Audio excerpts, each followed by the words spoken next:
We start in 5.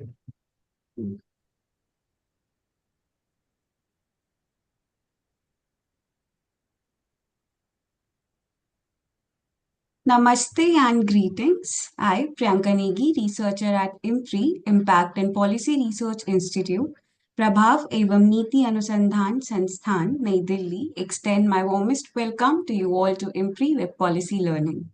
Today, we're gathered here for the last day of the Public Policy Qualitative Participatory Action Research Fieldwork Fellowship Cohort 3.0. A 4-month online immersive qualitative participatory action research fieldwork certificate training fellowship. The chair for this program is Professor Vibhuti Patel ji, visiting distinguished professor at IMPRI. The conveners for this course are Dr. Simi Mehta ji and Dr. Arjun Kumar ji. We welcome everyone to this insightful discussion and appreciate your dedication in investing your time, energy, and commitment to gain a profound understanding of the crucial role and intricate details of public policy frameworks through this fellowship. To begin today's session, I would like to invite Professor Vibhuti Patel ji, visiting distinguished professor at IMPRI, to kindly give her opening remarks. Over to you, ma'am. Yeah. Thank you, Ms. Priyanka Negi, for giving the preliminary remarks. We are on the last day, the concluding day of our presentation of the course, and I welcome you all for your presentation. I know there is a lot of excitement about today's presentation. We have been in touch with each other through our WhatsApp messages and individual emails. Of what all we have done in the previous 9 days. We began with the orientation about the qualitative research methods, and Dr. Professor Vijay Raghavan gave us an overview of the history, conceptual understanding, analytical framework, and actual conduct of the participatory action research with the qualitative input it in, which resulted in the systemic changes, policy changes, creation of a data-driven evidences for the transformative changes in the area of child rights, in the area of prison rights, in the area of urban safety and security. Day 2, we had Dr. Amar Jesani, who brought in the ethical dimension. He talked about informed consent, social accountability, keeping in touch with the community with whom you have done the research. Are you doing the question? Are you doing research on the community, or you are doing research with the community? In the participatory action research, you are working with the community, and you don't even call them subject, you call them respondent. Day 3, we had a presentation by me on qualitative research and reporting, the whole processes of how do we go about the preliminary inquiry, how do we create the bonding with the community, and also various methods, whether it is individual in-depth case studies or focus group discussions, and how do we write responsibly, associatively, and ethically were narrated by me. After that, we had a very, very profound presentation by Professor Anjula Bharti, who started with the philosophical understanding of Gramsci from the Prison Diary, and he talked about how the everybody is an intellectual, and all those who are involved in the participatory action research, they are rooted in the ground reality, and their theorization comes from the experiences and the qualitative input where your words become the data.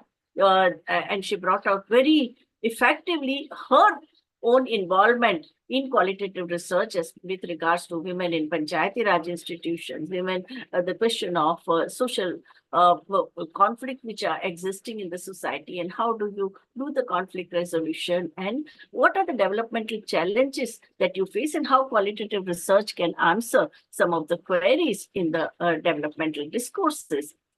Day 4, we had Dr. Soumyadeep Chattopadhyay, who provided the insights of fieldwork and also the questionnaire, how to formulate a questionnaire. First, how you conduct the pilot, understand the reality, closely observe what is happening, which are the dynamics that are happening at a ground level, and on the basis of which you create come up with your questionnaire. It can be open-ended questionnaire because so many things which when you go to the field, so many new dimensions and new challenges that you face, that also gets to be incorporated in your research reports. Dr. Anamika Priyadarshini, who spoke on the same day, she also gave so many useful tips of carrying out action research fieldwork, and she also said that there have been some skepticism about qualitative dimension because of the less number of uh, case studies or less number which is in the qualitative studies which you are examining, while quantitative studies have a huge number, while here you have limited number. Number two is that the ideology or the subjective understanding, observation, and analysis of the researcher is also involved. So some people, the positivists, may call it bias, but at the same time, she also accepted the advantages of action research because of the experiential dimension, and associative writing are extremely important for the transformative change. Maybe the replicability may not be possible at a macro level because each experience is unique.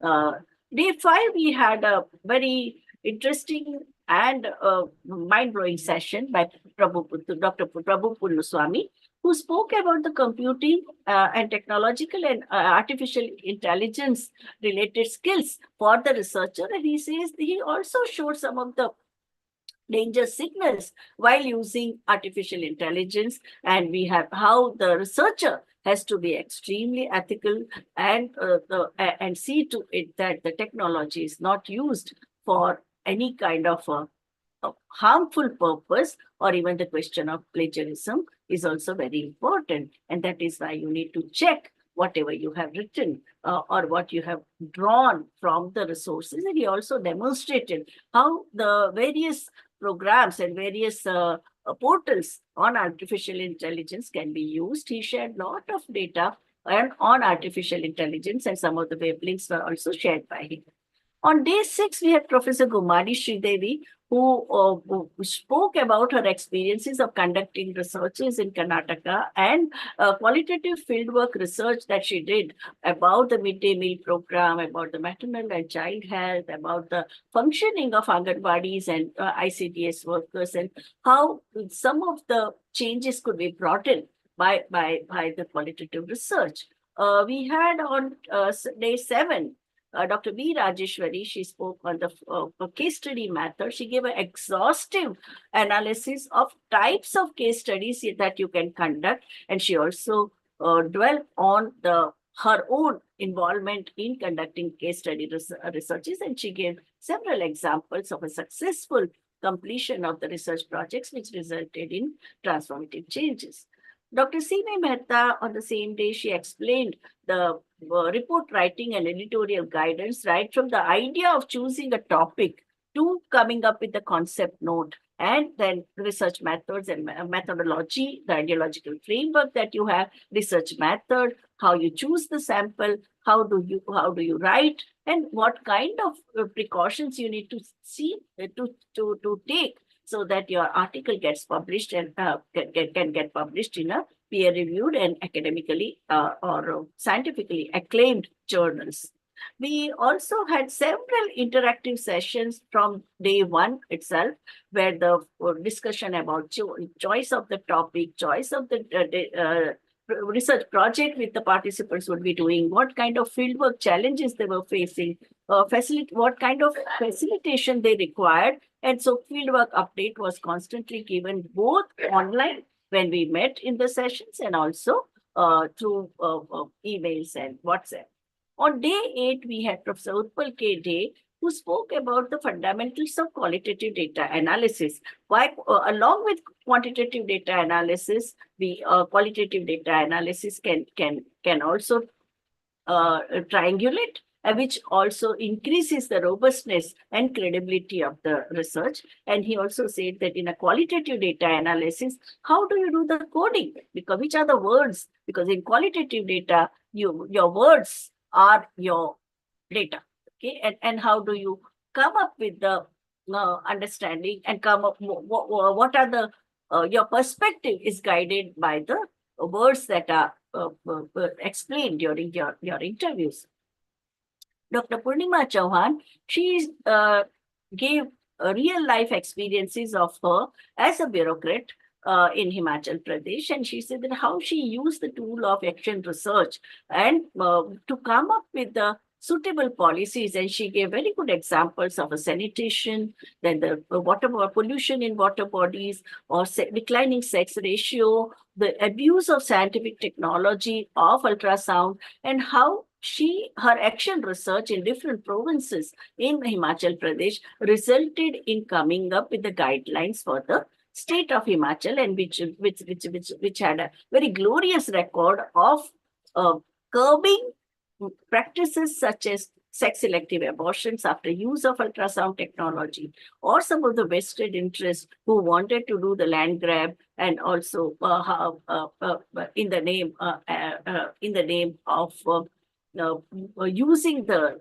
alibi of pollution. And she said, how did she counter? By providing evidences. She also said that whatever was happening at a sub-national level, she also shared those experiences at a national level, and so many awards which the Himachal Pradesh government got under her leadership. We had on day 9, Professor Mani Meklai. She also gave so many ways in which researchers who have proficiency in qualitative research, they can establish their career in the state and non-state fields. For example, in the various government departments, in women's studies centers, in the program planning department, in the United Nations and international NGOs, and also in the corporate world, because now, even in the advertisements, the focus is on story. Okay, people should connect, your viewers should connect with the story. So there too, qualitative research becomes very important.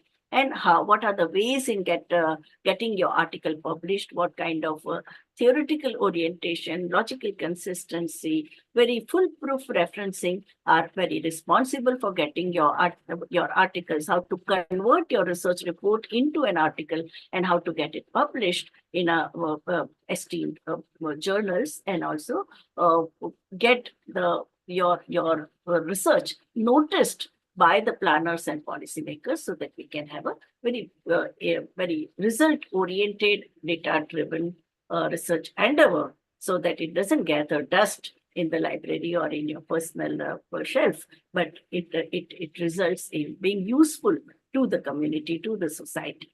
And today, now we are on the 10th day. Now we are going to listen to you and to your presentation. And over to IMPRI. Thank you so much, ma'am. That is a very comprehensive recap of the entire program. Thank you so much for going into the details for us. With that, ma'am, we'll proceed with the first presentation for the day.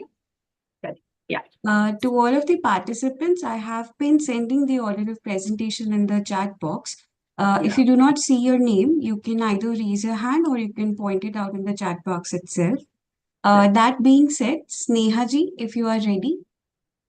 Also, please accept panelist link.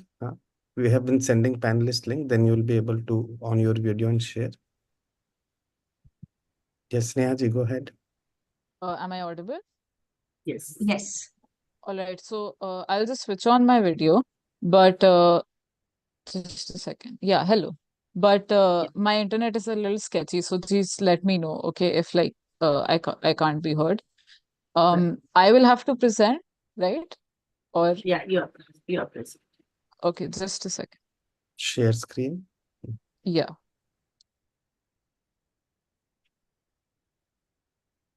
Is this visible? Yes. Yes, perfect. So, okay. So, good morning, everyone. I am Sneha Sharma. And I am glad to present my work on my research paper titled Wheels of Strife, Challenges Faced by the Local Transport Workers of Kolkata. Starting with the introduction. So I have been born and brought up in Kolkata, and among all the major cities in India, Kolkata is the city which is the most prone to using public transport. And that is why the term local transport workers, because every person who's from Kolkata realizes that the local yellow taxis are, an inherent part of our culture. And we count that very similar to the public transport only. So that's why I use this term. Now, it has numerous transportation options, such as, again, these taxis, then auto rickshaws, trams, the metro, which has been developed in a more extensive network now with 4 working lines. And these forms of transport interact very well with each other, especially if you look at the bus routes and the autos, which provide very good connectivity to the metros as well. But ever since the introduction of private services such as Uber, Ola, Rapido, all these corporates, these local transport workers have suffered the most. And further, the traffic has become very congested because of overburdening of road infrastructure. So this was the main introduction. Now, my objectives with this paper were to collect insight into the professions of these various local transport workers and to identify their issues so that I can recommend appropriate solutions. Again, I chose this topic especially for participatory action research because working with them would allow me to know their daily issues much better. And further, I want to understand the urban transport scenario in Kolkata to provide solutions for the congestion and climate change that we are facing now. Now, the methodology consisted of 15 to 20 interviews of these stakeholders, and mostly they were normal interviews, except for the rickshaw pullers, where it was like a group sort of interview because they were quite reluctant to talk on their own. So I assured them anonymity if they want, and then 3 of them were willing to talk to me. And my main questions were again like income patterns and state of passenger frequency, comparing to pre-pandemic levels as well. Realities of the competition faced by them from private services as well as from each other.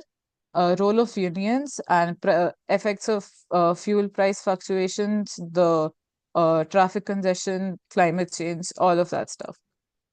Now, coming to my findings, so basically dividing by the main transport worker stakeholders, the taxi drivers are the ones who are most prone to competition from private services due to lack of AC, especially in the heat season. They face a lot of problems because these apps are more convenient. Also, they offer rides faster.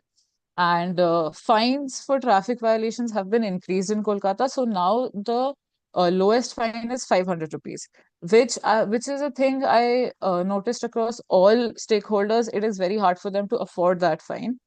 And so the government came up with this app called Yatri Sathi, which is like a similar interface of Uber, Ola, but for these local taxis so that they have some, like some say in that competition. But it is tough for them to use due to like lower technological know-how.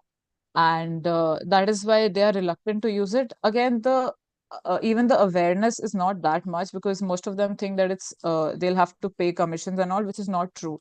They can use a subscription to that, which is very nominal. It is only 10 rupees per trip, 10 trips per day. And if they are able to do more than 10 trips, then it's no commission at all. So it's a very good app, which is what I've heard from the local commuters who use it. But again, there needs to be much more awareness about it. The rickshaw pullers, they themselves know that they are now facing obsolescence because the road is so congested, there is no space for them to actually operate like they used to, especially after the pandemic.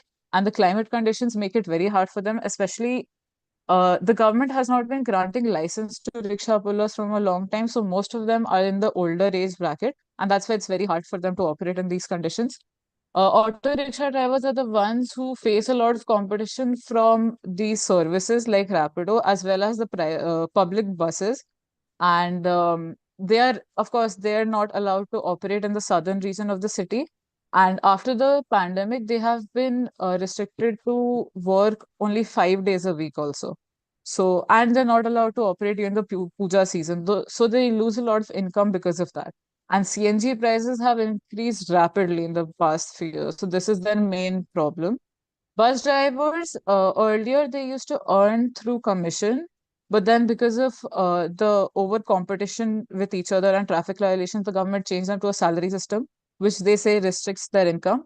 And for trams, they have been completely reduced. Like only about 3 to 4 trams are operating currently, and the government is not helping them at all. So the tram tracks were de-reserved years earlier, and because of that, other vehicles are on their tracks, so they are much slower compared to other forms of transport.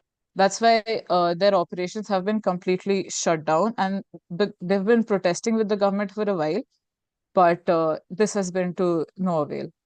Additionally, I interviewed traffic police officers also. Interestingly, they say that after the pandemic, the traffic has become very smooth and you don't have to wait at a signal for a long time at all. But this was contrary to my own experience while interviewing an auto rickshaw driver, where I had to wait on the signal for at least 20 minutes. And this is how the auto rickshaw drivers was telling me that if they are stuck in a traffic for that long, it reduces the number of trips they can make. So this is a main problem they face. And local commuters have very mixed opinions. They want the metro to work more efficiently, of course, and they want auto rickshaw routes to be more extensive so that they can access the metro station. But majority of them agree that the whole local transport system of Kolkata is very male driven. So they would appreciate it if more women were included. Now, coming to my conclusion, uh, I realized that because of the extensive network already existing from so long in Kolkata, the solutions might be much simpler than we think. So, for decongestion, of course, the infrastructure needs to be improved because per kilometer, the density of vehicles is 2,448, which is very high for a city which has such less road area. And so the government needs to restrict additional vehicles, especially private service vehicles, as we already have enough local transport options available. And for cleaner transport, of course, the metro needs to be improved, which is currently happening. The development is underway, but we have a very good, extensive network of trams, so they need to be revamped. We have about 36 tram tracks there, but like only 4, I think, are operational. So these trams need to be revamped, and the local yellow taxi fleet is about to be phased out. They are completing their period in 2025, I think. So there is talk of them being converted to electric vehicles. This would help us a lot. And for the local transport workers, again, the the fact is that these solutions go hand in hand. So if the government restricts private vehicles registration on the road, this would help the local transport workers also, because they would get their share back of commuters. And for the rickshaw pullers, the government needs to help them in in either retiring or switching to alternate forms of livelihood. And mainly the government needs to restrict these private services because this would help the congestion also, climate change as well, and these local transport workers also. So thank you so much. And I would like to take this opportunity to thank everyone in the IMPRI team, as well as, of course, Professor Vibhuti Patel ma'am for all their help. And I'm just an undergrad student, but I feel like this course was the perfect step for me to step into fieldwork and the world of research. So thank you. Can I stop sharing now? Yes, yes. Yeah. So Snehaji, I wanted to know whether are there any guidelines for this private transport with regards to person with disability, elderly people, and children, and do they respect these guidelines? That one thing. And second, why in your recommendation can you include pension by the state because they are informal sector workers? So state Yeah. should provide pension to them because they don't have employers keep on changing, but at least the duty of the state to be other. Because now they are doing e-registration. All over in India, Labor Ministry has started e-registration. So can this be possible? So ma'am, to my knowledge, for the private services, there have been, I did not find any guidelines per se, because as I said, Kolkata is a very lucrative market for them. And so a lot of these services have kept emerging, but without any regulation, as per my knowledge, as much as I could research on it. And for your second question, I was looking into that actually, because as I said, the age group of these rickshaw pullers is such that they can't switch to any casual labor now, and they have no other livelihood. So they really need help from the government, like you said, like pension scheme. Yeah. So I think, can you give a recommendation even about the standard operating procedures or some of the rules and binding rules and regulations for the private rickshaw in context of safety of person with disabilities, children, elderly, and women and girls? Yes, ma'am. And interestingly, again, when I was talking to the traffic police officers, they believe that the public transport is much safer for all sorts of people in Kolkata.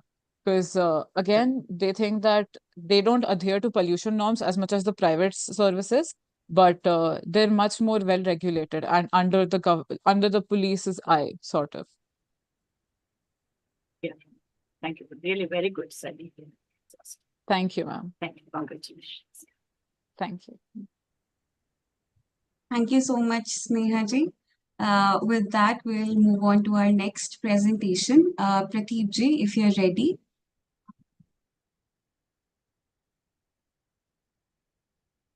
Okay, I'm sending you the panelist link.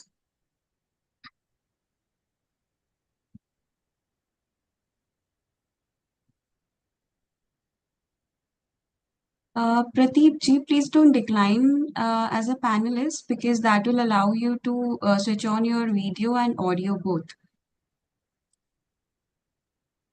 You have the audio permission right now.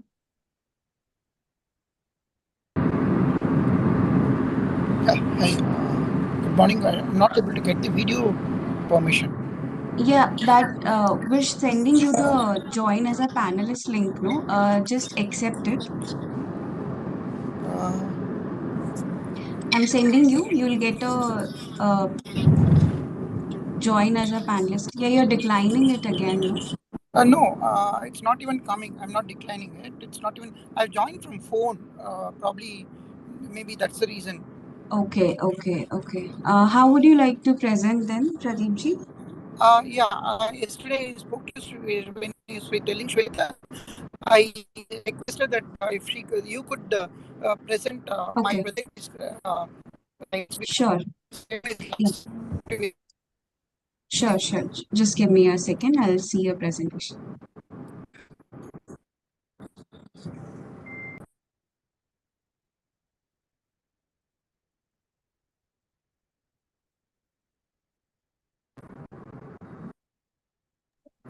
Yes, Pradeep ji, I have your presentation. I'll be presenting it, okay? I'm. Yeah. Can I see my slides, please? Yes. Just 1 second. Presenting.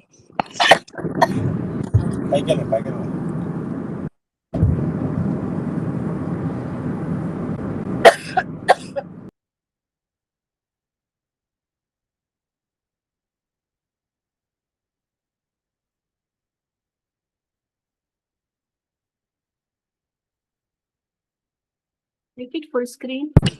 Yeah. So now it's available. Good morning.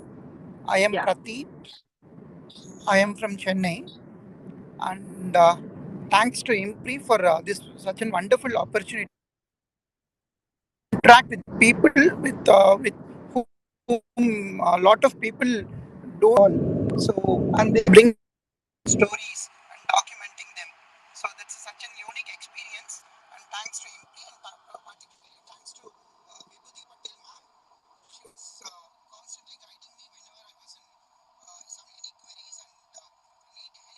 Prateep, we're not able to hear you. Last 9 or 10 days. Now my work is on burn survivors. I wanted to understand how do they become a thriver. So that's what I want, and it's a case study approach that I've used in my research. Can we go to the next slide, please?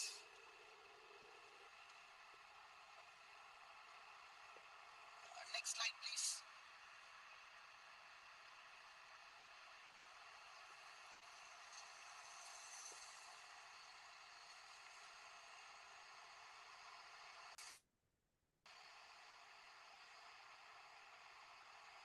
You can see it, Prateep. Yeah. What exactly Your is the voice. burn statistics say? There is no official published government document in India on burns, number of burn surveys, burn incidents. Even NCRB records, they don't talk particularly about burn incidents, but they do generally talk about crime against women. So my data is from various published literature. Pradeep ji, please keep your phone near you. Burn incidents happen in low and middle income countries, and out of that, 80 to 90% of the burn incidents are happening in home, and women in the age group of 16 to 35 years are more affected, and it's one of the 6 leading causes of death in these countries. Burns, as we all know, it's important condition. Pratikji, keep your mobile away. Please keep your mobile away. It is giving lot of disturbance.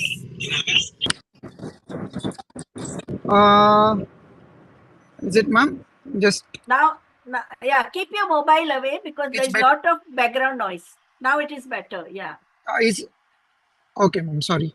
So now, as I was saying, the 70% of the burns happen in low and middle income countries, and the majorly 16 to 35 years women in this age group are the women who get affected with burns.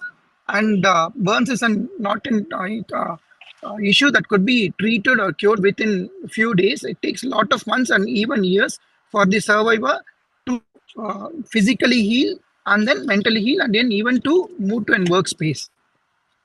And with what the literature says is women, most of the cases it's deliberate self-harm by burns due to domestic violence, or it's an homicide by people who are closely associated with the victim.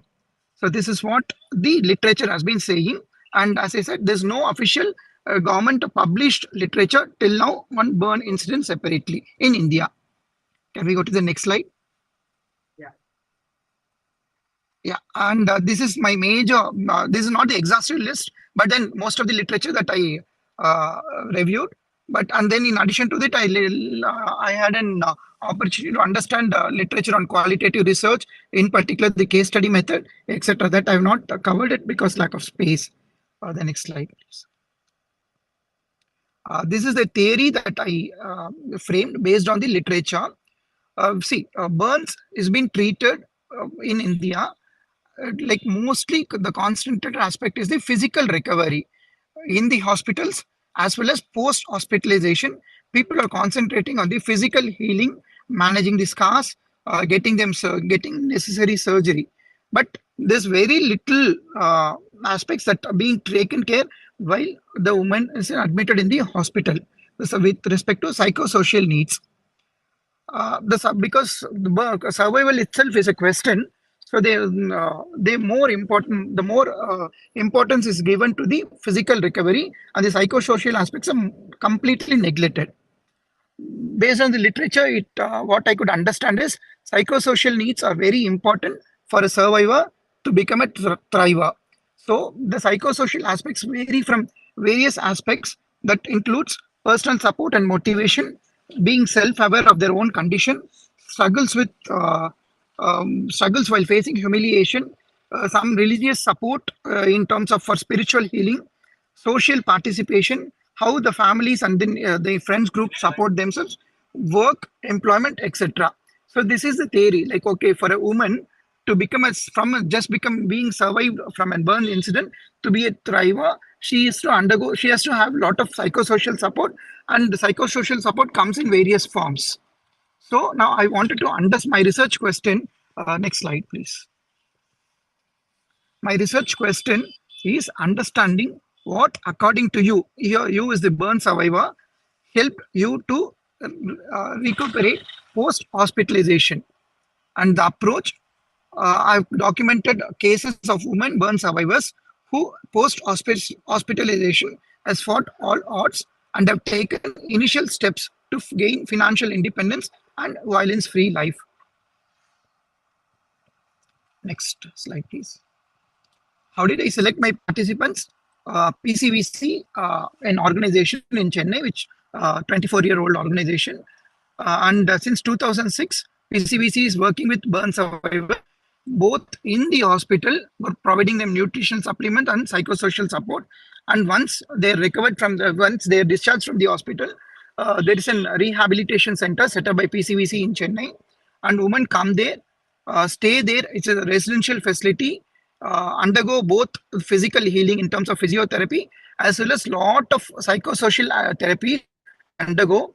And that post which they the PCVC jobs, or themselves go back to their own work or find jobs that are needed for their needs. And I want to declare that I'm a part of this organization.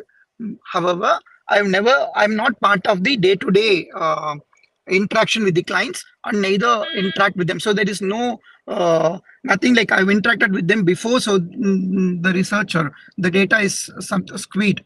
I work in a very different role. I work in a strategy part of the organization. So there's not much of, there's no interaction between me and the participants at all. And how did I select my participants?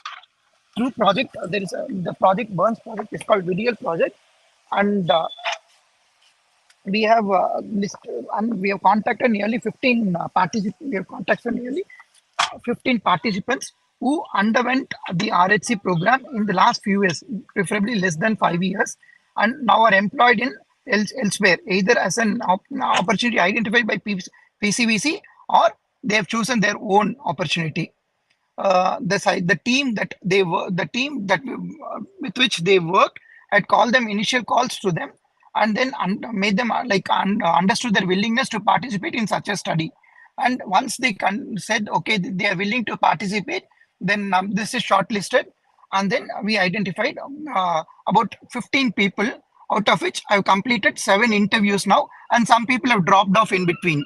Like, okay, I may not be able to do this, or I don't want to do this. So the next slide. My methodology, it's a completely open-ended. My question is, my research question is just asked to them. It's completely in Tamil, and there is not a minimal prompt from my end, because I don't want. I want them to tell their experiences. I don't want to prompt them whether this has happened, this changed you, or whatever it is. And then before starting the interview, when I met the participant, their oral consent is taken.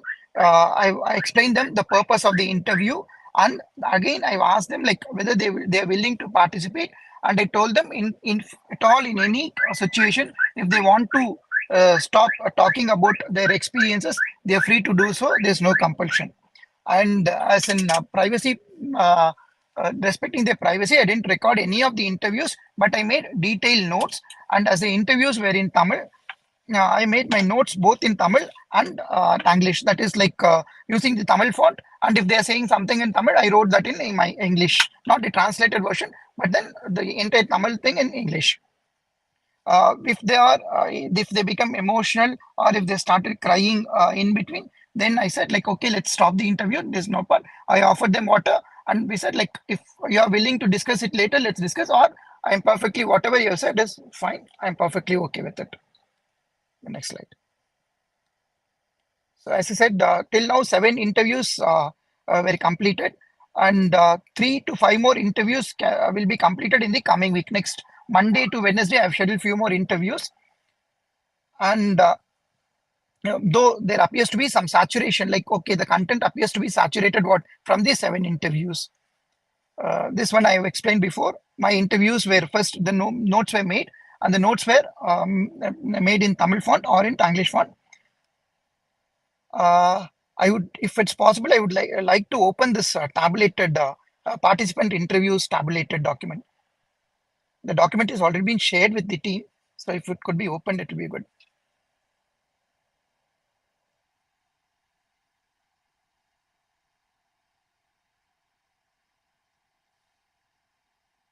Yeah, just give me a second, Pradeep ji. Yeah. Before she opens the document, since it's not a structured interview, I allowed the woman to speak. The content of was flowing in many different directions. Like like okay, it doesn't start with what's your age, when did the incident happen, and all.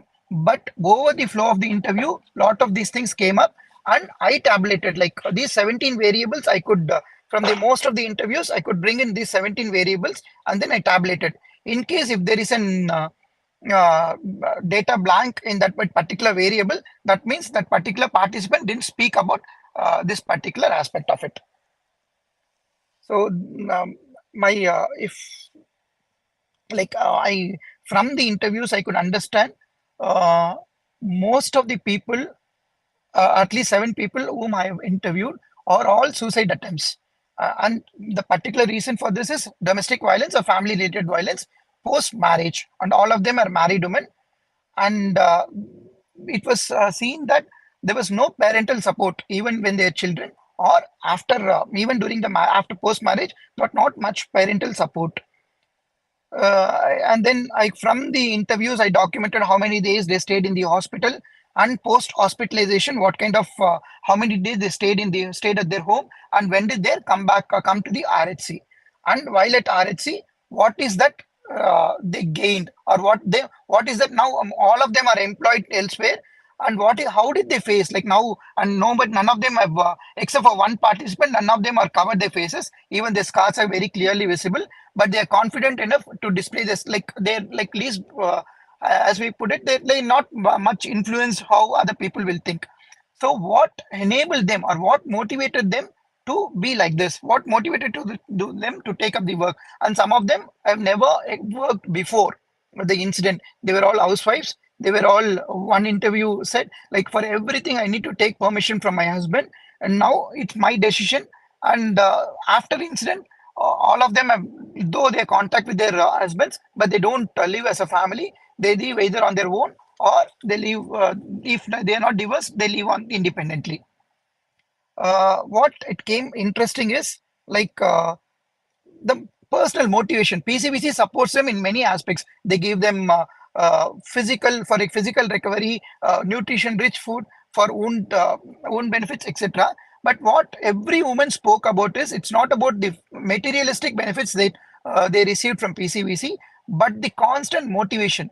Some of them addressed the PCVC staff as their sisters. Some of them told that even at my home, I may not be having this much of comfort. So it's a constant, regular interaction, small talks that the staff used to have. Why are you so scared? Let the people think whatever they want to. You come in bus, so there's no problem. If somebody asks you why why your face looks different, tell them, okay, you had an incident, but now you are recovering from them. In fact, one woman told them, now if somebody comes and tells her like, oh no, it's happened to you, I feel so pity for you, she says very confidently, no, I'm very happy that I've recovered now. So so the other person feels, okay, now instead of me speaking soft to you, it's like your motivation that you come back. So these are my interviews, but then I didn't. My analysis is not complete yet, because my three more interviews are pending.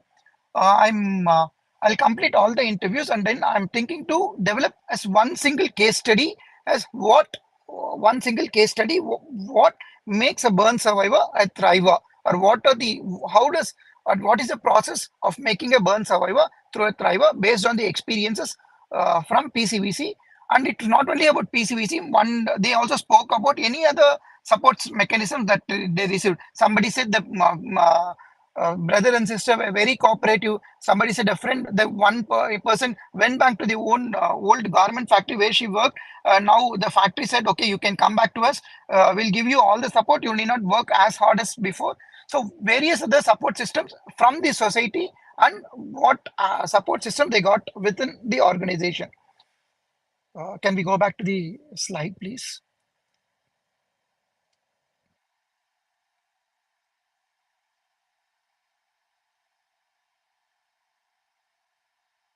the last slide.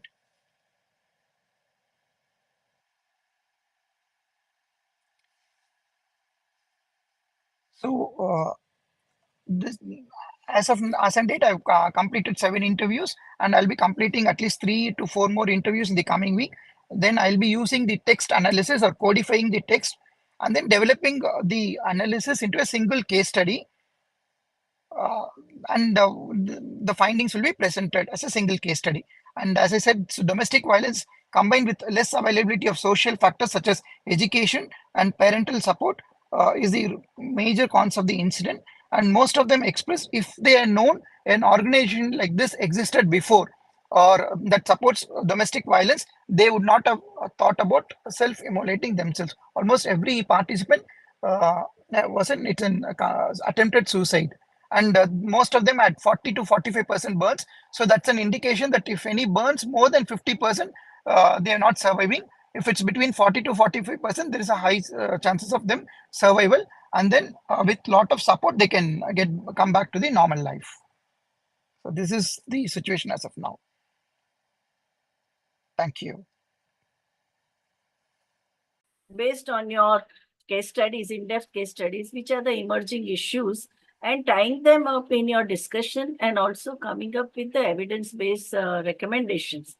Please start thinking in that line also. You have 4 or 5 interviews to left, but what should be the role of state? What should be the role of community? What should be the role of criminal justice system which conducts? Because I told you my experience of the way police behaves in the burn squad is horrible. We women's organization in Bombay, all of us had to make representation to Commissioner of Mumbai about the conduct of police, the way they were screaming at the burn survivor who asked for water, or even the bribe being taken by the police and hushing up the case and asking her to change the dying declaration. So I think important aspects in the burns cases where the role of legal system, criminal justice system, protection officer, if she comes under she contacts the authorities, or she goes to the casualty ward or the hospital, one-stop crisis center if it is there in your state, or the response of the first response of the casualty ward or the medical staff, nurses and doctors. All these issues have been debated in the women's group circle and among the PSM, preventing and social medicine circles. Those issues, I think you need to answer. So your narrative is powerful, but from the narrative, you have to come up with a robust analysis, and your analysis also will pave the way for recommendations. So that journey, yeah. Definitely, ma'am. And not much of these my participants spoke about in the hospital discrimination, because I was asking them post-hospitalization remarks. But one participant said during her dying declaration, she was conscious still, but then the family used a thumb impression to make an thing like, okay, it is I committed it on my own. Though she's very clear that husband was very near to her. She poured kerosene on herself, and he didn't even attempt to stop her. Now I asked her like if she wants to divorce. But she said like she has a child, so the child is growing with him, so she's still contemplating whether she wants to go. But yes, I will bring in this discourse, and I'll try to bring it as an. So see what they tell you will go into inverted comma under correct. with anonymization. But you have been party and you are writing associatively. So your observations, your reaction, your understanding also needs to come in the report. No? Definitely, ma'am. Definitely. But it's a very good report, and you have been constantly in touch with us. So Thank your you, review of literature is also very appropriate. Now, how long you will take to submit the report? Ma'am, this interviews I'll complete it in next week. I'll complete the rest of the interviews, and then maybe we are in the middle of August. But I think by end of the August I should be ready with my report, ma'am. Right. Yeah. Okay. Thank you. Thank you so much, Pradeep ji. Next, we have Tapan Thapa ji. If you're ready, please go ahead. Yes, ma'am, I'm ready. Can you hear me? Yeah. Okay, so let me share.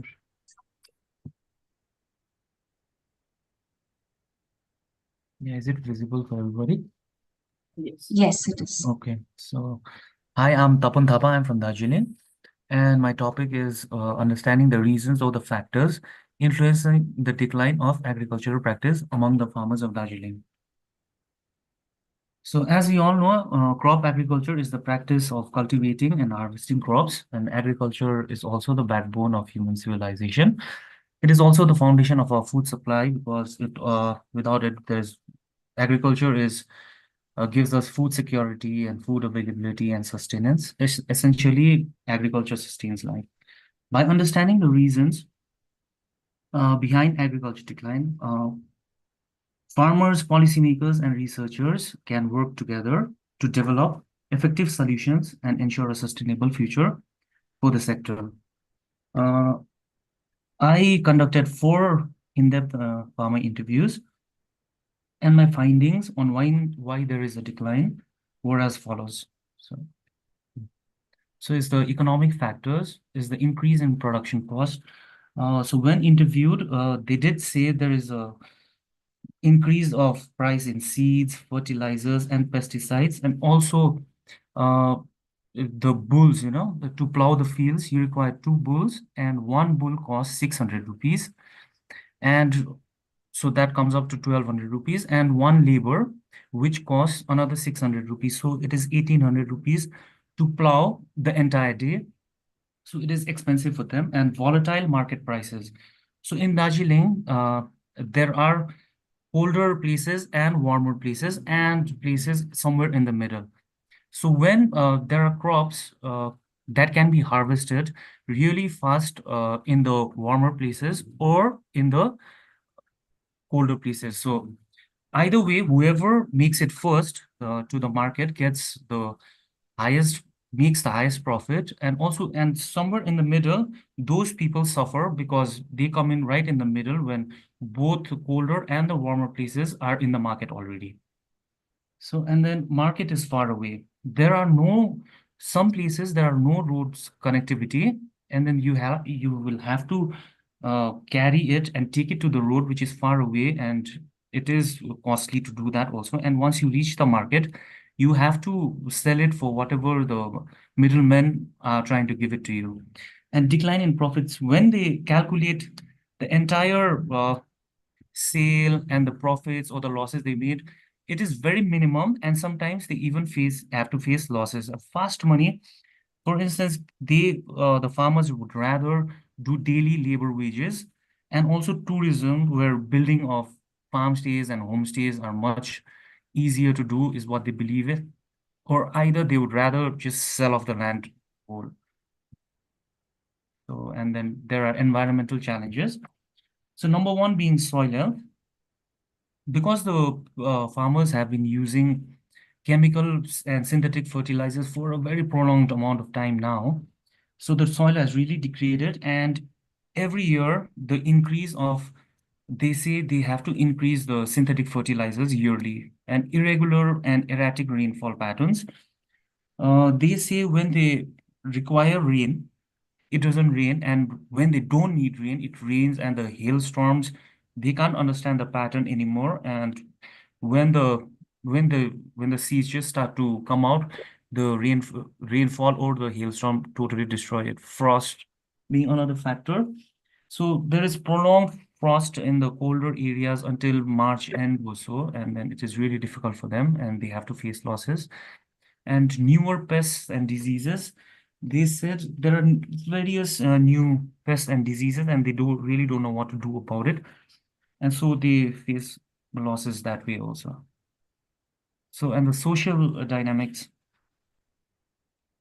So migration, people are migrating for better opportunities in cities to do labor work, or to just work in hotels, or to bigger towns to just work to do daily labor jobs than they would rather do agriculture. And then aging of farmers, as you can see in the picture, when I was interviewing them, they were saying they were the last ones doing agriculture. Now their sons and daughters hardly come into the farms and do agriculture. So yeah, that is also one of the factors. And education, yeah, in all the 4 interviews, education is something they really focused on.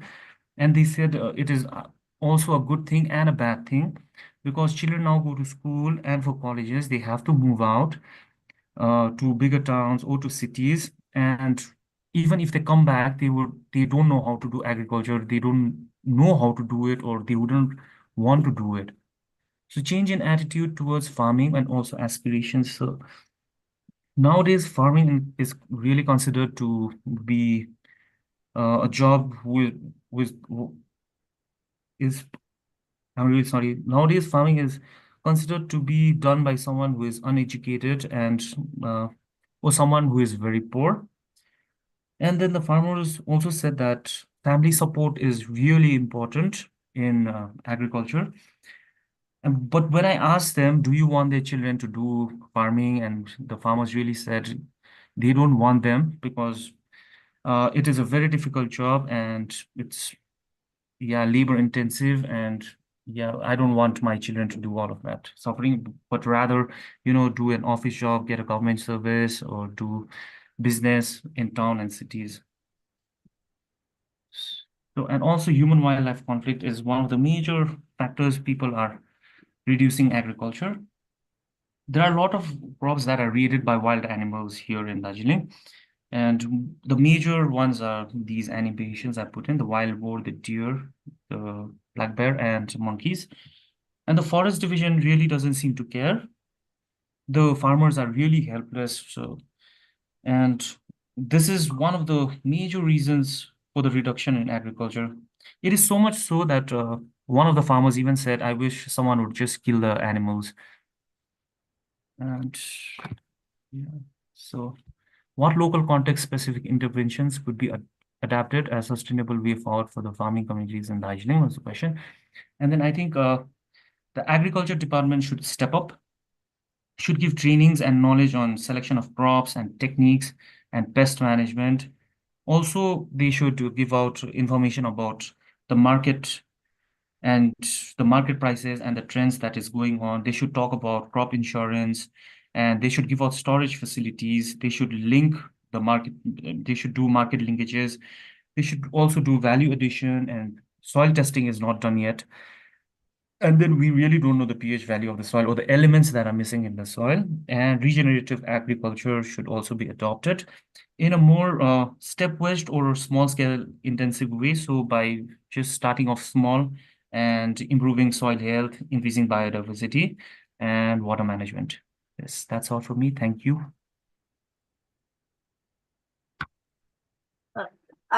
Yes, very important aspect you have taken. I have been in Darjeeling and spent 10 days understanding the economy and the whole tea plantation. But I think you need to link up your findings with how the global tea industry is causing price volatility, which you have brought in that came up even in your interviews.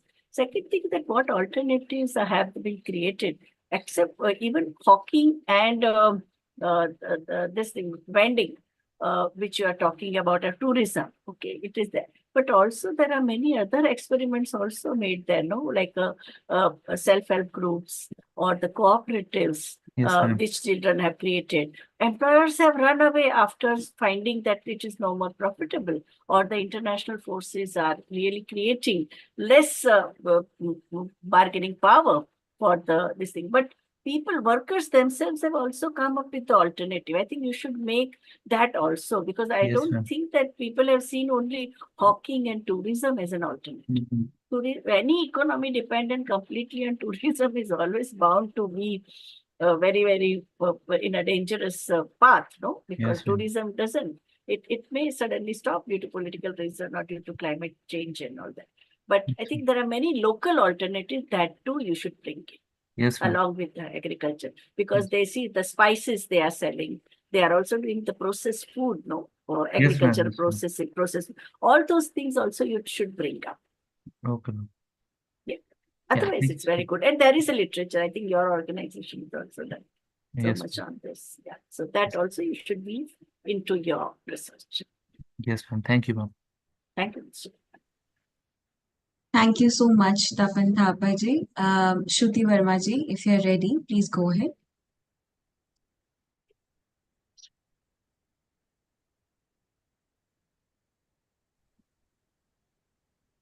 Shruti ji, can we check your audio? Audible? Yeah, now you're audible.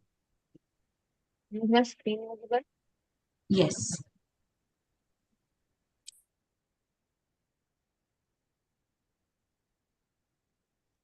Yeah. My topic is about studying water security dynamics on Indore, which is a severely water-stressed station. As we know, the Sustainable Development Goals are to be fulfilled by 2030, and the SIMS goal is about achieving universal and equitable access to safe and affordable drinking water for all. But now, if we now this comes with a sort of warning from UN that by 2030, almost 2.4 billion people in the world will be living in water stress. Same goes for India, as you can see, India falls in extremely high water stress. And for Indore, in a report by Water Resources Institute itself, it stated that Indore is under high water stress as well. By a report that was published by Central Groundwater Board, Indore's groundwater levels have gone down by 160 meters, and they are set, if we continue exploiting them at the same rate, they are set to go down by 200 more meters by 2050. As we know, there are two sources for water in India. There's groundwater and then there's the municipal sector.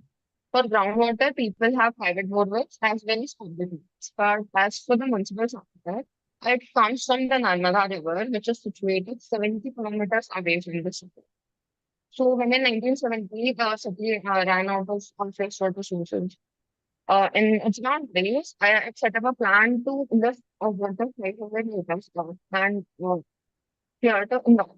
So this project was called the Narmada project, which in itself is a engineering miracle. And the same goes for the cost because it's really costly to supply water from there. This is termed as the external water footprint for an urban. There have been three phases of this project, and the fourth phase is set to be set to start from 2026 under the central government's Patel Mission for Regeneration and Transformation, which makes study water security and urban environment just as important. And it is under extreme water stress, and there's a plan to improve upon that in the future. The research objectives are to identify determinants of hunger water security, process water supply services in the city, and to recommend ideas to improve water security. Uh, Indoors, once upon is divided into 89 blocks, amongst which I chose block 74, which is has a high population density, majorly students. I conducted 17 interviews in the area. It was made sure that I took samples from every state to ensure representativeness. Other than that, I interviewed PhD officials, government consultants, human officers, and private workers who still wanted to do. Now, the study area that was chosen this would be kind of was developed as a residential area. But now there has been rapid population growth because there's the state university in that area. There are various other colleges, and there are state and central teaching institutions. And what's of significance here is that the infrastructure hasn't been changed to since like it was developed for residential areas. Now they assume that on a single floor, an average family of 5 to 6 or maybe 8 people would reside. But now on the same floor, there are commercial units where almost 40 to 50 people reside. Since when I visited the area. So the analysis was done on the basis of two definitions of water security, water insecurity. The first one was by Gray and Sadov, which considered four components: availability, accessibility, quality, and risk and hazards. And the second one was by Jepson, under which there are again 4 components: quality, quantity, reliability, and affordability. Here I have discarded one determinant, which is the water resistant graphs, because Indore is on a plateau, so that's not really a concern. My analysis is based on these 5 components. The findings. So now quality, as for the surface water, that is the municipal supply, the water that's in treatment plants, isn't really good. But from there, it's supplied because it has like 70 kilometer of pipeline, and then it's supplied through overhead tanks in the city. So the water that people receive is of questionable quality, and in this particular area, people complain that the water has watery appearance and has a sewer-like smell. When I contacted the authority that, okay, what could be the reasons that people are receiving such water, the first one was water household. So when the Narmada project's first phase came about, that's when this infrastructure was laid. And that was about 40 years back. Since then, there hasn't been any significant changes in the pipelines or the household connection. The pipelines, that's the ACP pipes that are laid in that area, are supposed to have a 25-year life expectancy, but they have served the city for 40 years, which is why there's a fault there. And then there are overflowing sewages, that is, aside from the water supply infrastructure, the sewage infrastructure is also not in good state. And since the area wasn't developed considering the strong population density, the sewers are overflowing and they tend to seep into the uh, water pipelines. And also, even in the areas where the pipelines have been changed recently, there exists a suspicion of the water quality. Like people perceive that the water that's supplied to the municipal corporation is not of good quality, which is why they tend to rely on the groundwater more or tend to install filtration. Now the quality of the groundwater is also affected by the sewage system because the aquifers are getting diluted as the water is sitting into the soil itself.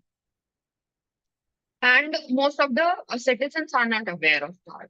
Like when I talked to the respondents, they said that the groundwater quality is good amongst suppliers of water quality.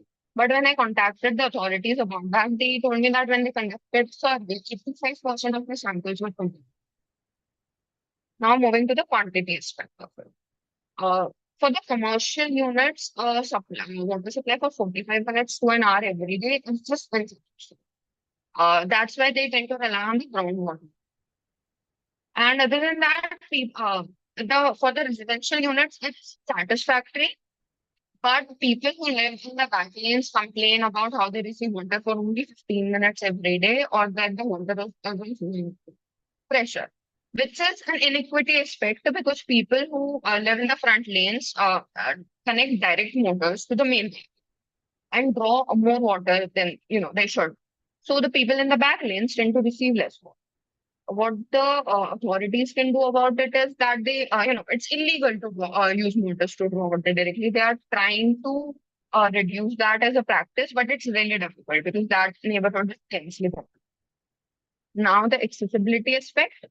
For groundwater, most people have private borewells. The zonal office is trying to curb this, excessive utilization of groundwater.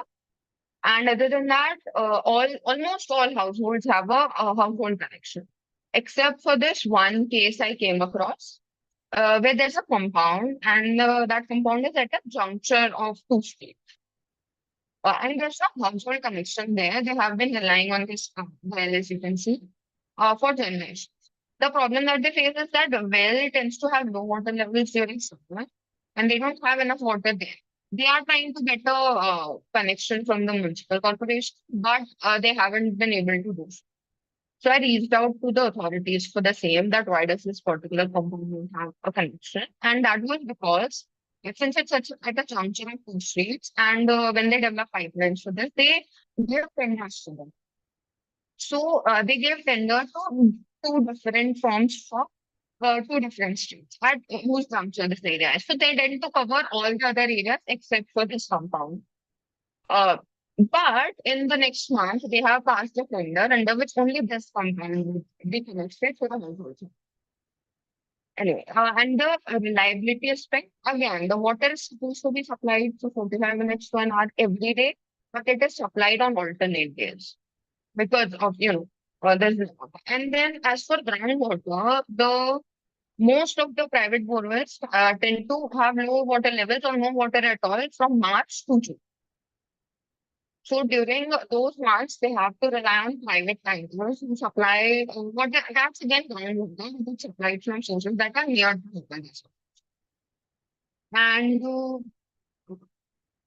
And moving on to the sustainability livelihoods framework, according to which there are 5 capitals that go into ensuring urban water security.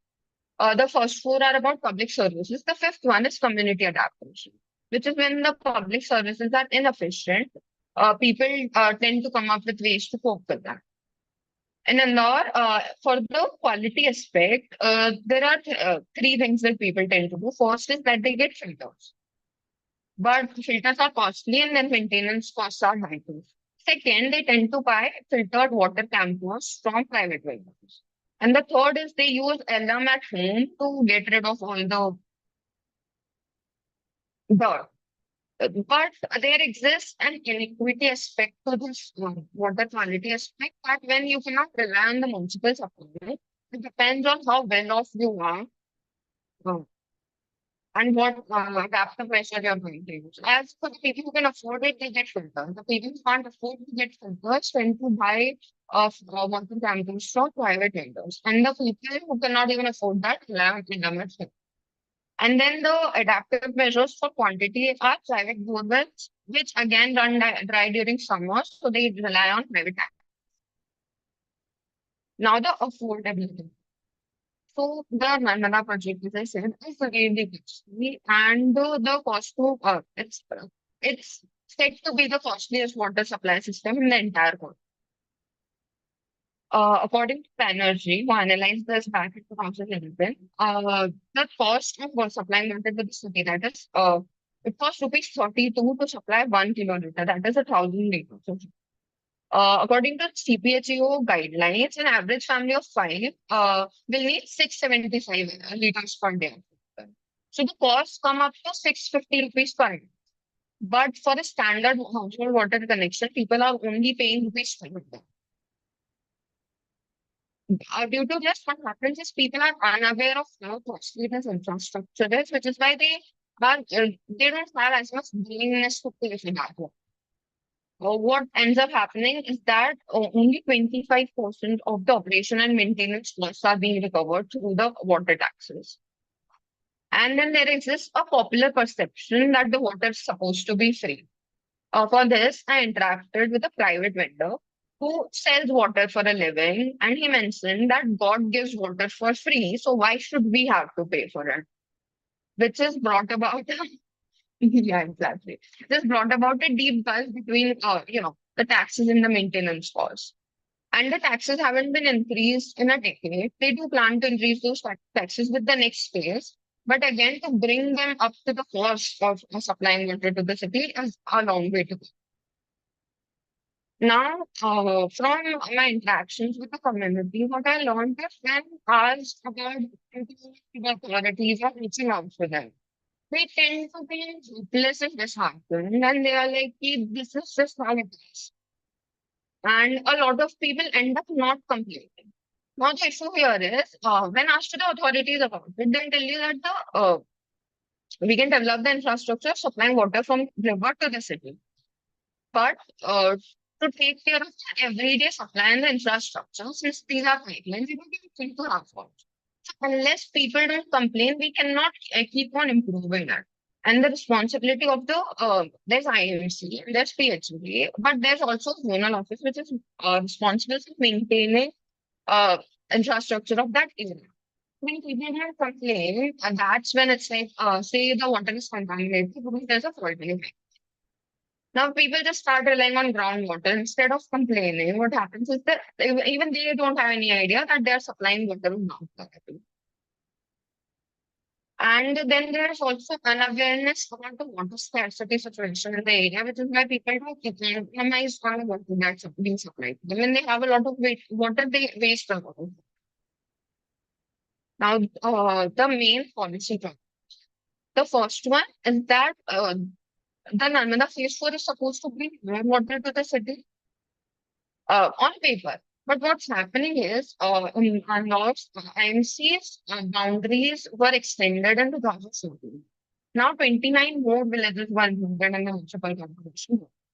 Now this water that's the on paper water that's being increased, supply that's being increased to the city will go to the extended boundaries and not to the existing boundaries. The issue here is this project that's going to start in 2026 is supposed to serve the city till 2050. So there are no plans to increase any supply until 2050. And people are already struggling right. Then the groundwater situation, and the point is there is provision to, rejuvenate the groundwater, but there's no provision to serve the groundwater exploitation. And as for the sewage system, they are revamping the current infrastructure, and the new pipelines would be built in, which would fix the quality situation. But unless they don't revamp the sewage system, the quality wouldn't improve substantially.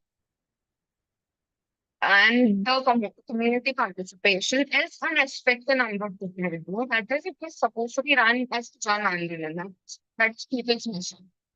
But there are only going to be self-help groups for women about water quality, and they are not trying to improve the community at large.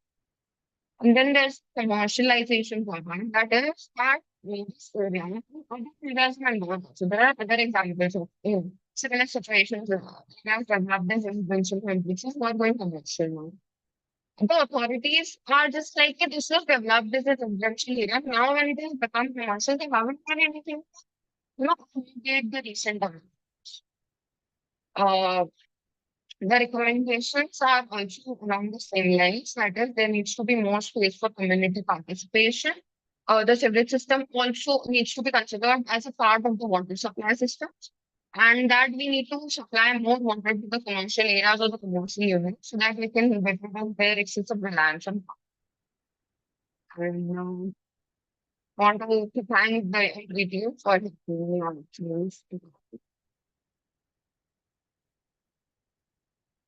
I can't hear. Yeah, thank you, Shruti Verma ji. You have done a massive amount of work, also your field work, very excruciating.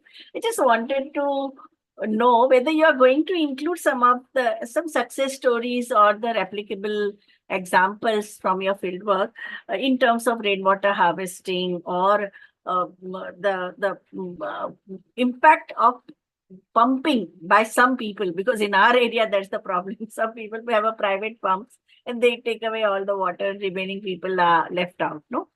And some of the water conflicts that create that scarcity of water created in the community. These three dimensions are missing in your today's profile. Yeah. Yes, I'm so I did include the dimensions of this presentation with the presentation on the side. But as for the rainwater harvesting system, government has made it compulsory to people to. As for the conflicts, and yes, there exists animosity towards people who run these commercial units. The permanent residents, the people who live with their families, tend to say that they've fostered. They are making so much money, but they are contributing so little to the system. They are drawing so much groundwater, which is causing problems for us. That aspect will be duly included. And as for the success story, I came across this one man who was like 55-year-old, Mr. Sarandis. He had been doing these campaigns where he goes up to the human office, he goes up to the IMC, he complains about these issues. And they duly address his issues. They tend to be cooperative with him. And I'm going to include as a success story. There's space for community. There's space for community participation if the authorities and people are with. So yeah, those aspects will be duly included. Okay. Yeah. Thank you.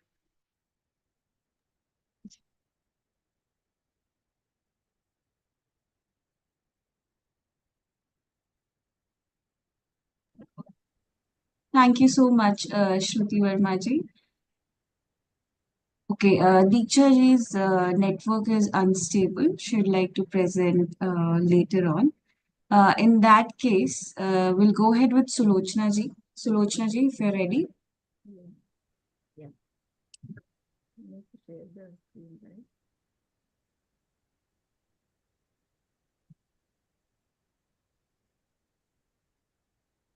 Sulochana ji. Yeah. Yeah. Is my screen visible?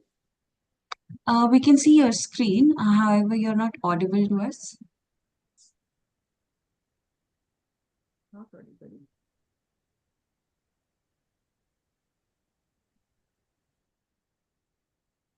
Sulochana ji, you are not audible.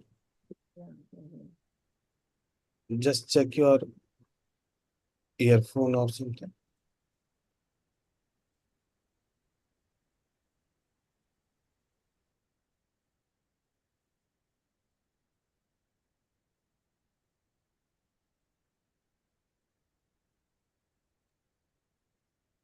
Are you able to hear us?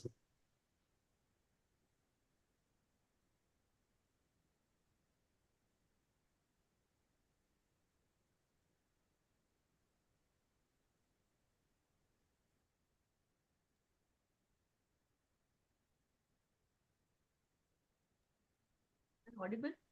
Yes, now audible. Yeah. Oh, is it? Please try to be louder, Sulochana. Okay. I've kept another open. Don't open the other one if at all it gets open. So my topic is effect of GST on household expenses of low-income women of Bengaluru.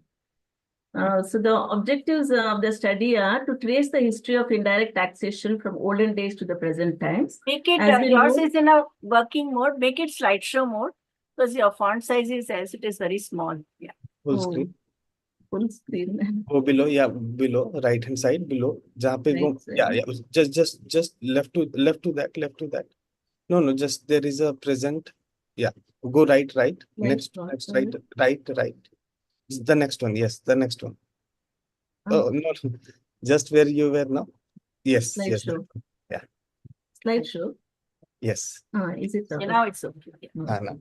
So the objectives of the study is to trace the history of indirect taxation. As we know, indirect taxation has been always on the lower income group, even from the times of kings to the present times. Earlier, it used to be land revenue, but which has taken a different shape now in the form of indirect taxation, wherein all of them, when we buy a thing, even a beggar pays tax on the purchases or expenses he makes. So whether the study is to see whether the study focuses on household expenses and how GST affects the low-income working women is in the unorganized sector and in the urban areas, especially Bengaluru. And when we come to low-income groups, there may be many categories like domestic helpers, agarbatti makers, garment workers, BD workers, fish processors, karamcharis, and so on. In this study, especially my focus is on domestic workers. Again, they may be through some agency or on their own. Here it is on their own. Who have chosen to be domestic helpers on their own. So, and also to see, the Karnataka government has brought 5 new schemes during the election time. And one of the schemes is Griha Lakshmi, wherein rupees 200 is given to the woman head of the family. And to see whether this Griha Lakshmi is really helping them during these times when prices are rising and so on. So my research question is, what are the implications of GST on the financial stability of low-income group of urban women? And hypothesis could be GST is gender neutral and has no specific impact on low-income urban women. My alternative hypothesis would be, as GST is gender neutral, it has adverse implications on low-income urban women. The conceptual framework, methodology, and research tools. The conceptual framework is to study using gender lens and whether indirect taxation policy that we follow in India, GST, which has been in implementation from 2017 onwards, whether it abides by the specifications of CEDAW, SDGs, to which India is a signatory, and also to see whether the provisions laid out in our constitution, including the directive principles of state policy, whether whether it is as per that, and whether both gender equity and gender equality is ensured in the taxation policy, especially the indirect taxation policy is there, and whether GST was introduced with an aim to create win-win situation for all, that is for the government, to the business community, and to the consumers. Sadly, it has not come down to the level of consumers. So the methodology and some of the research tools used herein are, it's a blend of qualitative and quantitative. And when it comes to qualitative, I have used used a questionnaire involving some questions. And it is primarily qualitative participatory action-based research, because it aims to bring some changes in the policies in the existing GST system. And also to see, I've done some focus group discussion and personal interviews. And if at all I come across some good case studies, I can highlight such case studies also in my study. But secondary sources has been books, journals, dissertations on GST on Shodh Ganga, and also to see, reports, as I got information during my sessions here to read Shama Shakti report from Vibhuti ma'am and others also, like ILO reports would help a lot. So I've gone through those reports, especially the recent one on women and unorganized sector, empowering women in informal economy, strengthening women's cooperatives, giving an example of SEVA, and also OECD materials on women and taxation. What I came across while during my study is there are very few materials on women and taxation in India. You can say almost it's nil when it comes to GST. Only one study has been made under VAT by Lekha Chakrabarti and others under the VAT system in West Bengal, but no studies have been made on this aspect, how indirect taxation can be a burden on especially women of low income group. This has not been made in the present GST system. And primary sources has been, as I told, personal interviews, group discussions and case studies. And some random samples have actually collected more, and I need to organize and bring out the findings of the study. So I would, and I have used Google form, and those collected in the hard copies will be again put in the Google form, and analysis will be made on the basis of the data processed there. And based on that, recommendations will be made whether government can find some other revenues or to modify the present approach of collecting indirect taxes, namely GST, and what provisions can be made to help low-income group to lessen their burden, whether some concessions or exemptions can be provided in the existing act, and how to otherwise to find some other ways of collecting taxes by targeting the categories of richer class or other business communities or some areas which are not touched upon by the government. The findings are, while speaking to people, especially women, most of them said they don't know what taxes is. Even if those people who said they know tax, they said it's only paid by the rich and nobody is unaware of GST. And some people, some women who said they know what GST is because of the big bash inauguration of GST 2017 by Prime Minister Modi. Some people know what GST is. But again, when I asked them whether you pay GST, they said, no, we don't pay GST. It's only paid by the richer people who go to malls. We only make purchases in the small local shops and so on. So, and everyone feels, sorry, the burden of their meager income, the income is stagnant from 2017 to beginning of the GST to the present time. Nobody's income has risen or their salary has not been increased, but the burden, expenditure has risen like anything.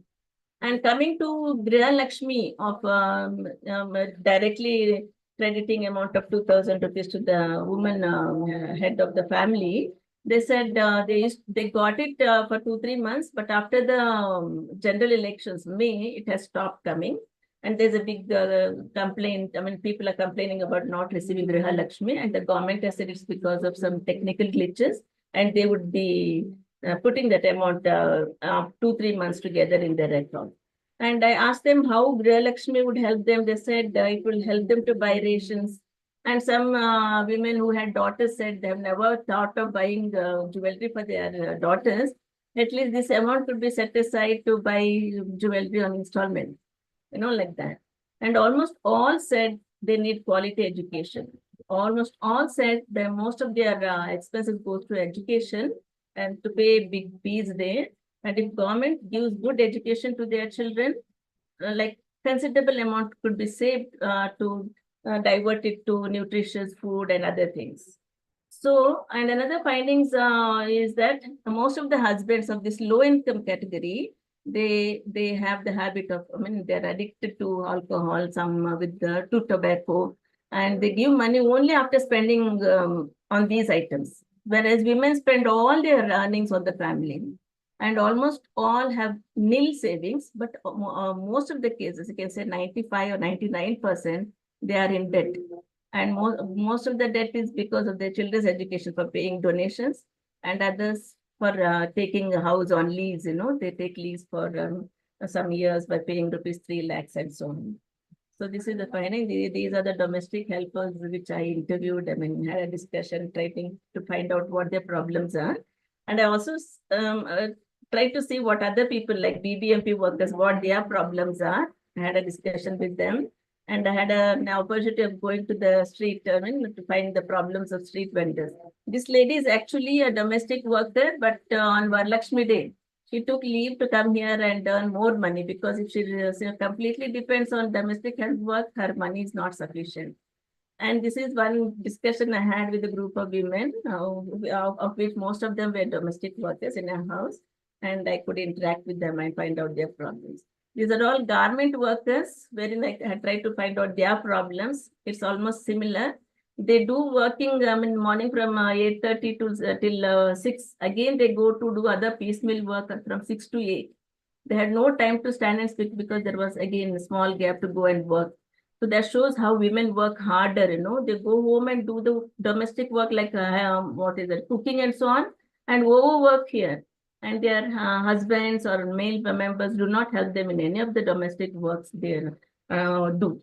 They get up 4 o'clock in the morning and sleep at 10 in the night. So these are the facts I have collected.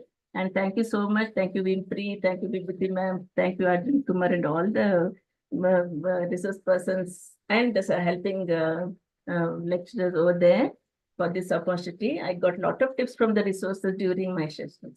Thank you.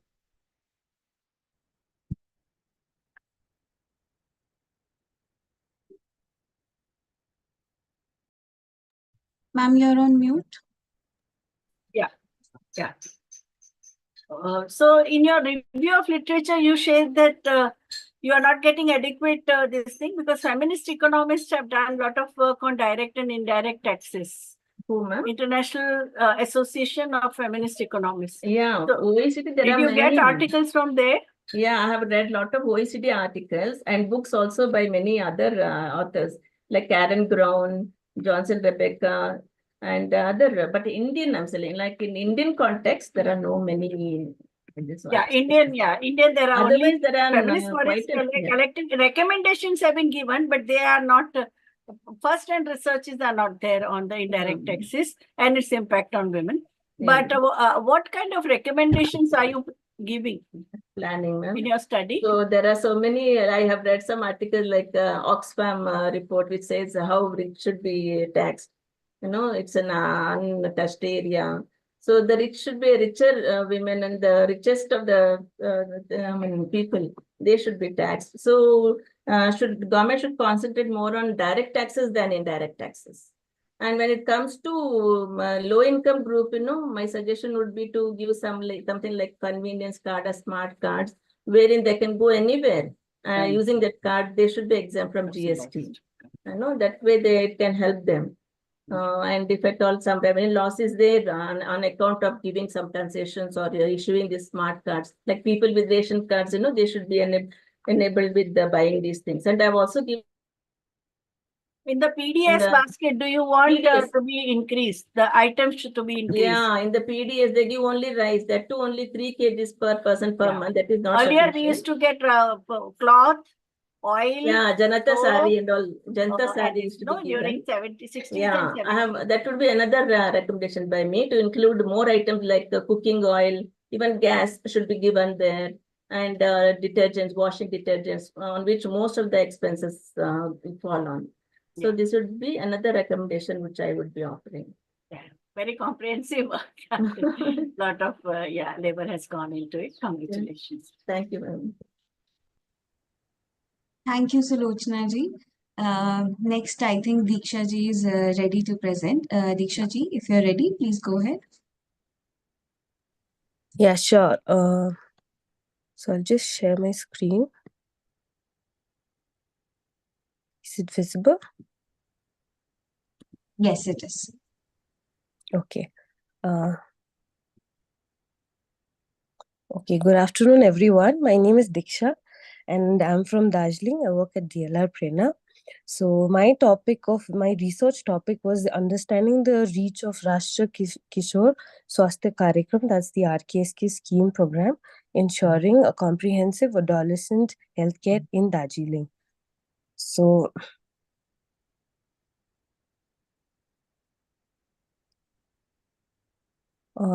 giving some introduction and the background to the research, the RKSK scheme was introduced in the year 2014 by the Government of India, and targeting the age group of 10 to 19-year-old, focusing on improving the adolescent overall health through various strategies and intervention over 6 thematic areas, namely the nutrition, sexual and reproductive health, mental health, substance misuse, non-communicable disease, and also gender-based violence. So while the RKSK scheme has been implemented nationwide, there is an absence of enough studies specifically to the Darjeeling region. So hence understanding the program's penetration, its utilization, impact in this region was very much crucial to identify the challenging gaps and opportunities for major improvement. So for this, my research questions were to understand the current awareness level among the adolescents regarding the Rashtriya Kishore Swasthya Karyakram in Darjeeling, and also to understand the impact of this scheme on the adolescent health outcomes, and also the overall existing barrier or challenges for the effective implementation of the same.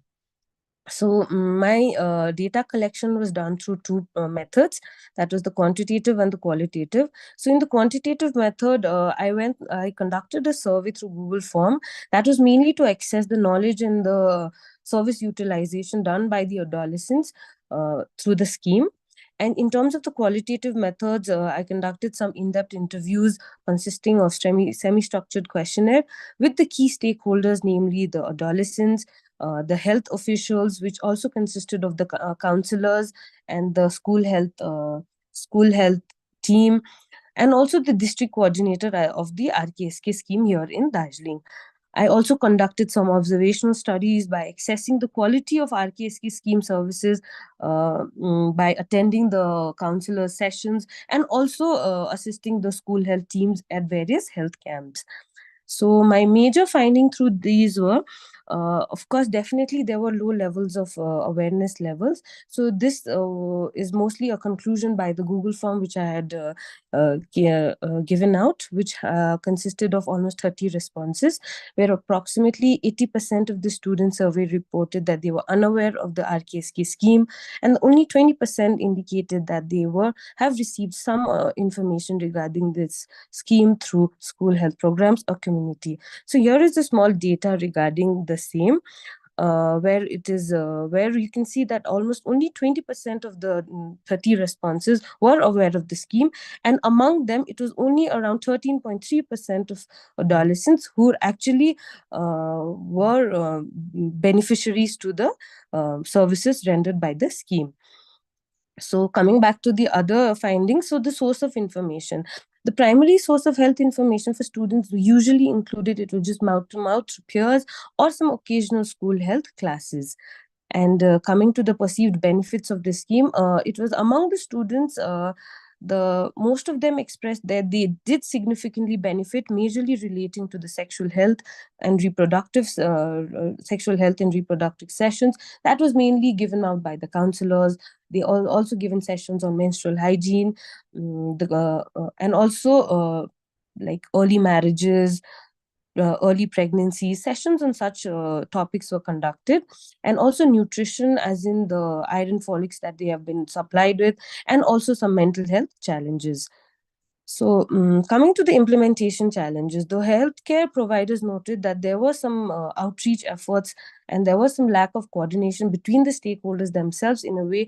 So, the roster is made within a month before, as in where the health team or the counselors are going to attend. So, even though the chart was made beforehand, there was always some cancellations going on, and they also emphasized the geographical issue that the clinics that they were, so each block has just one clinic, and it was very difficult for everyone to like visit the clinic, mainly due to geographical issues, hence leading to some services gap. And there were also some mentions as in the low staffing in the clinic, inadequate staffing in clinics, and also which also led to low follow-ups by the adolescents. So coming up to the low follow-up, there was also one more challenge that I witnessed, was that the clinics are only open till 2 p.m., which made it inaccessible for lots of school-going children to attend the counselors or take any assistance from the clinic. And usually the clinics are also open only 3 to 4 days a week, where most of the team, they also have to go for outreach programs. So there was a level, so it is not accurate that when I will attend the clinic and will I be able to meet someone. So that level of information is in a way not dispersed properly, creating a major gap in services.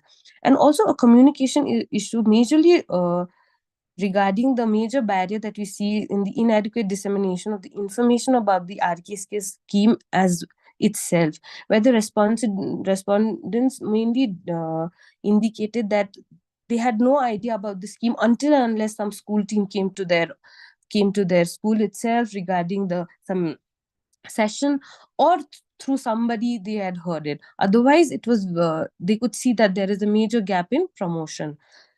So some of the major recommendations after the findings were mainly, I think, emphasizing on the promotion part was majorly important, which could be effectively done through school programs, some community events, and ASHA health workers, which even the district coordinator, he also insisted that ASHAs are acting as a major medium of expressing the promotion or promoting their scheme, and also through local media can be done in order to give more boost to the scheme. Including the very scheme in the school curriculum can also create a level of awareness, is something that I personally felt. And training for the educate, even the school teachers or the health workers can also provide some accurate information regarding the scheme, could help in bridging the gap. And also some gender sensitive services. In a way, the counselors are, so there are 6 counselors in the whole Darjeeling district, rural and urban. So you could see that all 6 of them are female counselors. So a lot of boys did come up with an issue as to addressing the lady counselors can be a problem to them, considering the gender issue there. And also collaboration and fostering partnership through government NGOs and community-based organization can also enhance the program, is something that I personally felt. And as I mentioned earlier, that 2014 was the year that it was eventually started, the scheme, and Darjeeling was the beneficiary to it ever since its inception. So having an impact evaluation can also help in further evaluating the increased awareness of the scheme, and also to better improve its outcome, is something that I felt. And so I'm sharing some of my pictures here with the counselors and the health officials during the visit, and also some of the sessions which I personally attended in order to have more depth of the knowledge that is being imparted through the RKSK scheme. Thank you so much.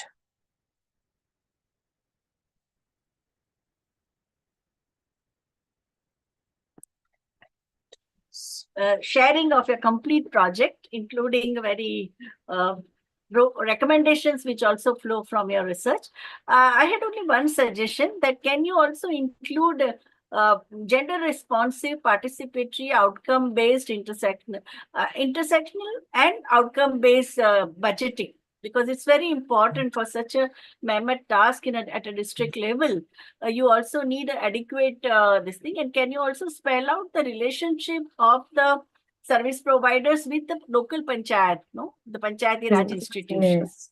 So that Yes, also, ma'am. if you can say, what should be the role of panchayats in the for district level? Because every state also has a district education kind of a, no, DRDAs are there, district Yes, yes, ma'am. education. So their role and their networking with the panchayats. And second one is about the budget. That panchayats should be given adequate funds, functionaries, so that the program can be implemented more effectively. Yeah. Sure, ma'am. Sure, ma'am. Thank you so much, ma'am. Thank you. Thank you. Congratulations. Good. Thank you, ma'am. Thank you, Diksha ji. Next, Ritika ji, if you're ready, please go ahead. Yeah. I'll share. Yeah.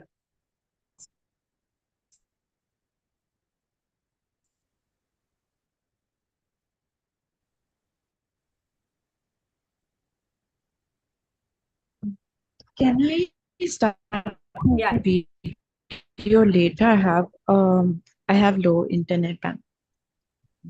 Sure. I think it was Pratiksha ji's turn. I missed out on that. Pratiksha ji, if you're ready instead, then you can go ahead. Sure. Yeah. Okay, I'll just remove this. Yeah, you can stop share. Yeah. Yeah. Pratiksha ji?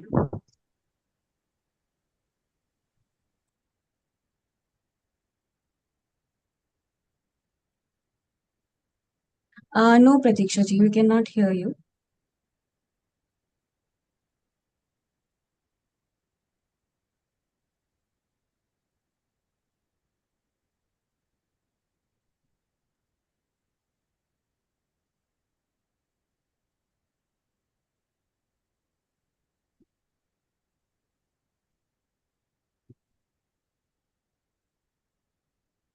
Pratiksha ji, try to rejoin again. Am I audible now? Yes. Yes, but you have to be a little louder.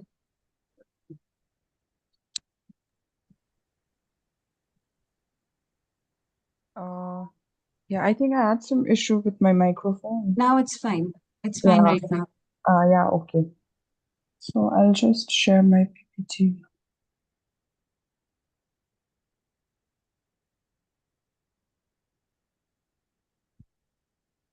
Is my PPT visible? Yes, it's in working mode. If you want, you can make it Okay. slideshow. Okay. Yeah, so hi everyone. The topic for my research was parental discipline and exploring the impact of punishment on behavioral changes in children and examining the alternative approaches. So first of all, I would like to begin with maybe defining what parental discipline is. So parental discipline can be defined as a variety of methods that parents usually use or employ to teach their kids self-control, inculcate morals, and maybe encourage good behaviors. Usually when parents they they use parental discipline, the approaches can range from various methods such as positive reinforcement, where the child is given something that they like or want in order to encourage a behavior that the parents want. And on the other hand, there are more corrective methods as well. For example, negative reinforcement, where the child where something that the child wants or likes is taken away from the child, and sometimes when the parents might use extreme methods also, such as punishing the child, be it verbally or physically, to correct the behavior of the child. But overall, the core of why a parent try to discipline a child lies on making the child responsible or maybe fostering behavior that the parents find good. So, punishment and parenting. So, basically, in the Indian context and even in the Nepali context of Darjeeling, uh, since I've been working with, I think, schools and children and parents for almost a year, punishment is something that I've seen through workshops and conversations with parents and teachers, punishment is something that parents often used instead of positive reinforcement. So yeah, this was the crux of the reason why I wanted to do a research on this, and these were some of the spaces where I did the literature review from. So the objective of my research was to understand the perception of parental discipline in Darjeeling and what behavioral changes was for parents and what parents in Darjeeling, basically in Darjeeling town, did to bring about behavioral changes in children and maybe find alternative methods instead of punishing the child, be it physically or verbally. So my research questions were, what is discipline to parents?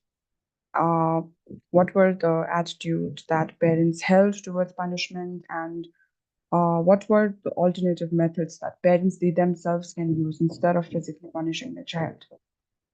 So the methodology that I used was, my study was basically a qualitative study, and the interviews that I formed was a semi-structured interview, and the medium through which the interviews were conducted were in Nepali and English, and thematic analysis was used to analyze the data.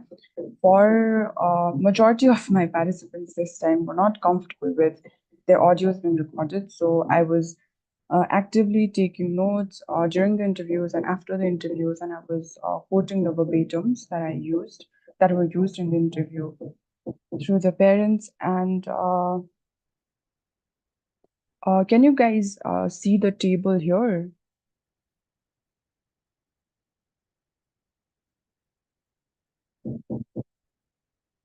Uh, am I audible? Yes, yes, you are audible. Yeah, I wanted to show my thematic table, but I don't think it's visible. Is it visible? We can see the methodology slide. Okay. I wanted to show my thematic table as well, but I'm not sure how to show Is it in another tab? Yeah. Okay, then you'll have to stop share and then share again and then choose that tab. Maybe I'll show it after the Yeah, you can show it presentation. Yeah. at the end also. Yeah. Okay. So usually whenever I do thematic analysis, I have an audio which is converted into a transcript, and I do coding, but this time I didn't have an audio because most of the participants were not comfortable with their audios being recorded. So what I did was I just quoted verbatims. So the process of coding and all, it was cut short. Yeah. Yeah, so the sample for my study comprised of 22 people in general, 4 teachers, 3 teachers were from Hall. They taught the Montessori kids, and 1 teacher was from Municipal Boys School. 15 parents were there. 5 parents were from Hall itself who worked in the creche program, and 10 parents were from my locality itself, in and around my locality, and 2 staff members from Child Protection Unit of Darjeeling were interviewed, and 1 from Sikkim. For my sample, I chose parents and teachers who worked with children who were younger than 10. The reason why I chose the age group to be 10 was because I think up till like 10 and 11, these are the formative years where parents they try their best to inculcate certain habits, or maybe discipline the child in the way that parents deem nice or good. So this was the reason why I chose the age group to be 10. And purposive sampling was used for the teachers, and purposive and snowball sampling was used for parents. So the results and findings. For parents, the broader themes that came across was, when it came to discipline, for the parents, discipline came across as something very extrinsic, something that was very visible, such as If the child is good in academics or has a certain routine or is focused in their career or their career goals and ambitions, even at a younger age, parents deemed that child to be disciplined in some way. And the other theme that came across was generational difference in parenting. So most of the parents did agree that there's a huge difference between the way their parents parented them and the way they're parenting the children right now. Most of the parents they agreed with the fact that their parents during their time when they were kids, their parents were not open to listening to them or maybe hearing their side of the story, and they were easily hit when they didn't do certain things or obey their parents. And the other theme was without fear, there is no behavioral changes. So despite the parents accepting that there's a difference in the way their parents parented them and the way they're parenting right now, they did believe that there should be a boundary between loving the child and disciplining the child also. And fear was one of the instruments that the parents used to bring behavioral changes or disciplining the child.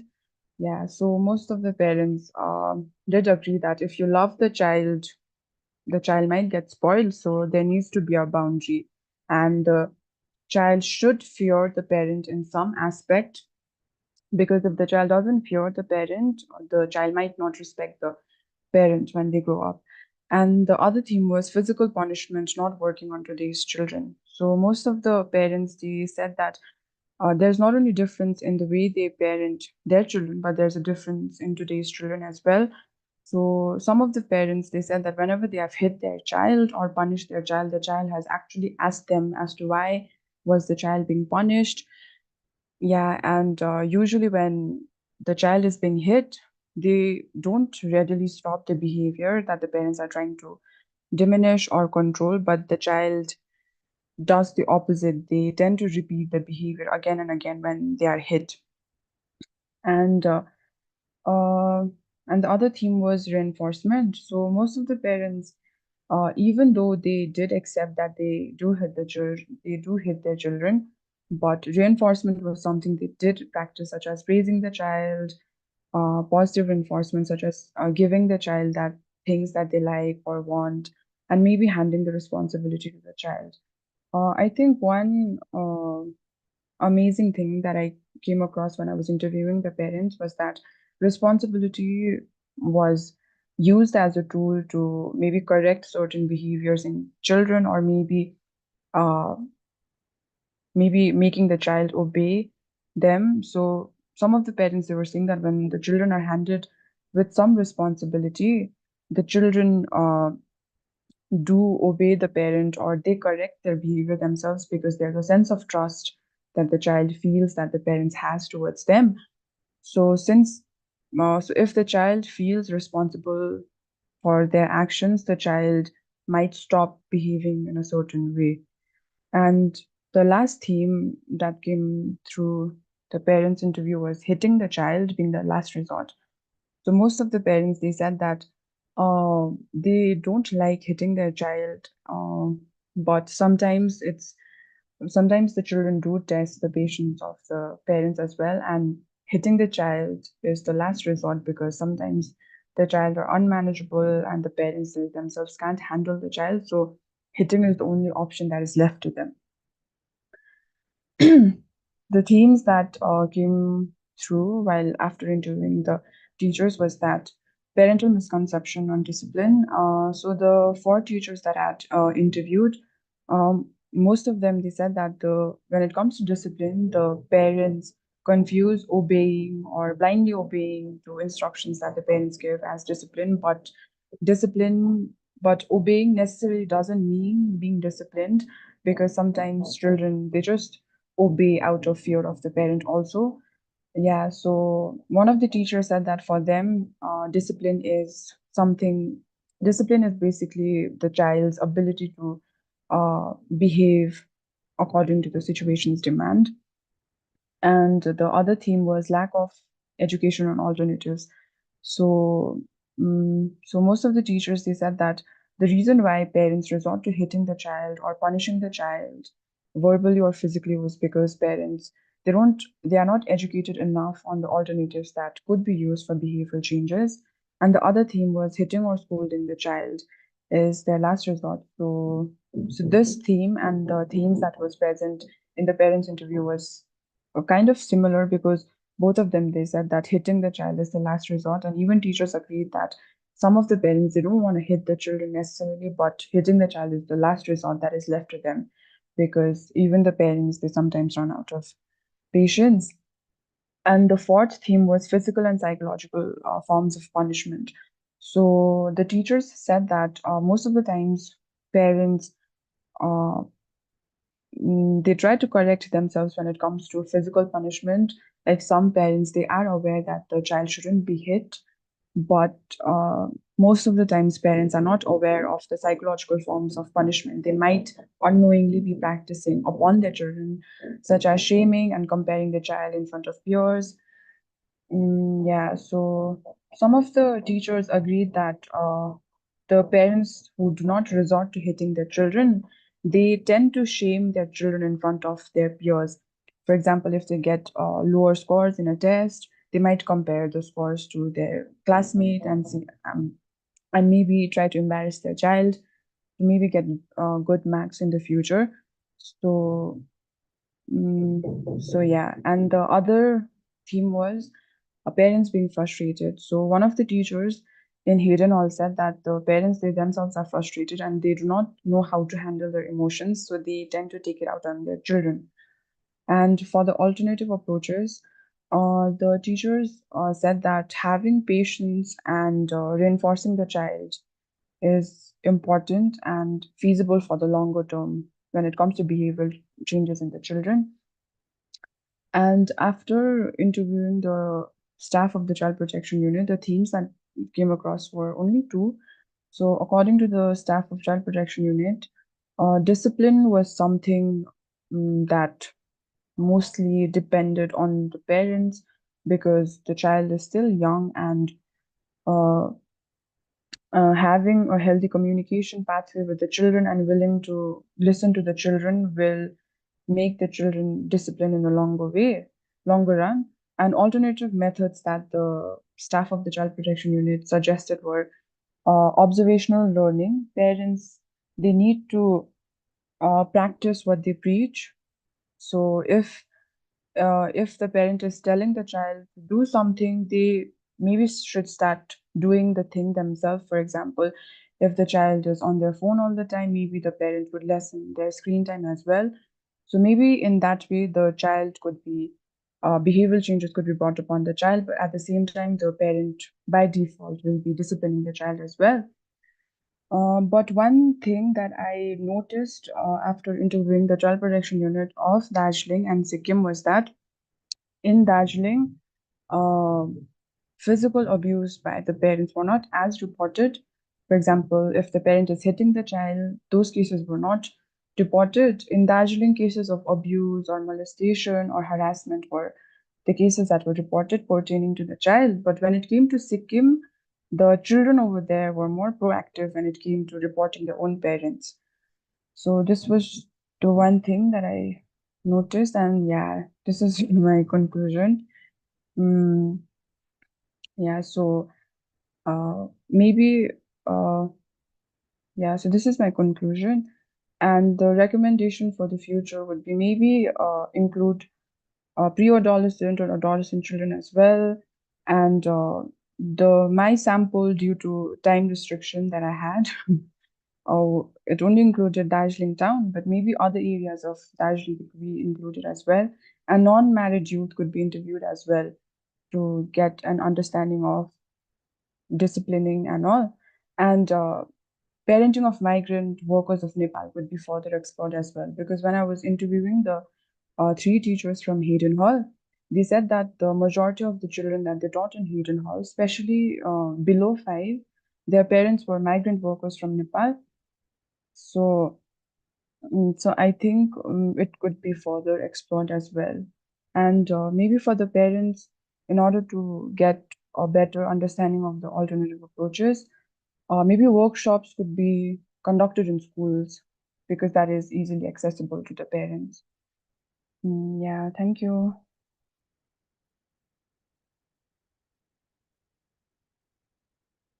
Yeah. Pratiksha ji, your work is very comprehensive, and even your field work and case studies have been, all the stakeholders you have covered. My only question is that, are you going to recommend the kind of any legal provision for parental, the way we have law regarding, or the directive regarding prohibition of corporal punishment, by the teachers around?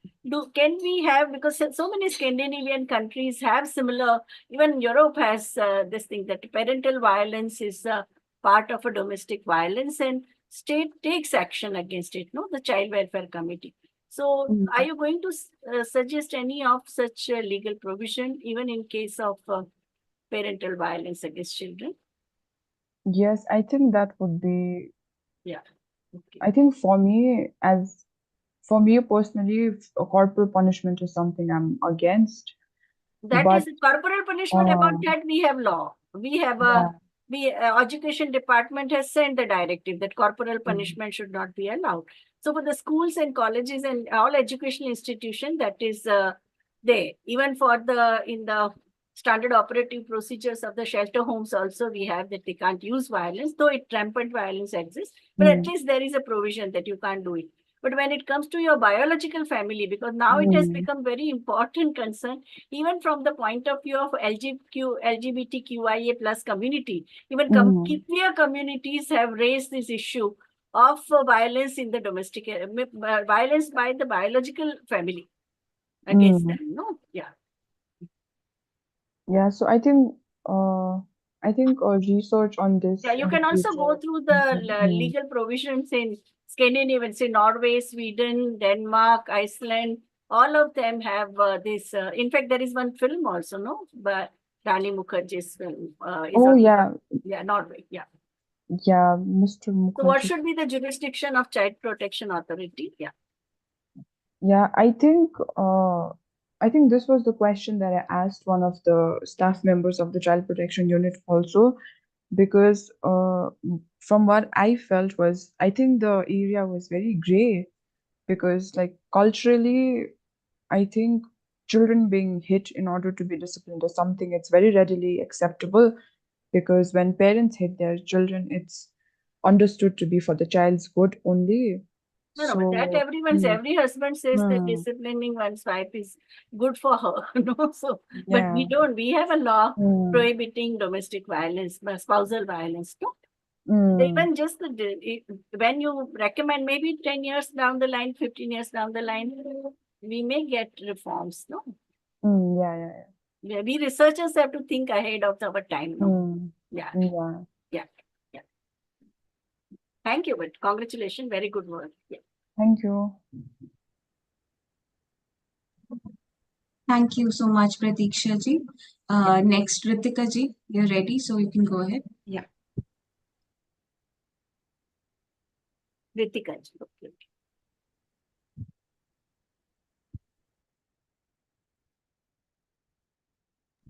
Pratiksha ji, you can stop sharing the screen. Yeah.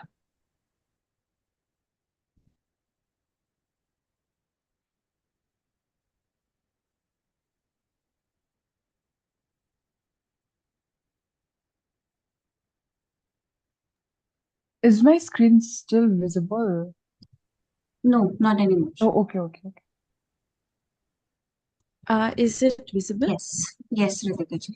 Okay. So the title of my project is The Impact of Resettlement on who declined this video. I'm not able to share my video. Ritika ji, could you come closer to the mic and Yes, okay. Is it better now? Yes. Okay. So the title of my project is Impact of Resettlement on Welfare, Investigating Pension Discontinuities in Chennai's Peripheral Housing Projects.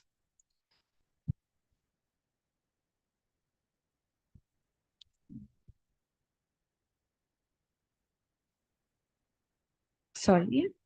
Right. Okay.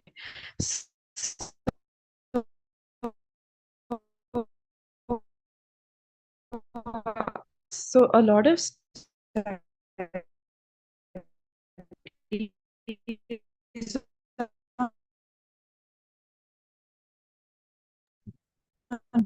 social, there is a gap in understanding how resettlement affects the delivery of social assistance. So I'm looking at 3 pension schemes for the elderly, the widowed, and the disabled. So what happens is, soon after resettlement, pensioners experience the benefits stopping, and this requires them to reapply for it. This means that they have to navigate various administrative procedures. They have to procure and provide various documentary proofs, and they have to put themselves up for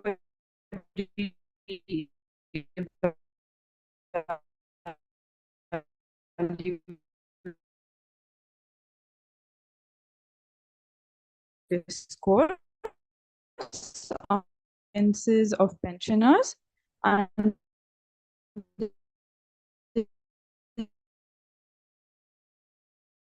provide policy recommendations to fill the gaps in Chennai's resettlement and rehabilitation framework.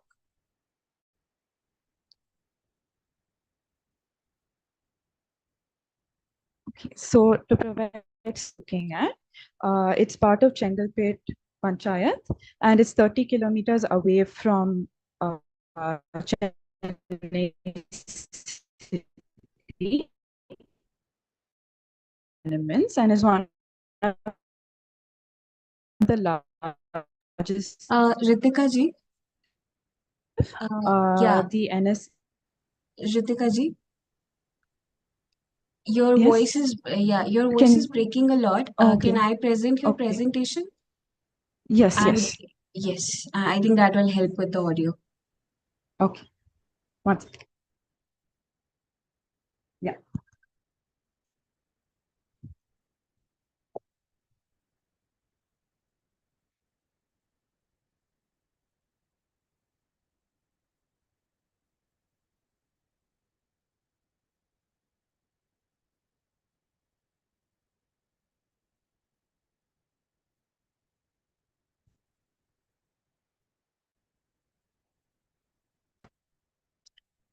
From where was I not audible? From the first slide itself. Oh, okay. Okay. Yeah. So, to give a brief overview of my project, I'm focusing on resettlement sites and what happens to people's pension when they are moved to these spaces. Can you hear me now? Yes, loud and clear. Okay, great. Okay.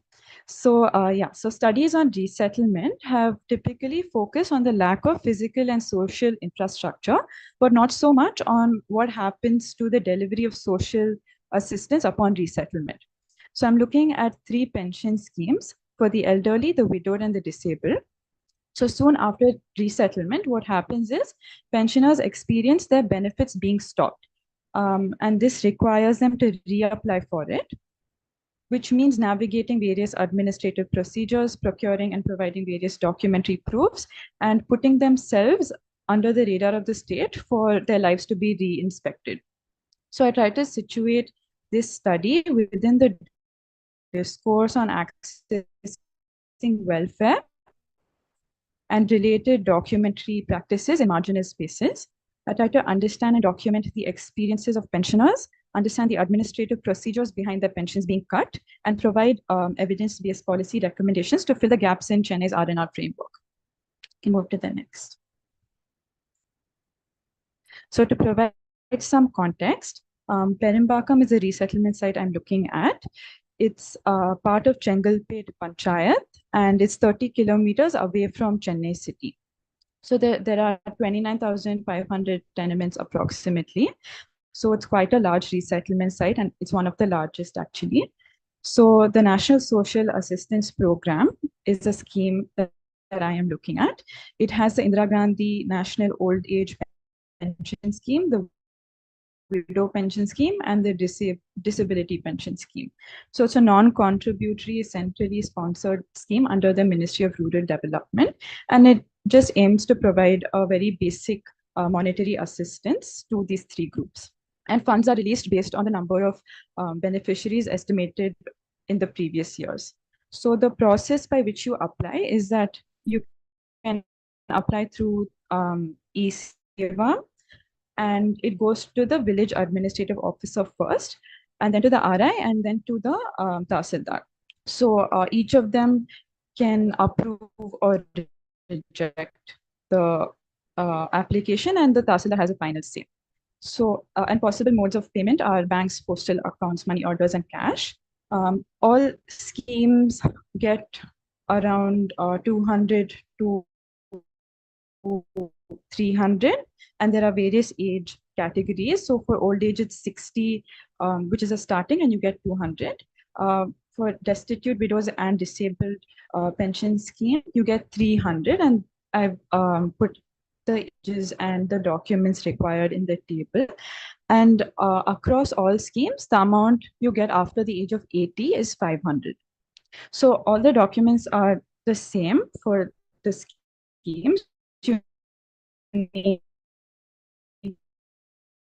your Aadhaar, your ration card, your widow certificate, and the legal heir certificate. And for the disability pension scheme, you require a UDID card, so a unique disability ID. If my audio goes at any point, please let me know. Okay, we can move to the next slide.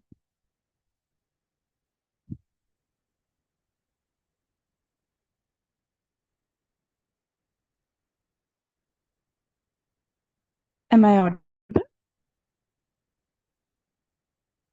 Yes. Okay. So, okay. So my literature, in brief, my review broadly revolves around 3 bodies of work: those that evaluate the schemes, and more conceptual papers on documentary practices, welfare, and the role of Aadhaar in welfare. Some speak of NSAP in particular. And the third is those that look at BPL as an eligibility criteria. So authors argue that welfare is not something that is readily available, but is dependent on the ability of the ID holder to make claims using it. So in this sense, there's a relationship between making and using ID, and the extent to which ID can be used influences your experience of citizenship. So the process of claiming welfare then involves a slippage between one's personal felt ID, identity, and ID as a document. So there's a constant moving back and forth between the two to verify if you are who you claim to be. So Rao argues that despite these new technologically backed and mechanized routines of Aadhaar, ID practices are still very much tied to paper, and subjective human practices of seeing continue. And in the same way, that is to verify one's ID. And in the same way, narrative as a form of proof where you would narrate your identity also continue apart from official forms of proof. So ID documents assume a stability of movement. So when pensions are stopped, one of the reasons is that there's a mismatch in the addresses in their documents. So for Aadhaar-based biometric authentication to work, the associated technologies must also work, which is network connectivity, electricity, correct seeding of the point of sale machine, the fingerprints, the fingerprint recognition needs to work.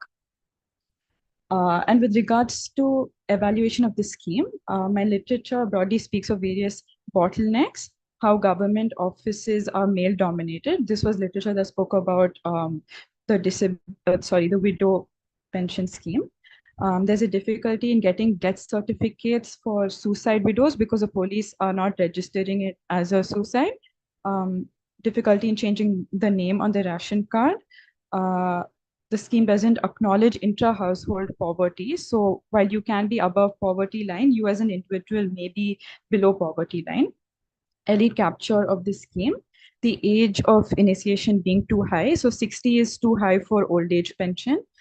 considering the age of mortality, and various delays in pension being dispersed affects consumption capacity, and money is a very urgent need.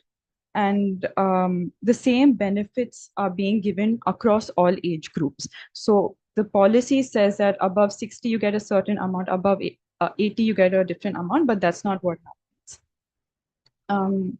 And BPL is used as a criteria for the scheme, but there are various problems with BPL as a measurement itself. And it's meant to measure poverty and not really be used to identify beneficiaries for the scheme. And also lists are not up to date. Yeah, we can move to the next slide.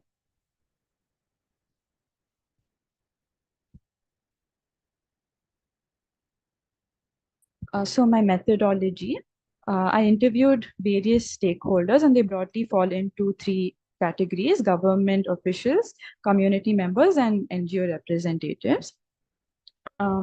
So I've listed out all of the stakeholders that I've interviewed and the number of stakeholders as well, and what I am yet to complete.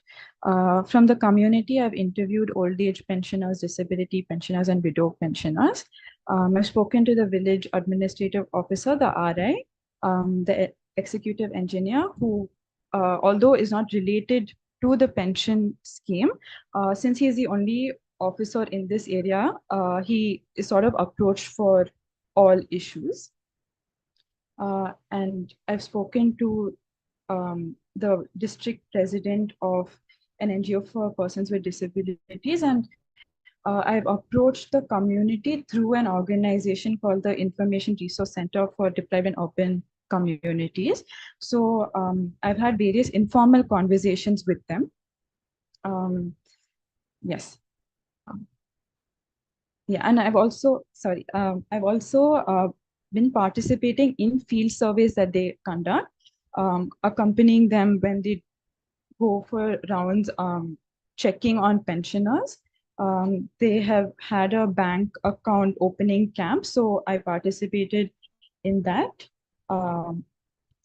And yeah, I've observed document verification that the VEO does on the computer. So that is also part of my methodology. So these are generally a few of my responses. I won't read them out too much. I just wanted to show the kind of issues that pensioners face. So after being transferred to Perumbakkam, after they've been relocated to Perumbakkam, even when they do the right thing with their pension, which is to transfer it, rather than just maintaining their old address and collecting it, their pensions get cut for a year. So 2 of the responses report that.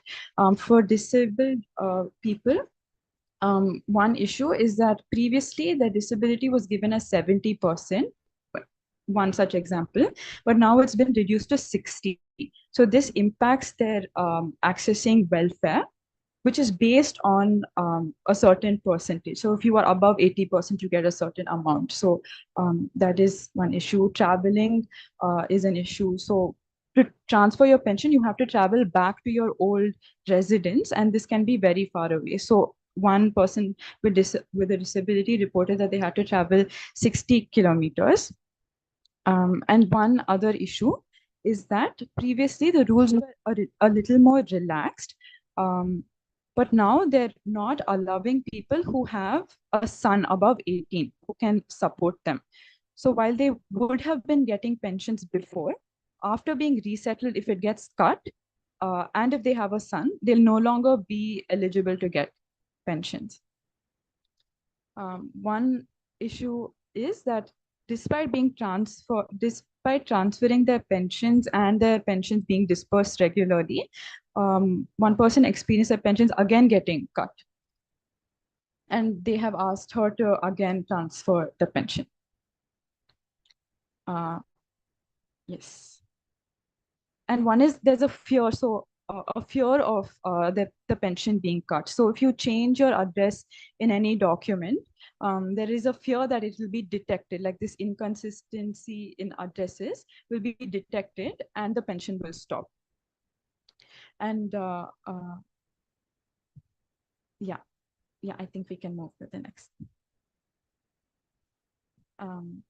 So I haven't done an analysis of coding yet, but these are just insights that I'm gathering.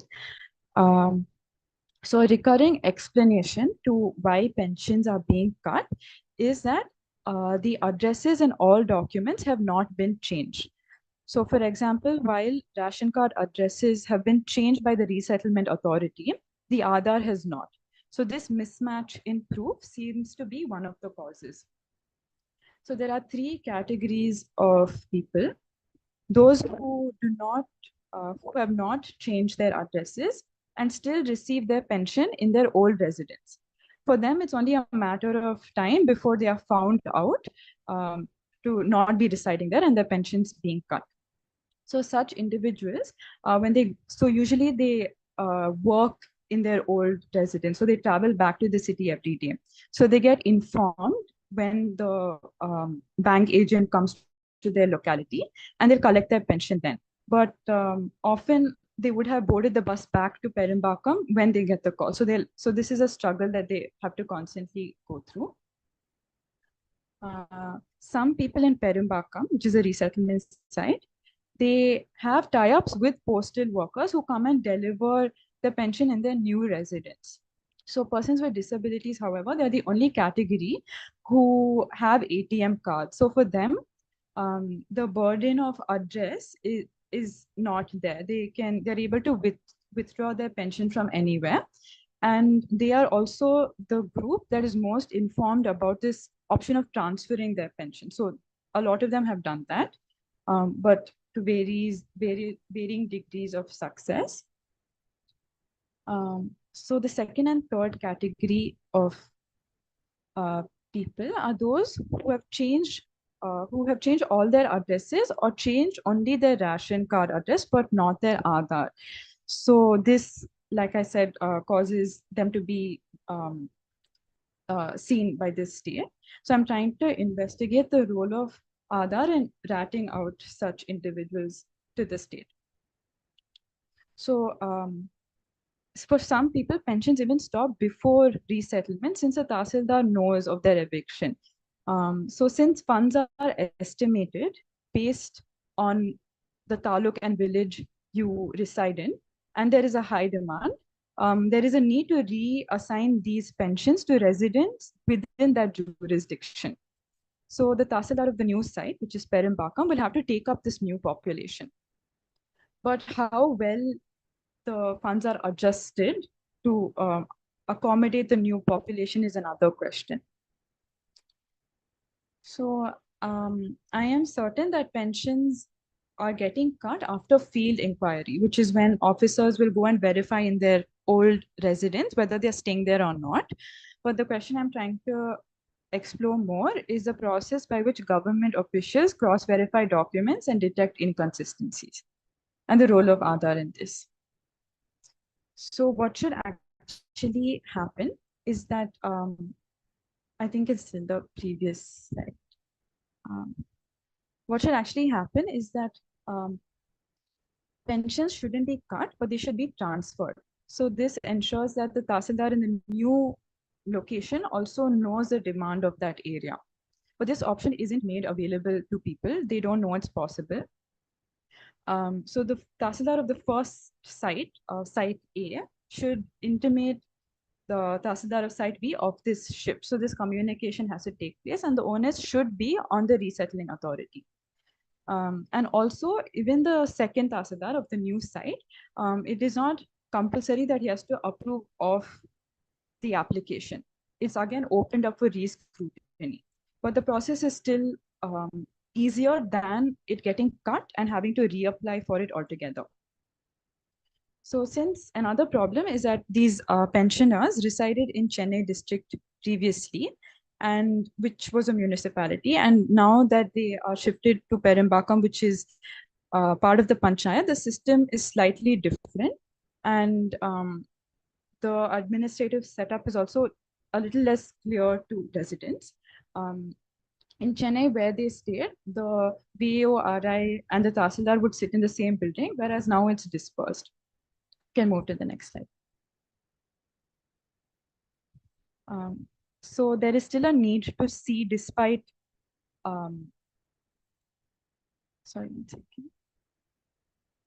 There's a need during the verification process, despite documentary proofs such as Aadhaar that allow them to learn about the individual, there's still a need to physically go and verify on a case-by-case basis. This is because it reveals much more than documents can reveal, such as visual markers of poverty, which is essential because the BPL lists are unreliable. And also things such as if the widow has taken on a new partner, this cannot be revealed by any form of proof. So this physical inquiry is heavily relied upon, and it's repeated physical inquiry by the VORI, and if needed by the Tahsildar also, who can even call people to come to his office. So pensioners, they face multiple challenges across the time span of their pensions being cut. One is the obvious loss of income. Offices are dispersed, whereas before they were consolidated in one place. So this requires a lot of travel, which is beyond unaffordable for them. The reception towards pensioners in these spaces is also neglectful. Some have reported having to go twice a week for a very long time. And these visits often go to waste. So the process of reapplying also means standing to be reevaluated, and this always poses the risk of being denied, especially when the rules have changed. So when pensioners don't have the new form of proof, so now widows need a legal heir certificate and a widow certificate, they have to create these new forms of proof. And this in turn requires other forms of proof, such as their children's Aadhaar card. Additional documents also impede access to getting pensions. So there's the Aadhaar card, there's the UDID card for persons with disabilities. So what this means is that for each form of proof, the addresses have to be changed. Okay. One of the big challenges in Perumbakam is that it didn't have an e-Seva center until recently, which meant that they had to travel to the nearest e-Seva center. But over there, the load was too much. So they already had to cater to their population. So they would be neglected over there. And so in Perumbakam, one problem is that the servers don't work. One of the e-Seva operators said that approximately thrice a month, which is almost every week, there's a server down issue. And until it's rectified, the pension applicants have to keep visiting these centers. So it's just a matter of trial and error. Yeah, and also in Perumbakam, the staff isn't stable in these e-Seva centers. So operators from the other centers, they sort of come in a rotational basis. So this means that you can't follow up your application. You have to explain everything all over again, and so all the more cumbersome. Yeah, and apart from documents being changed, you also have to change your bank branch, which is its own process. So this involves in general a lot of time, money, travel, and effort. The scheme guidelines, however, say that the onus shouldn't be on the applicants.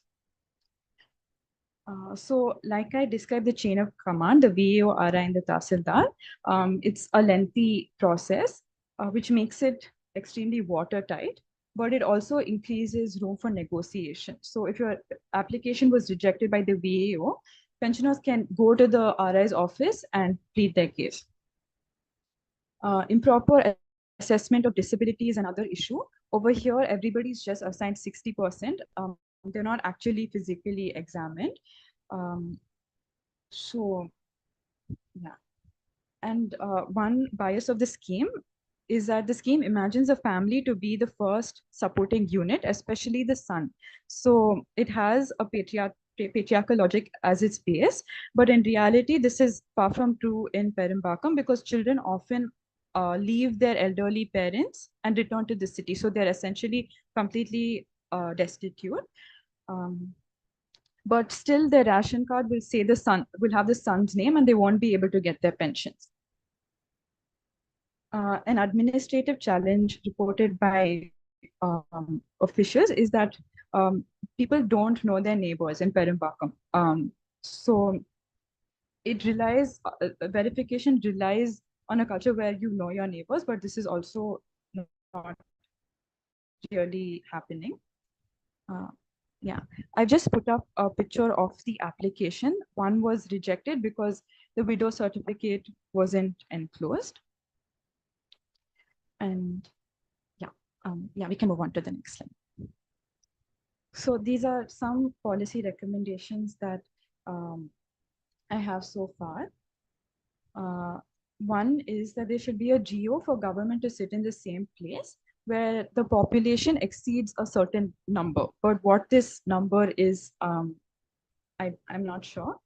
This was mentioned by the executive engineer of that area because he finds that everybody is coming to him for all kinds of problems, including marital disputes. And also a community leader mentioned this. While it's not possible to establish these offices there, because they have to sit in Tambaram, what can be done is for camps to be organized, whereas camps to be organized where all of these officers are present and there is on-site approval. So the resettlement and rehabilitation framework makes mention of enumerating, in quotes, elders and women receiving social security pensions. But what this data will be used for is not mentioned. So is it enumerating them so that pensions can be stopped or and reassigned to a new population, or is it to transfer pensions? So I've attached an excerpt from the policy. It mentions that under additional measures, it mentions that transfer of school social security pensions, Aadhaar, etc., through reception camps at resettlement sites will be conducted, but it doesn't flesh this process out and who the authority is responsible for this are. And it imagines the rehabilitation process to be an after process, but it should be started during or before the eviction itself. And the time of these camps should coincide with the actual move so that people aren't missing their pension and it's seamless. So although physical addresses have to be the basis of allocating funds, it shouldn't be a limitation to accessing pensions. So cutting pension shouldn't be something that occurs. Transfer or holding pensions could be an option so that people could provide the necessary document or update their documents and resume getting their pensions. So transfers currently are treated as an exceptional case. It's not part of the policy or how things happen. It's through writing letters. So you have to go to the Tahsildar on your own, write a letter to the Tahsildar, and he is supposed to forward it to the Tahsildar in the new site, or you have to take it yourself and go. But this is not a fully thought out process. It's just something happens on an exceptional basis, but it should be made part of the regular process. Yeah, and generally movement should be accommodated in the scheme. That's it. Thank you.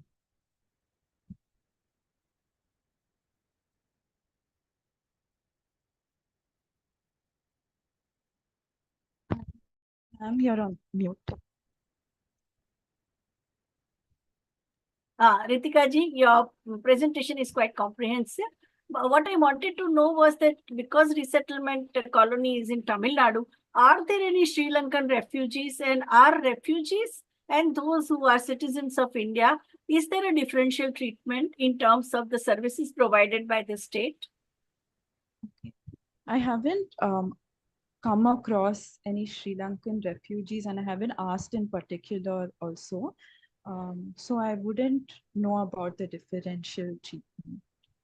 But you did not come across refugees from Bangladesh or Myanmar or Sri Lanka in the resettlement colony? I'll have to check on that. I think if I just have to guess, I'm not too sure I met anybody.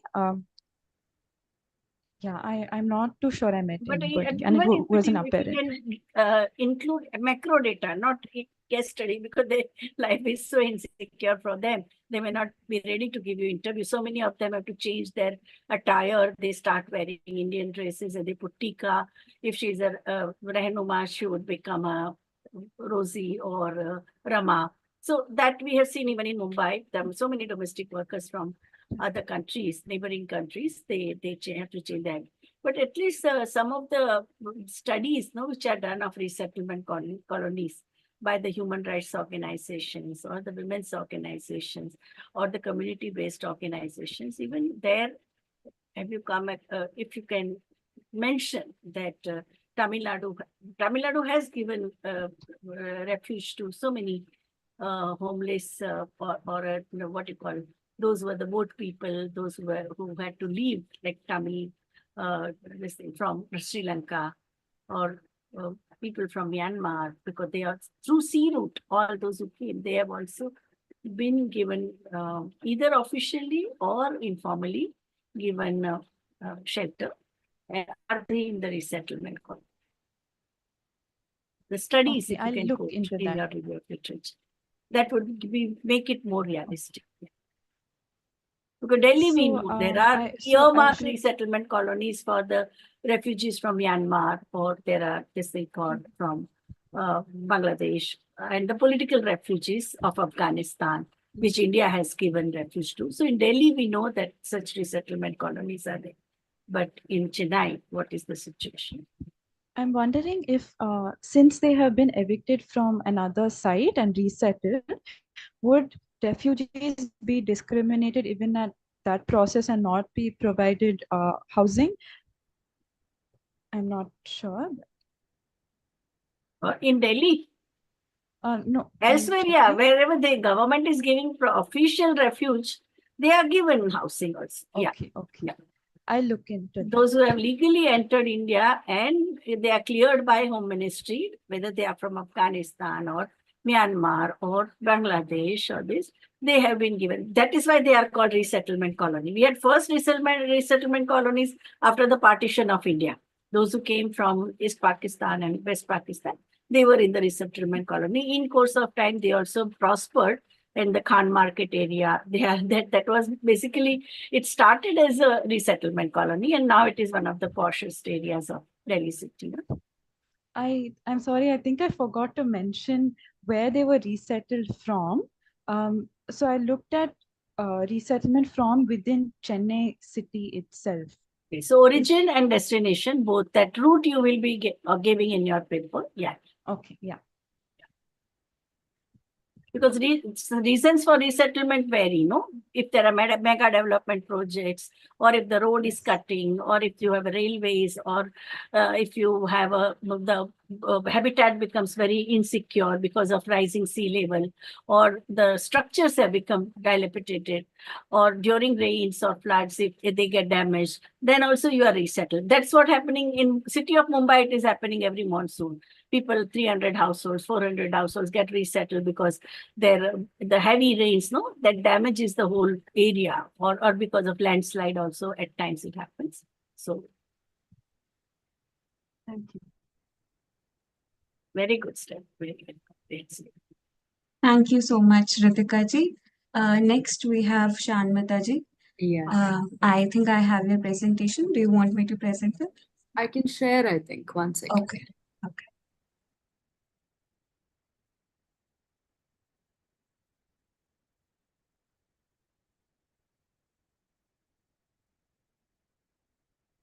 Are all of you able to see my screen?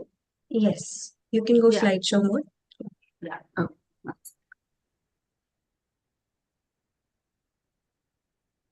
yeah. Can I begin?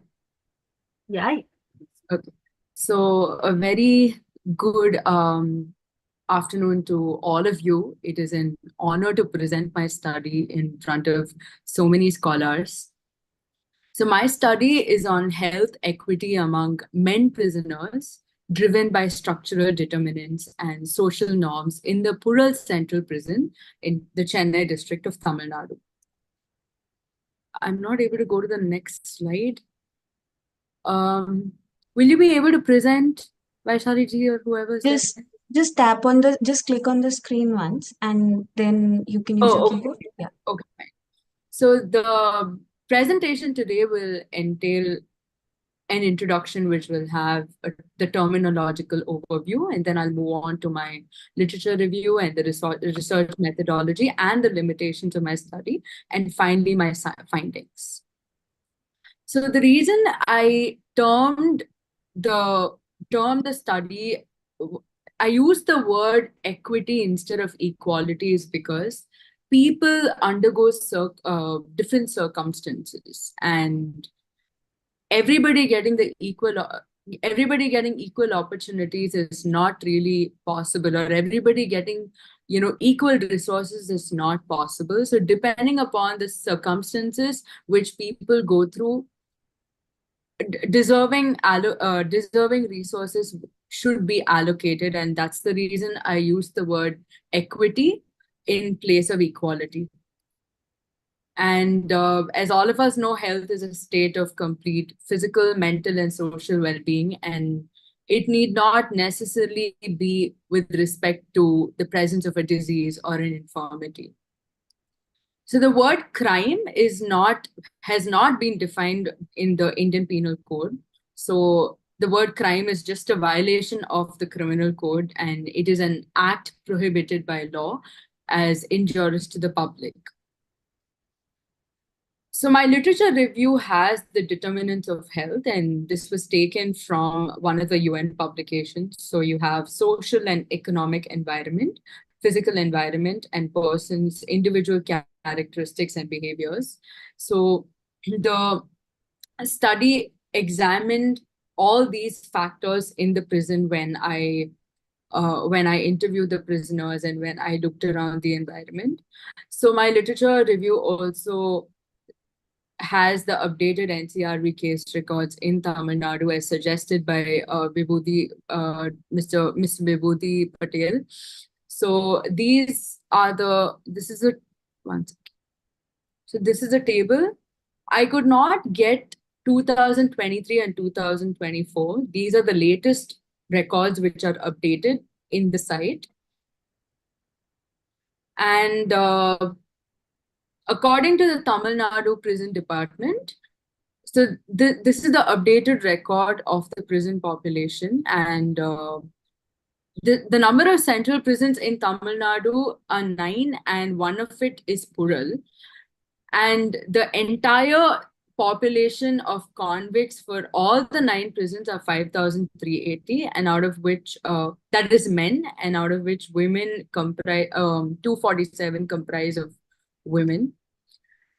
Secondly, I've also included the budget details because I wanted to cross-check if whatever the respondents say, like, is everything covered, the diet, medicine, the transportation charges, and overhead and other charges. So since this is a qualitative field study, my research methodology is a qualitative study, and I conducted the study through questionnaires and interviews. So the number of interviews I took was 24, and I focused on convicts because the remand prisoners, they easily get out of bail. So the cases I interviewed were murder, POSCO, rape, and drugs, NDPS, and white collar, between the age group of 35 to 70. And I also interviewed 2 prison personnel. One is the psychiatric counselor and the other one is the social worker. So I also sent questionnaires to the general public, government officials, and the NGO sectors, and I got 63 responses, and I'm still getting new responses. Like, I've circulated all over, and every day I am getting 10 responses. But as of last night, I've gotten 63 responses. So this is just to determine their perception and attitude towards prisoners or persons in conflict with law. So my limitations were a set of 30 convicts was supposed to participate in this qualitative study, but I was told that not many were willing to come forward as frequent studies on psychology were conducted. So the participants did go through a lot of triggers and psychological disturbances. So out of 30, only 22 participated in my study. So the participants were interviewed in the additional superintendent's office because nobody is allowed inside the prison area easily. So there was no possibility of conducting a self-survey of the physical environment inside the prison. But I did ask about the physical environment to the mental health professional, that is the psychiatric counselor and the social worker.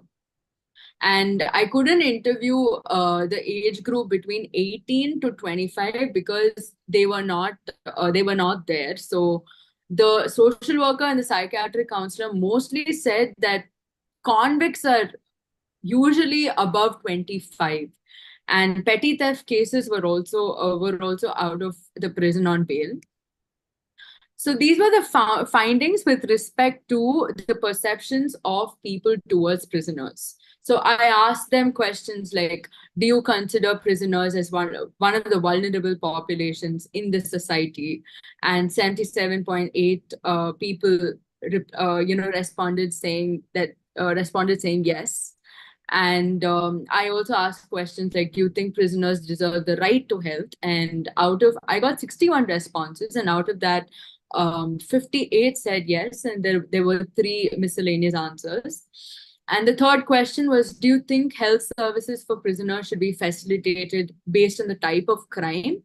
And 81% said no. And the next question was, do you think a prison is a place for reformation or is it a place for punishment? And 84.1% of the 63 responded to yes. I mean, they said yes. And the last question was, do you think the right to health must be denied to prisoners who have committed circumstantial crimes? And 96.8 responded no. So these were the questions which were asked to the prisoners during the interview. So first, I asked them if they're satisfied with the healthcare.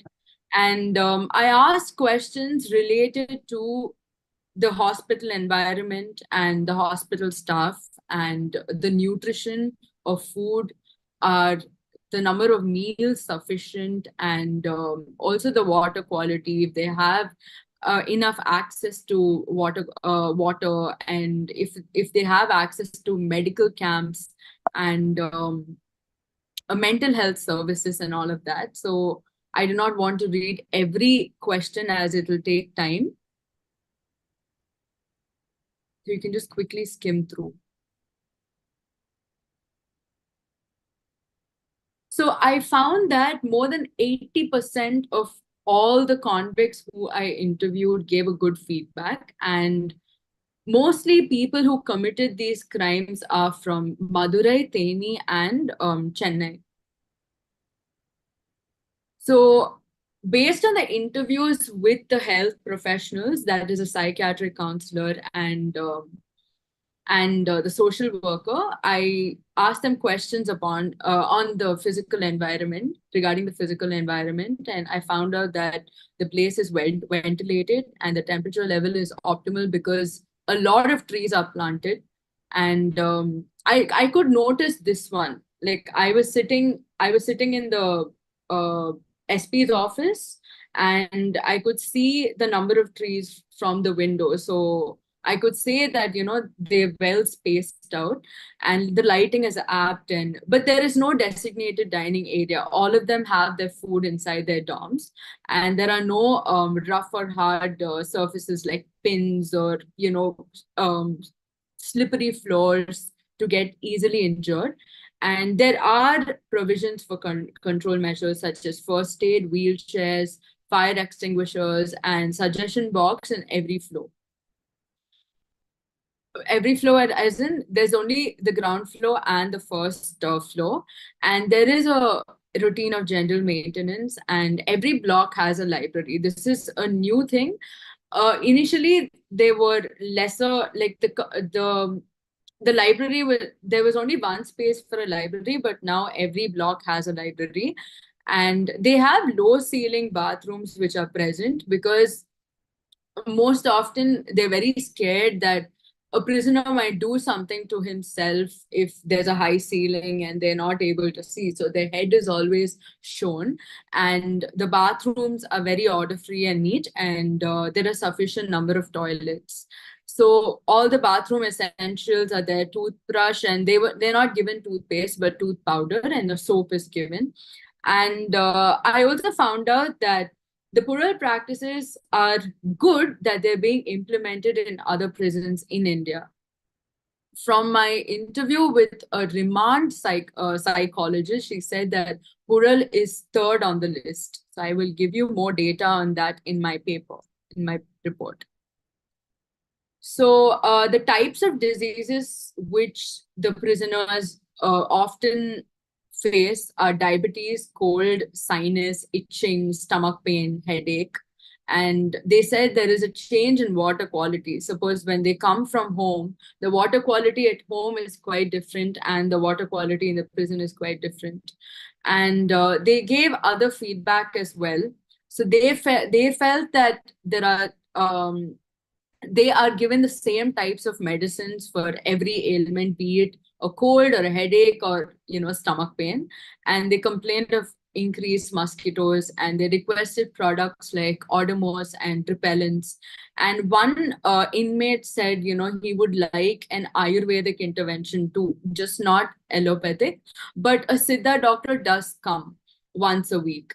And one inmate said he wants a diabetes customized food plan, and some of them obviously wanted tasty food. And with respect to mental health, they feel that increased call time with families will help soothe them. And some of them, very few of them, said the bathrooms are not clean. So this is how the prison is structured. The hospital is structured. That is, they have 8 wards, and they have 10 beds and 1 de-addiction space. And in the prison area, there's one block comprises of 300 prisoners, and there are 182 dorms in total on the ground and the first floor. And one dorm has 20 people, and there are 10 fans and 10 tube lights. And there are small shrines as well to pray, such as a temple, a mosque, and a church. And the food menu. So most of what I gauged, it does coincide. I mean, it does, it does show there are nutritional values. Like, it does cover carbohydrates, it does cover protein and calcium and all of that. So this is the menu: palak, sambar, spicy gravy, and they even have channa, groundnuts, moong, and turtle beans and chickpeas, which are given in the evening along with tea. And there's a special diet which includes chicken for tuberculosis and HIV patients as well. And there's also all the prisoners are employed. So they do jobs such as bookbinding, file making, weaving, seal making, tailoring, tag making, printing, baking, kitchen and store work, gardening and cleaning. So whatever they make, all the products are directed to the government. And there are other findings which I gauge, that is, accommodation and food is free for habitual offenders, and 10-year convicts are assigned monitoring of their peers. So good performers are eligible for bail. And the health professionals, that is the psychiatric counselor, he believes that 98% of the POSCO cases are false cases. So complainants who have civil disputes, they make false allegations of sexual offenses against children on the other party. So that's how it gets converted from a civil dispute case into a false POSCO case. So policy recommendations. So I thought it's very difficult to convince an authority like the government to bring in more measures. But I thought why can't we involve NGOs and companies who are focusing on environmental work, and you can get their interventions to incorporate nature-based solutions and nature-based architecture as a preventative approach to be less prone to diseases and to improve the physical environment of the prison. So this is just a diagram I got from a source, that implementing this kind of a structure can, like, for example, healthier street trees, and if you have all these kind of components in an architecture or an infrastructure, or an infrastructure, so this will help inmates to be less prone to diseases. Secondly, involve interventions of non-government organizations focusing on environmental concerns. And secondly, CSR of MNCs.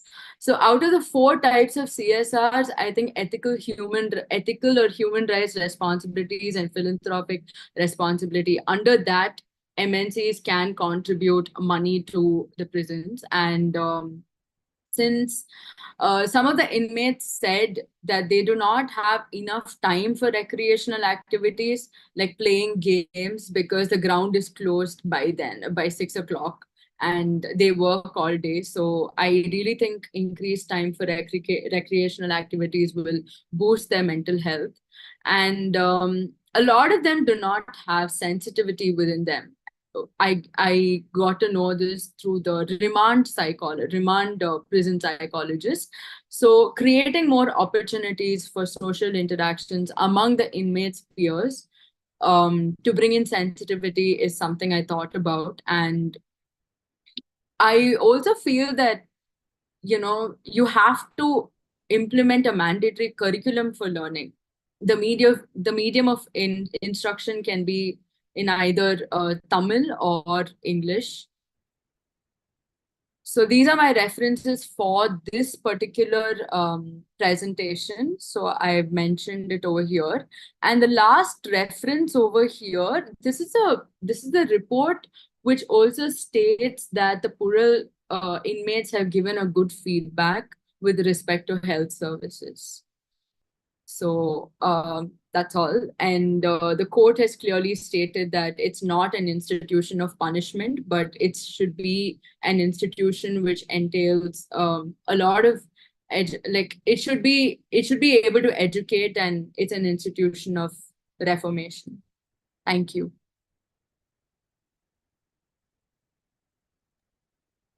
Thank you, Sharmita ji, for a very poignant way in which you have described the present condition. My first suggestion is that please make correction. It is a POCSO, P-O-C-S-O, Protection of Children from Sexual Offense Act, 2012. Right. But POSCO is a company. It is a corporate company. Okay. What we say is a POSCO, POCSO. I actually Googled this because the prison. POCSO is a company in Madurai. It is a corporate company in iron and ore company. I'm aware of so it is in Odisha. There is a POCSO is a company. Right. It's a corporate company. What you meant was a POCSO. I did. So yeah. Second one is that in your references, the link comes the last. You have to say that who is the author of the article or book or report, then title of the article or book or report, then institution which has sponsored it, and after that the link which you are sharing, and the day you accessed it. Okay. That is how the referencing has to be done. So for all the references in the last slide which you showed, in that you will have to provide the author, title, institute or publisher, and if it is a year of publication, immediately after that. So APA style, you can see. Dr. Simi Mehta has shared the readings on how to do the research writing that you'll have to do. Okay. Now, I wanted to ask you a question was about the recreation. What are the recreational activities there? And do they also have a classes do they have study center for IGNU or any other residence course or Coming to that, or craft also. So one inmate, white collar inmate, a person who had committed a white collar crime. So he said after he was admitted into the prison, he did his BA English. That's what he said. And secondly, the recreational courses are yoga and games. So far it's only this, but a library is, again, they have a library hour is what I found out. And I don't think that's enough. So, because most of the inmates, I feel like, they do not want to, they don't have that amount of sensitivity or remorse. And I think that, something philanthropic or philanthropic has to come and play a role in it. And also, once they are out of prison, to rebuild their life also, they need certain skills, no? Exactly. If they are caught in the teenage or when they are young adult, when they come out, if they have a skills, then they can get some employment or even think of self-employment. So which are the skills which are imparted in terms of the vocational education? Do they have Industrial Training Institute, Extension Center of ITI in prison? They don't. They do not have an industrial training thing. But then these are the basic jobs which I came to know about. And all these are directed to the prison bazaar, and it's called Stanley. So the government, it's all for the government, and it's not for any private entity. So that's what the health professional told me. But I'm just, since it's a qualitative study, we really do not know who is honest and who is not honest. Especially in a vulnerable place like a prison, it's very, very different. It's very hard to gauge whether, they're honest or not, because you never know. Some of them may be trained to say certain things to the researcher, and some of them are brutally honest. One inmate was like, no, I'm not happy. No, that is why discourse becomes important. What is there in the FIR? What is the crime for which they have been arrested? And what is their interpretation? So they're both the sides of the story are there. Yeah. So it's very difficult, when you're going for a qualitative study, and it's very difficult to gauge whether they're honest. Yeah. And your own impression also, your perception, how you see that persona, that is also. But it was a great experience, ma'am. I never thought I will have the courage to go inside a prison and sit with a, a person who is alleged of rape or a POXO crime. So I'm glad I did it, and so many times they say also, like a lady, a student of Delhi University, I think she did a PhD on Tihar jail, no? And so many of the prisoners, they told her that, I wish you had come earlier in my life. I would not have committed crime. In course of discussion, and we being treated as a human being, and most of the time, like teenagers, no, they also take revenge, like because they think that this person has moved away and they think too high of themselves. To show their place, I'll rape her. So that also happens, no, in the teenage. But later on, like when they say that, if had someone explained to me, because they also said, no, that when I lifted a skirt of a girl in a school, everyone laughed, even teacher laughed. When I misbehaved in a primary school, then too it was treated as a joke by everybody. When in a college, when I pulled someone's chunni, and then too people thought that I was a brave and macho. Nobody told me that these things are wrong. Never was I told, either by my family or by my neighbors, or even in the ecosystem in which I grew up, that what I was doing of wrong. So only when I came to prison, I started rethinking that why didn't they tell me in my childhood? So that those type of testimony. Right. I would like to share something else. I forgot to tell you this. So when I asked them, in case of acute emergencies, are you being transferred to the government of hospitals immediately? Very few of them said no, we're not transferred. And some of them said, even after the healthcare, even after the doctors treated me, I've not gotten better. So I asked the healthcare professionals, that's a psychiatric counselor and the social worker, why they are not being able to transfer to the government hospitals immediately. They said there are limited escorts. That an escort has to be placed in the court and even in every sub jail and jail. So there are limited escorts, and especially when this happens at night, it's very difficult to transfer them. Correct. This one was so this is something which I wanted to tell you. Yeah. Shortage of staff. Yeah. So I hope this presentation was good and I've done justice to the. It's so many new insights. Yeah, okay. So just one more doubt. So before I write this report has to go to the DG office for review. Yeah. And I really want it to be published, but they have to review it, and I hope they review it and they say you have anonymized enough, no? Yeah, I'm anonymized. How big is the prison? It's 2,100 acres. And out of it, 24. Yeah, 22. You have interviewed 24. Yeah. 22. That is anonymized out of 4,000 to 2,200. This thing. 22 is not a. Cannot be identified. Yeah. So I have never asked for their name and their place and all of that. I just no, even name, age. This. Yeah. I didn't ask. I just anonymization. You have to check that they are protected. No, those who have given you interview, they should be protected. I didn't take it. Yeah. Yeah. I think that is a major thing. And if anything is against the prison authorities, they may censor it. No, that's the thing. So I just need your help in tweaking my report in such a way that challenges. You are using the term challenges and mind-boggling issues and needs to be sorted out. The kind of language you use, it's a very persuasive language rather than attacking. Right.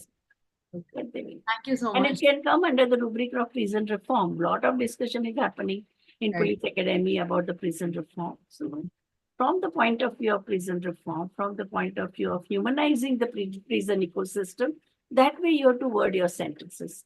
Right. And one more thing is, I would like to interview the subjective perceptions, that part alone, from the perspective of a person who belongs to a lower economic strata. Intersectionally vulnerable. Yeah, like marginalities. Like some of our helps and housemates and all of that. So I just need some time for that. It'll take a week, and I'll include that in my final report. Yeah, because others can easily access legal support, which poor person cannot. They have to just depend on the defense lawyers' willingness and also their prejudice, because defense lawyer may be sympathetic, may not be sympathetic. We don't know. They are appointed by the government of India. Right. Thank you so much, Vibhuti. Congratulations. Very good. Thank you so much, Shanvita ji. Next, we have Srishti ji. Srishti ji, if you're ready, please go ahead.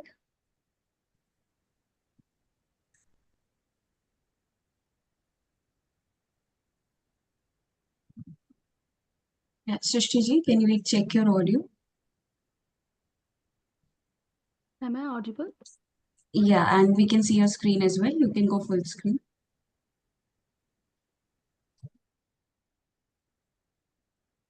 Yes. Okay. Hi, everyone. How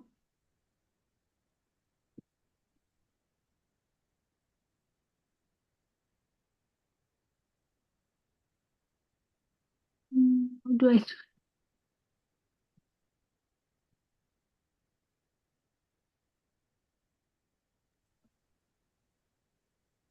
Yes, please go ahead, Srishti ji. Is my screen visible? Yeah. Yes. Yes, it is.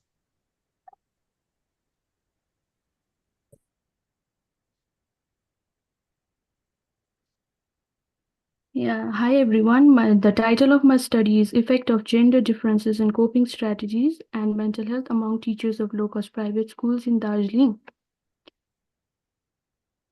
So,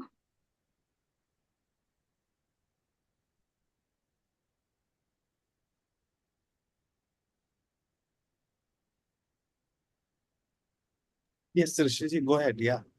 yeah. The introduction. The study explores the different gender differences and how do they cope with the stress and how's their mental health. Teaching in these low-cost private schools itself is a challenge which are worsened by the limited resources and support. With the increasing number of schools in Darjeeling, the teachers often face challenges like limited resources, low salaries with high workload, and societal, physical, and mental pressures. My research objectives are to identify primary stressors faced by the teachers, to explore and understand their coping strategies related to their work. So my research questions were, what are the strategies used by male and female teachers to cope with stress or challenges in low-cost private schools in Darjeeling? And what are the challenges faced by male and female teachers and how do they manage their stress differently according to their gender? And how do cultural and societal expectations influence the coping strategies of male and female teachers? Now, the methodology. I took in-depth interviews, and I also made a Google form for the open-ended interviews, and I also did the phone call interviews for the stakeholders. I took 24 teachers from different localities in Darjeeling, in and around Darjeeling, and out of 24 teachers, 12 were male and 12 were female teachers. The research findings. When it comes to stress management, it was found that women typically chat with friends or co-workers, take a break, or sometimes relax, or sometimes choose to ignore and engage in their hobbies.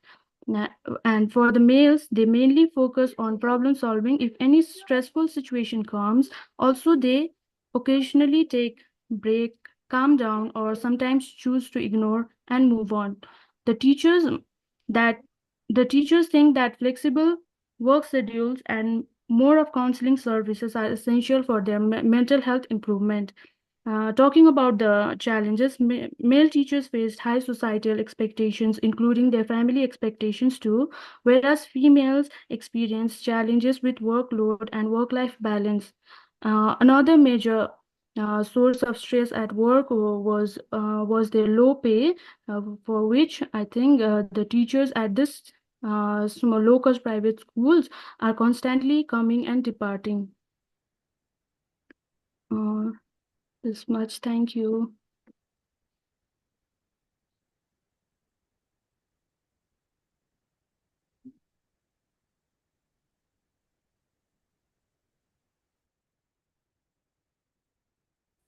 Hello, Shishiji. Hello. Yeah. Am I audible? Yeah. Yeah, you are audible. Only thing you have to provide the discussion also. And in the report, when you write, you will put the responses, no? The way they have spoken, the interview. And if you can use, instead of male teacher and female teacher, if you can call them man teacher and women teacher, that would be fine. Because male and female is a biological connotation and man and women have a sociological connotation. So generally in academic writing, if you write that, men teachers and women teachers, that would be fine. Yeah. But you have only given the quantitative data, but what all transpired and what are your observations and analysis, you will have to put them in the report. Are you thinking in that direction? Yes, ma'am. Hello? Yes, ma'am. Okay. Then it is fine. Yeah. And I think we can go through and revise it. But discussion you have to put in. No, you have to incorporate discussion. And from the discussion, what emerges in terms of recommendation and further research, that also you should put. You should include. Huh? Sure, ma'am. Okay. Yeah. Thank you, ma'am. Thank you. Thank you. Thank you, Srishti ji. Next, we can have Aishwarya ji. Aishwarya ji, if you're ready, please go ahead. Good afternoon, ma'am, and Arjun sir and moderators, and my fellow co-participants. My area of research is right to dignity and safety of workers engaged in sewer and septic tank, a case study of the 2013 Act. I just want to mention that I have not added the recommendation slide in my PPT, but I'll be discussing it out loud. Yeah. So I'll go ahead and share the PPT.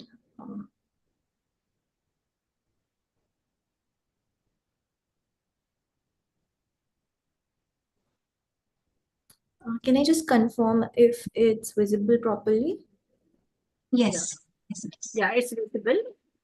It is in working mode. You can make it slideshow. Okay.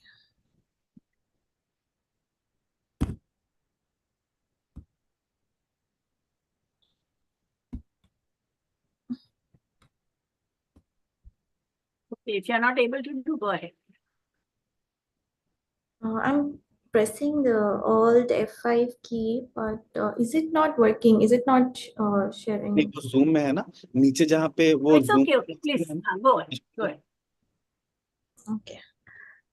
Just let me know. I'll just draw it. From where do we do it in Zoom? Yeah, we are able to read it. Don't worry. We are able to read. Okay. Just a brief background to the 2013 Act. The Act was introduced to address the inadequacies and the low impact of the 1993 Act, and which was aimed at, of course, eradication of manual scavenging. It was only limited to dry latrines or insanitary latrines. So in 2013 Act, the legislature expanded the definition by also including hazardous cleaning within this purview of the Act, but not per se defining it as manual scavenging. So, and the Act focuses on the right to safety as a priority of the legislative intent of the workers engaged in manual cleaning of sewer and septic tanks. But it also has a lot of exclusionary aspects, which I'll be discussing as part of this case study. I'm not able to share, just give me a second.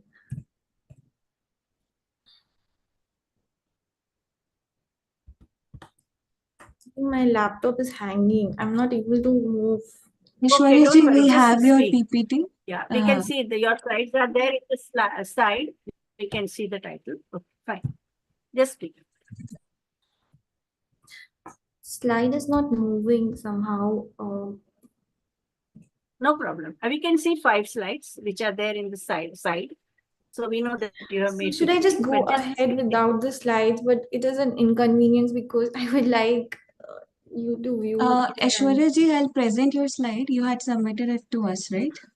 Maybe a problem of bandwidth. No. I can also switch off my video.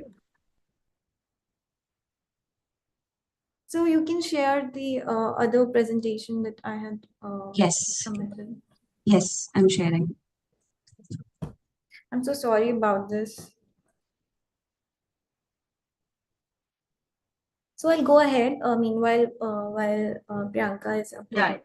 So the second issue is that the workers, apart from the exclusionary aspect of the law, the workers face an epidemic of deaths during this so-called hazardous cleaning of septic tanks and sewers, and they're treated as disposable and not as equal constitutional citizens. And there is an extreme structural discrimination. There is absence of upward social mobility and exclusion from societal resources. They face acute vulnerability and caste-based enslavement, which ties them to this kind of sanitation work, that is manual scavenging. And there is a continuous violation of their human dignity in this kind of work, where they are systemically forced to enter sewer and septic tanks in order to clean them manually. And whereas the Act provides for protective equipment, the observation of safety protocols, and mechanisms to protect the worker, but the entire obligation of this protection is put upon the workers and the employer. The state is largely absent from this kind of a setup, where the protection of the worker is put upon the shoulders of the workers themselves as the last resort by asking them to use a personal protective equipment, which is something that I find highly problematic. When there is systematic denial of compensation and lack of accountability for wrongdoers. So during the field work, I could see that the families of the deceased workers were forced to uh, settle by the employers or the strong men around in that area. And there is a lack of accountability for the wrongdoers, and so is the conviction rate extremely low because the FIRs themselves are not registered due to the lack of sensitization of the law enforcement agencies and the apathetic form of investigation that is conducted in such cases where workers die inside sewers or septic tanks. Then the institutional apparatus is not in place, that is mandated as per the 2013 Act, and the surveys have not been conducted. And even the Supreme Court has admitted that the only two surveys that were conducted in 2013 and 18 were not reliable and not as per the mandate of the Act. And this was admitted in the Balram Singh case in 2020. And then workers are basically coerced to perform dangerous sewage cleaning tasks, and even employers often say that if you do not clean it properly, we will not pay you the full amount that they decide. And in one such instance, we found that even though the worker themselves owned a suction and jetting tank, the worker asked them to get inside the septic tank of their house, and he, along with another worker, went inside in order to clean it properly because the employer were not satisfied with the type of cleaning that the jet or the machine was doing. So then this indicates a great violation of the fundamental rights, the right to choose one's occupation because of the caste-based enslavement, and violation of the right to safe and dignified livelihood and freedom from discrimination. So these practices indicate a complete violation of the legislative intent, the constitutional values, and international mandates. So my research questions, moving on to the next slide, are what are the systemic factors that facilitate and obstruct the elimination of the practice of manual cleaning of sewer and septic tank workers as per the mandate of 2013 Act. Could you please move on to the next slide, Priyanka? Sorry, the slide which is titled Research Questions. Thank you.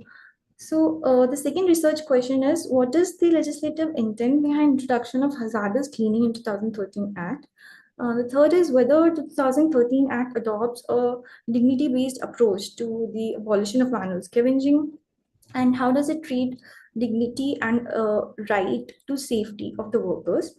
And lastly, whether the 2013 Act is exclusionary towards the rights of sewage, septic tank, and railway scavenging workers. So moving on to the methodology slide. The objective is to undertake a case study of the 2013 Act, the lived experiences of the workers who were affected with the law, not just lived experience with the practice, but with the law, and the implications of the 2013 Act on the right to safety and dignity of the affected workers. So the method I've taken is purposive sampling through a semi-structured interview schedule to ensure that all perspectives are taken. And the key informants are, as you can see in the slide, of course, the primary stakeholders, that is the workers who are engaged in manual cleaning of sewer and septic tank, and also storm drains, because recently Madras High Court has included storm drains within the definition of sewer and septic tanks, and hazardous cleaning. So the authorities that monitor sanitation work, such as the NCSK, the NSK FDC, that provides the funding for various social welfare motives, and the urban local bodies, the supply chain stakeholders. So these supervisors, private contractors, households, RWAs, and the office bearers in all the government agencies related to sanitation, as well as lawyers and activists. So moving on to the findings from the field. Yeah, so the research has shown that the Act does not treat hazardous cleaning or the cleaning of sewer and septic tanks without protective equipment and safety protocols observation as manual scavenging. So there is a statutory differentiation between the two, and there is a, because of this, it results in an extreme amount of apathy from the executive and the administration, as well as the society, the households, the RWAs. And it has no deterrence effect because of this binary. And the dissemination of illegality of manual scavenging, that is the biggest prima facie factor that leads to the perpetuation of this practice. But for which I recommend that there is a need to conduct multi-stakeholder collaborative camps inside wards, and of which even one of the IUs in the investigating officer, he himself was very enthusiastic that such camps should be conducted in order to raise awareness about the illegality of manual scavenging. So such collaborative exercise, if it is mandated by the Act, though it is mandated, but it is not conducted, and it is not at all obligatory on any of the local authorities. So if it was made obligatory, then it would lead to a lot of awareness about the actual illegality and what constitutes hazardous cleaning and who should be contacted in case of any violation. And then there is RWAs have been recommended to put up posters saying that sewer की असुरक्षित सफाई ना करवाएं और ना करने दें. That is, do not let sewers to be cleaned in an unsafe manner. But this poster, as per the guidelines in the Balram Singh case, has not been put up by the RWAs except in a few places. And this large-scale advertisement also needs to be done in order to disseminate the fact that this practice is illegal. However, this is only the prima facie issue, that is the illegality. The major issue is the exclusionary aspects within the Act, which is that the Act discriminates between workers who engage in this hazardous cleaning, which the Act calls, whereas their dignity is still violated because they enter sewers and septic tanks full of non-decomposed fecal sludge, right? And this binary, along with the exception of the railways and the this introduction of the protective equipment, it makes it extremely vulnerable to exploitation by the administration and the executive. So this is a loophole that the Act has left for the executive to exploit. And then there is the entire putting of onus on the employer and the worker, and prioritizing safety instead of focusing on how the design of the Act can be made more inclusive. So rehabilitation itself has been denied for these workers because they do not fall under the category of manual scavenging.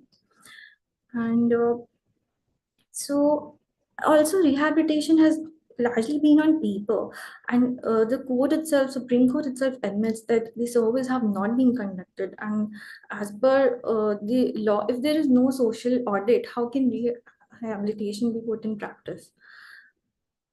So there is this artificial binary that is created between workers who clean dry latrines and workers who clean sewer, septic tanks, and storm drains. And also the exclusion of sewage treatment plants, that is not mentioned within the Act, whether that comes under the scope of hazardous cleaning. So there is on multiple levels exclusion and reluctance in a complete abolition of manual scavenging that is indicated through this case study as well as the empirical research. And conviction related issues also, there is bail is very easily granted even if at all the case is dragged to the court, which is not done so easily because the officers, the IOs, are not themselves aware of the legality of the act. And even when they are informed, it seems that they treat it so as I have. So in one of the cases, the IO themselves said that this is ittifaqiya or coincidental, which is like he does not understand the systemic issue embedded in this practice. So, and he was not willing to register the FIR. So, this is the kind of apathy that exists within the law and of course in its enforcement and implementation. So, I would like to stop at that and ask for the feedback. Thank you.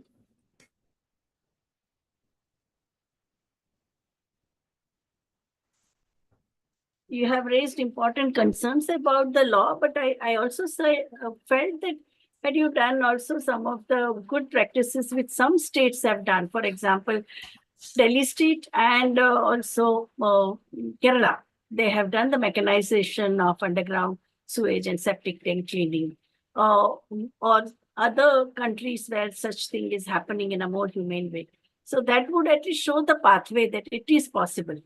And because sanitation budget is not a problem, because even if you see any urban center, sanitation budget is very high. In fact, so much remains unutilized. In Bombay Municipal Corporation budget, 40% of the total budget is for sanitation. So much remains unutilized. The problem is why are they opposed to mechanization, or why are they leaving it only to the dumper mafia? Why doesn't and subcontracting is not a solution. Every time tragedy takes place, the authorities, they say, oh, but we are not doing it. No, it is the housing societies or it is the contractor. But do you have any standard operating procedures for the contractor? Well, what are the safety standards they need to observe in terms of uniform, in terms of mask, in terms of total protection? In other countries, I have seen sanitation workers. They are provided so many facilities, right from gumboot and all. And underground is, obviously it is out, but why can't they use robo for underground sewage cleaning and septic tank cleaning, which many countries, in our country also, Kerala has introduced that. And Kerala is not a rich state, still it has interest. So it's a question of political will. No? One is the mechanization, and second one is the safety measures and the personal protection equipments for the sanitation workers. That is number two. Both. Underground is out because that government is also in a denial mode. We don't have manual scavenging. Okay, that's what every time the question is raised in the UN or in the National Human Rights Commission, that is what the authorities say. No, it is, we have eradicated it. We have eradicated it. No, that's how they say. But I think mechanization of sewage and septic tank cleaning, one part. And second was the introduction of robo. And even after that, the sanitation staff has to be provided safe personal protection equipment. So, ma'am, in 2018, the Delhi Jal Board, only the Delhi Jal Board introduced 200 of these suction and jetting machines, the tankers, the big tankers that we see, but they service only very posh areas, and it's large scaling of the machines has not been done at all. And there has been corruption within introduction of that itself. So there is a lack of political will, like you said. So these are only very exceptional examples. Like in one or two states, there is no large scaling of the mechanization, which is the only answer. And the other thing that you said, mechanization. Yeah. So, so I'll take the feedback and And also some of the best practices other Asian countries have, Singapore, Hong Kong, okay, Thailand. They countries smaller than us, and even some countries even poorer than us, they have brought in the modern practices. They have they have provided safety and security to the sanitation workers. So those best practices can be put, if you can put it in box, and also they said it is possible. Resource is not a problem. It's a question of attitude and the caste system, actually, this which is what I want. always uses the status quo, man. Yes, ma'am. Just one thing about research I wanted to add that recently the union budget that has come, it has actually totally scrapped the budget for the SRMS scheme, which is the scheme meant for the rehabilitation. So it is a systematic reduction and total dismantling of the rehabilitative apparatus, and it has been under huge criticism from these the Safai Karamchari Andolan and various organizations working on the issue. Yeah. So that you should highlight. That it is also the casteist way of looking at the sanitation work. Yeah. In other countries, that is the caste-based prejudices are not there. So they don't mind the way they allocate budget for any other things. Here they are doing it. Like I remember here when the school for child workers came was established in front of our housing society. All the middle class residents, they threw rotten eggs and tomatoes and mud at that school and said that if आप जैसे लोग पढ़ने लगेंगे तो क्या हमारे बच्चे झाड़ू लगाएंगे? Imagine. The caste comes in so much, so they want the status quo to remain. Even the study, Indo-Dutch program study of the municipal schools where Dalit children were there, they were not taught anything. Teachers were saying the same thing. They would make them clean the campus, clean the toilet, do all the drudgery-prone tasks and all. But none of them. But they said if children of your community get educated, then our children will have to do your chores. So that is also very strong. Caste prejudices also come in a way. It is not only the resource. And even the budget makers who have caste prejudices, obviously they won't find anything that is drudgery reducing for the manual sewage cleaners as a priority. It just won't. In fact, you're rightly pointing this out because the scheme which is meant for the children of manual scavengers, the education scheme, pre-metric scholarship, that itself they have changed the name of. I think that they have not received any applications only. So they are blaming the workers themselves that they are not having legal literacy, they are not applying for it, instead of actually reaching out to them.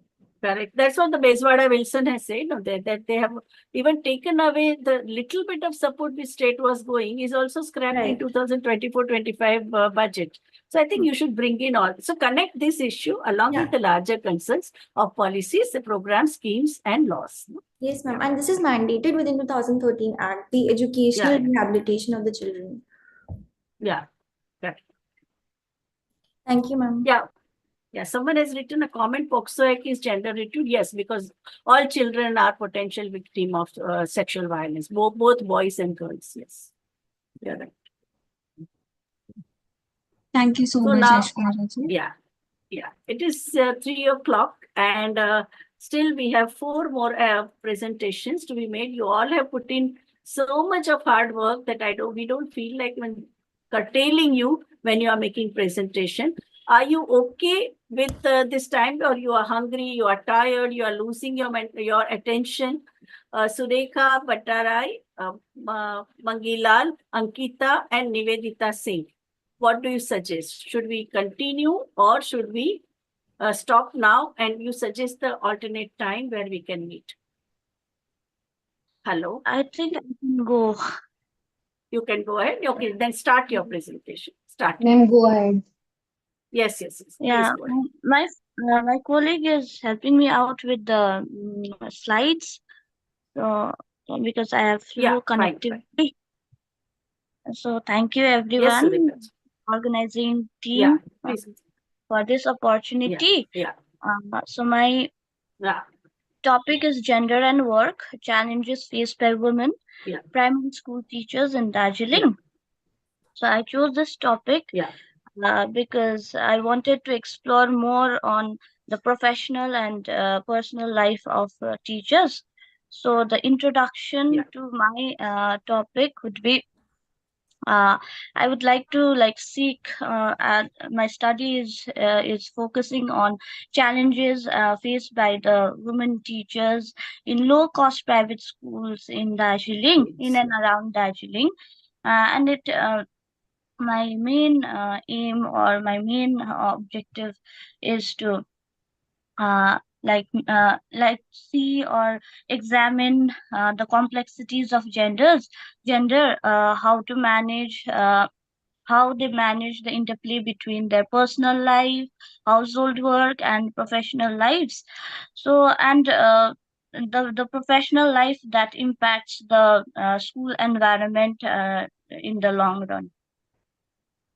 So, my research objectives are obstacles and to explore the obstacles and challenges faced by women school teachers in low-cost private primary schools, to understand how women teachers navigate their day-to-day personal and professional lives, to explore the interlinkages between gender roles and norms and its implications on professional and personal life of women teachers.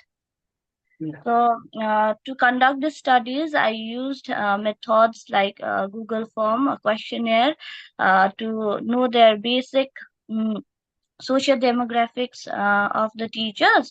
So I conducted 10 interviews following the questionnaire, which was semi-structured interviews. And then I would like to follow up with some teachers and like to know more about to know more about what they are up to or what they plan in the futures as a case study.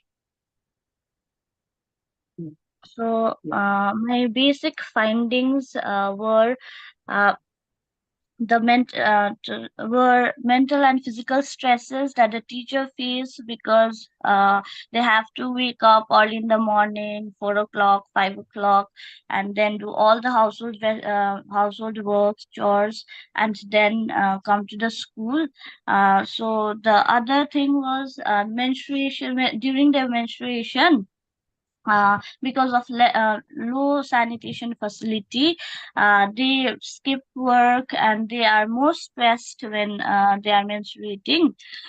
So again, the salary, the private school teachers has very less salary, and because of which they opt to like taking tuitions, which increases their workload and working hours for additional income. They do this, and this because of this the migration has also occurred, and some teachers are single mothers, some have separated family, so they need this money, or they need this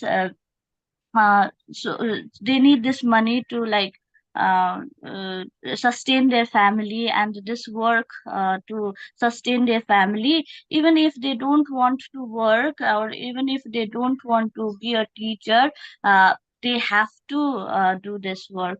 So these were the concerns that they that that came out when I was interviewing the teachers. And other challenges was that when they are staying in a joint family, they have other responsibilities, they have relatives, they have family, which a female or a woman has to like do all these and then step out of the house. So this was one of the major challenges that most of the teachers felt.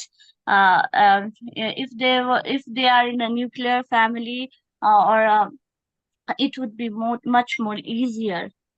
The challenges of like the teachers also like shared, which was positive, was the profession. A teacher is a respectable job, and it builds their identity in the society. And also there is a network of their colleagues, which works as a support system outside home. So that was the major findings.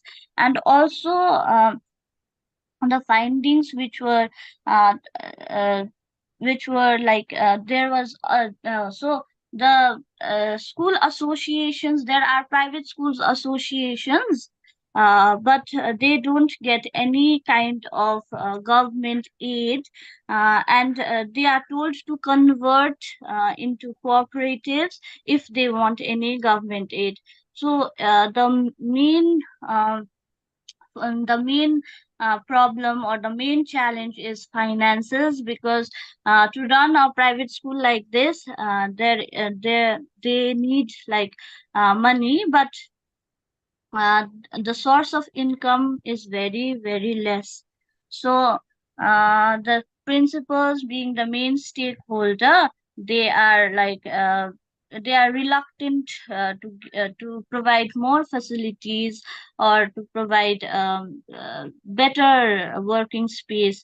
So that is one of the major findings. Yeah. So Fine.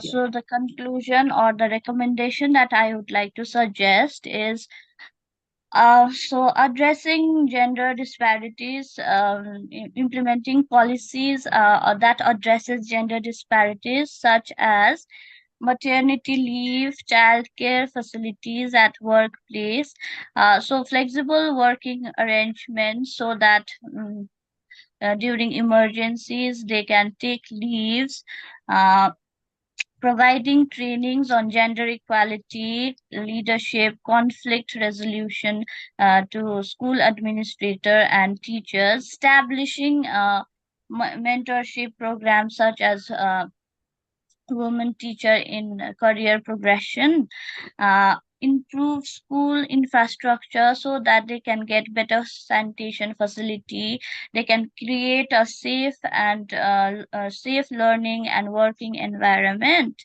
awareness and counseling sessions for the teachers so that they can build a better mental health. So that was it. Thank you so much. Yeah, thank you. You are also talking about the Association of Teachers. Hello. Yes. Do yes, they have ma'am. the Association of Trade Union? Do they have any teachers association? Yes, they have teachers association. So in Darjeeling, there are teacher associations and schools association, but they don't get government funds.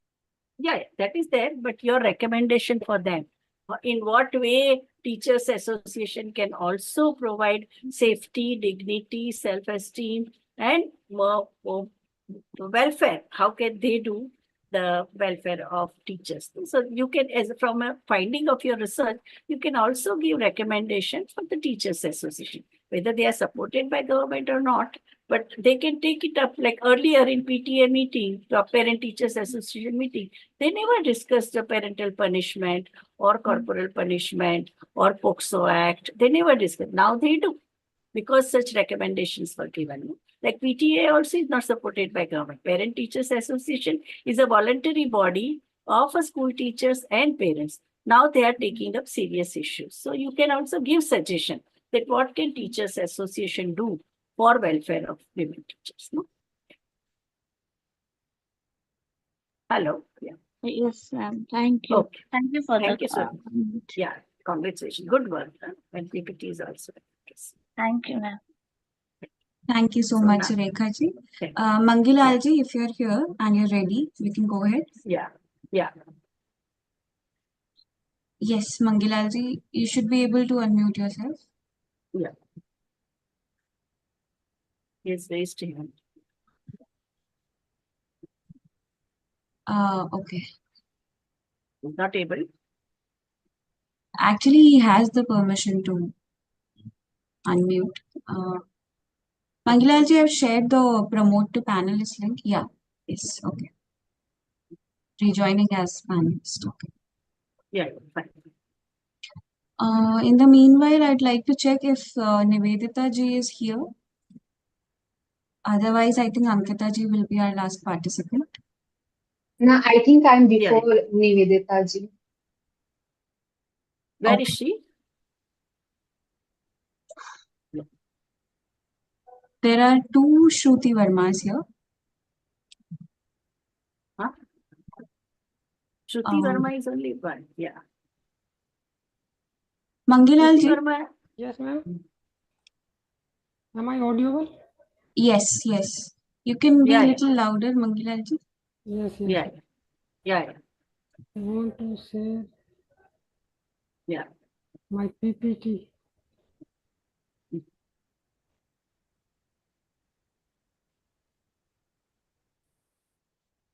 Very Hello. Hello ma'am हाँ मैं बोलिए। PPT share करने की try कर रहा हूँ लेकिन हाँ। पीपीटी शेयर हो नहीं रही है। कहाँ है ऑप्शन इसका? मंगीलाल जी, एक ग्रीन कलर का शेयर बटन होगा, देखिए जूम पे नीचे आ रहा होगा। आपने किससे ज्वाइन करा है, लैपटॉप से या फोन से? लैपटॉप से, उसी ग्रीन कलर पे ही कर रहा हूँ फिर। हाँ जी, तो एक बार उस पे क्लिक कीजिए। हाँ किया। आपका पीपीटी खुला हुआ है आपके कंप्यूटर में? एक मिनट। पहले आप अपना पीपीटी खोल लीजिए। हाँ मैम मैंने खोल लिया।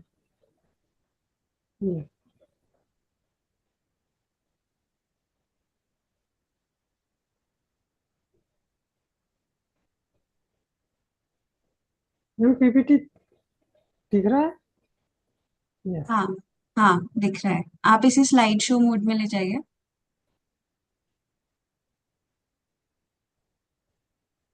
ऊपर से भी ले जा सकते हैं, ऊपर भी है स्लाइड शो का ऑप्शन। यस। और ऊपर जाइए थोड़ा, जहाँ पे डिजाइन वगैरह लिखा है। नहीं नहीं, ये नहीं, ये नहीं। आप राइट को आइए, राइट को, राइट की तरफ, राइट, हाँ, एंड ये। हाँ, इसमें सबसे पहला ऑप्शन फ्रॉम बिगिनिंग कर दीजिए। Thank you ma'am. ठीक है। हाँ, Yeah. My topic is, does the Ayushman card guarantee treatment issues and challenges of the Ayushman Bharat Pradhan Mantri Jan Arogya Yojana, a case study of the merit. The introduction and the background of this scheme. This scheme is recommended by the National Health Policy 2017, and this scheme launched in September 2018 to achieve the universal health coverage and sustainable goal with commitment to leave no one behind. The eligible family for this scheme is taken from the socio-economic caste census 2011, based on the deprivation and occupational criteria for rural and urban areas. And this scheme covers 5 lakh cashless free treatment to eligible beneficiary at the government and the private hospitals, which covers various diseases in packages forms. For the better implementation of this scheme, at the central level, they create the National Health Authority, and they at state level they create the state health authorities, and at the district level they create the district implementation unit for the better implementation of this scheme. Objective and the major research question. To overall objective of this study to find out the issues and challenges in the implementation of the scheme and the impact of the Ayushman scheme on the beneficiaries. This study utilized the descriptive method approach to find out the issues and challenges in this implementation of the schemes and issues faced by the beneficiaries and the other stakeholders of the scheme. Data was collected with the pre-tested open-ended questionnaire and free listing. Study area was the urban merit and rural merit. Sample and sampling. Overall, it was estimated to cover 50 in-depth interviews from the beneficiaries, health workers, ASA workers, and member of the PRIs.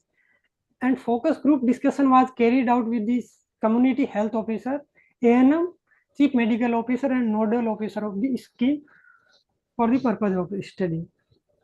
Beneficiaries, workers, health workers, ASA workers, and the PRI members were selected randomly from the urban and rural area, where the other officers like CHO, CMO, and the nodal officer were purposely selected for the study.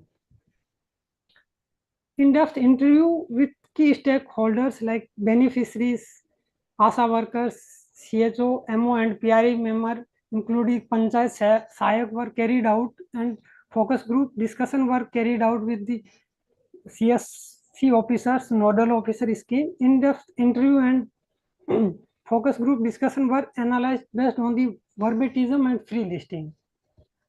The limitation of this study is this is carried out with limited interviews in one district only. Results and discussions.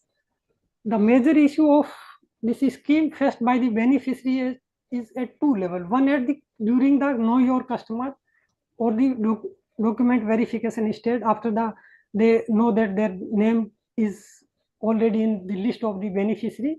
The name is the mismatch in a large number of persons have the mismatch in family member's name or the head of families, etc. The second, at the during of the course of treatment, confusion among the illiterate beneficiaries due to the impaneled hospital list according to the diseases packages. So they create the confusion, and the treatment package has limit for diseases. Sometimes it becomes monetary burden on beneficiary, and sometimes the private hospital seeks undue favor from beneficiary also. At the level of the ASA workers and CSO, they have challenges like at the sub center, they have lack of the subordinate staff for the verification process, and ASA workers are not well trained to do KYC, and the Ayushman Mitras are not timely available, and sometimes villagers are also not cooperative and not willing for the Ayushman cards because of the lack of awareness among beneficiaries. And the CSC and nodal officers have difficulties, the shortage of the healthcare professional in the rural healthcare centers, and CSC in charge are not entitled to do correction in the mismatch of names or add or remove any names, or nodal, and the nodal officer of the scheme have lack of trained staff, so that is difficult to readdress the grievances of the beneficiaries at earliest. And the sum of potential eligible families left out, but the state started the Mukhyamantri Jan Arogya Abhiyan to include them, but still it need to include more families. And conclusion, the study shows that the poorest section of the society has empowered in terms of assessing health facilities in government or private hospitals. The scheme has significantly reduced the out-of-pocket healthcare expenditure. Some concern in the respect to enrollment process and utilization of the card at hospital. These issues will be addressed earliest. The process of KYC and server issues should be resolved at earliest so that more card can be generated, and pendency of the verification process should be minimized. There should be a strong and fully functional grievance cell operational for 24 hours. And the recommendation, the hospital should mandatorily disclose the total amount detected and detail of the amount charged against the different categories like the registration, medicine to beneficiary at the time of discharge. The scheme should cover all eligible households that were left out at the time of SECC 2011. There should be expansion in the available packages under the Ayushman scheme package, including package outpatient service, etc. Critical illness diagnosis reports should be also covered under this scheme. And the annual family health insurance cover limits should be increased in case of illness with hyper expenses cost. There should be a provision to further cover inflate the limit with the recommendation of the medical board or the health authorities. Thank you, ma'am. Mr. Mangilal, yours is a very comprehensive presentation. I just wanted to ask, what about those who are digitally not connected? Should they be deprived? Earlier, public health facilities were available to anyone who walked in and got the case paper for 10 rupees, some states at 2 rupees, some states at 5 rupees. That facility was there. Now, with the digitalization, what do we do? So many people are dying because they don't have digital connectivity. So for that, what recommendation have you given? Ma'am, Ayushman card बनाते हुए server में जो issue आता है उसको earliest government को वो करना चाहिए, क्योंकि नहीं, हाँ, लेकिन जिसके पास कोई भी डिजिटल कनेक्टिविटी नहीं है उनका क्या होगा? नहीं मैम, कार्ड बनने के बाद में आपको डिजिटल कनेक्टिविटी की जरूरत नहीं है. You should visit. नहीं, लेकिन वो सो ये भी आपको रिकमेंडेशन देना चाहिए, कार्ड हो या ना हो, तो भी public health facility should be accessible to citizen. Yes, that is the issue because they. वो भी आप लिखिए आखिर में, Yes, क्योंकि yes. कोई गरीब महिला है, कोई अनपढ़ ये है, कोई गांव से शहर में आ गई है, उसके पास डिजिटल कनेक्टिविटी नहीं है, कार्ड नहीं है, तो क्या Yes. उसको फैसिलिटी नहीं मिलेगी? कोविड के Yes, ma'am. दौरान यही हमने मांग की ना, anyone who suffers from COVID should be allowed. Don't, तब आप आधार कार्ड और आयुष्मान कार्ड मत मांगिए. हाँ, लेकिन health is a public good, and that is why our aim should be that everyone should get Ayushman card. If Yes. that person doesn't have card, if in the absence of not having a card, okay, the person should not be deprived of health facility. Yes, ma'am. वो भी आपको आखिर में Yes. conclusion में आखिर Yes. लेना चाहिए, that Yes, whether ma'am. the citizen has a card or not, that the right to health is a basic human right of every Yes. Indian It's citizen. वो yes, last ma'am. sentence आपका होना चाहिए. बराबर? Yes, ma'am. I will include in the my report. I will include all the major judgment of the Supreme Court for the health. And NHRC, National Human Yes, Rights yeah. Commission, also during Yes. the pandemic, they Yes, said yes. don't ask for card, just give the facility, which Yes, is an yes. important services. Yeah. India is already the signatory party of the Article 25 of the Human Rights Commission of UN. Correct. Yeah, I will. So just So in your conclusion, give this optimistic note. Yes, That even whether you have a card or not, you have a right to health. Yes. Thank you. Thank you. बहुत अच्छे काम. बहुत. Ma'am, good evening. Ma'am, if you put it in the YouTube, this is my PhD work, ma'am. What if my guide may object to it if she sees this, ma'am? That's why. No, it is related. Not directly. It should not be. If it is in our, like if it is given only to us in a participant, that is okay for time being. After it gets published, no problem, ma'am. Yeah. Now we have posted it in YouTube, that's fine. No, but then your PhD work, you cannot even use it as a project for hire, no? The things which you have taken here cannot go in your project. It is a related. It is the related. Yeah, it is the related work. Yeah. So related is fine because you need 2 publications, no? Yeah, along with your no, thesis. if you put it in the YouTube, I'm a little worried, ma'am. No, but it is not directly your PhD work. No, it is related to your PhD. So related work is okay. Only what you put in your thesis cannot come here. This is your publication. 2 publication, you need to have extra publication along with your thesis. So whatever you have shared here, don't put it in your thesis. No, that is like that. My guide may not like it, ma'am. That's why. So even this gets recorded. No. Whatever spoken notes will get recorded. Yeah, just ask Dr. Arjun Kumar how to solve the problem. But actually, you should not have. This is your extra work. This course, the project which you have done is an extra work over and above your thesis. Over and above your thesis work. Because every research PhD student has to submit 2 papers along with the synopsis. So this is one of the papers which can go with your synopsis of this. It is like that. Ma'am, then... Do you discuss it, Dr. Arjun Kumar? Pardon, ma'am? I am a visiting faculty. For time being, I am a visiting faculty, I said, so they are the ones who... so you discuss with them. You should have known this earlier only. You could edit and put it, ma'am. We could delete my portion and put... Yeah, ask him. Okay, ma'am. I don't problem statement, is it just one statement or many statements can be included, ma'am? What are you talking? Problem statement. It can be many objectives, 4, 5, 6 objectives. Oh, it can be many. Okay. Yeah. So whatever you have included here, if you don't include elsewhere, then it is fine. Okay. In your thesis, then it is then fine because every PhD student has to. Okay, literature.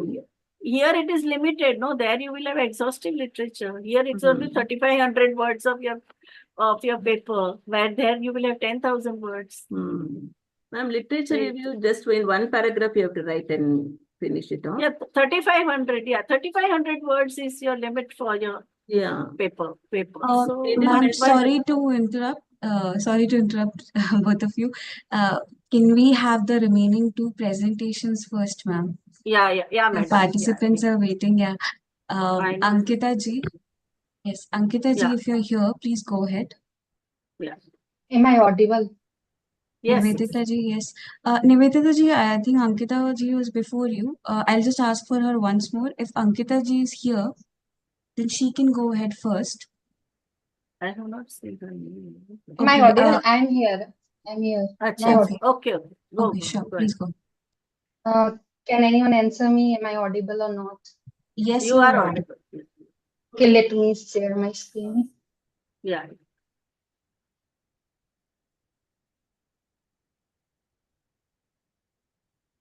Can anyone see my PPT? Yeah, we can see.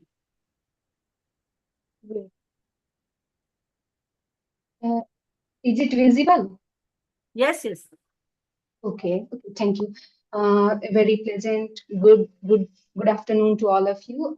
Thank you, IMPRI, for giving this opportunity to present my report on assessing the socio-economic condition of the Jivika workers in a qualitative study in Armapur, which is in Rohtas district of Bihar. My next slide visible?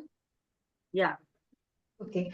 So first, I would like to say that poverty may be caused by an external shock, but are perpetuated by the unavailability of credit, malnutrition, inadequate coverage against the future shock, and the limited access to a stable source of income, among the other factors.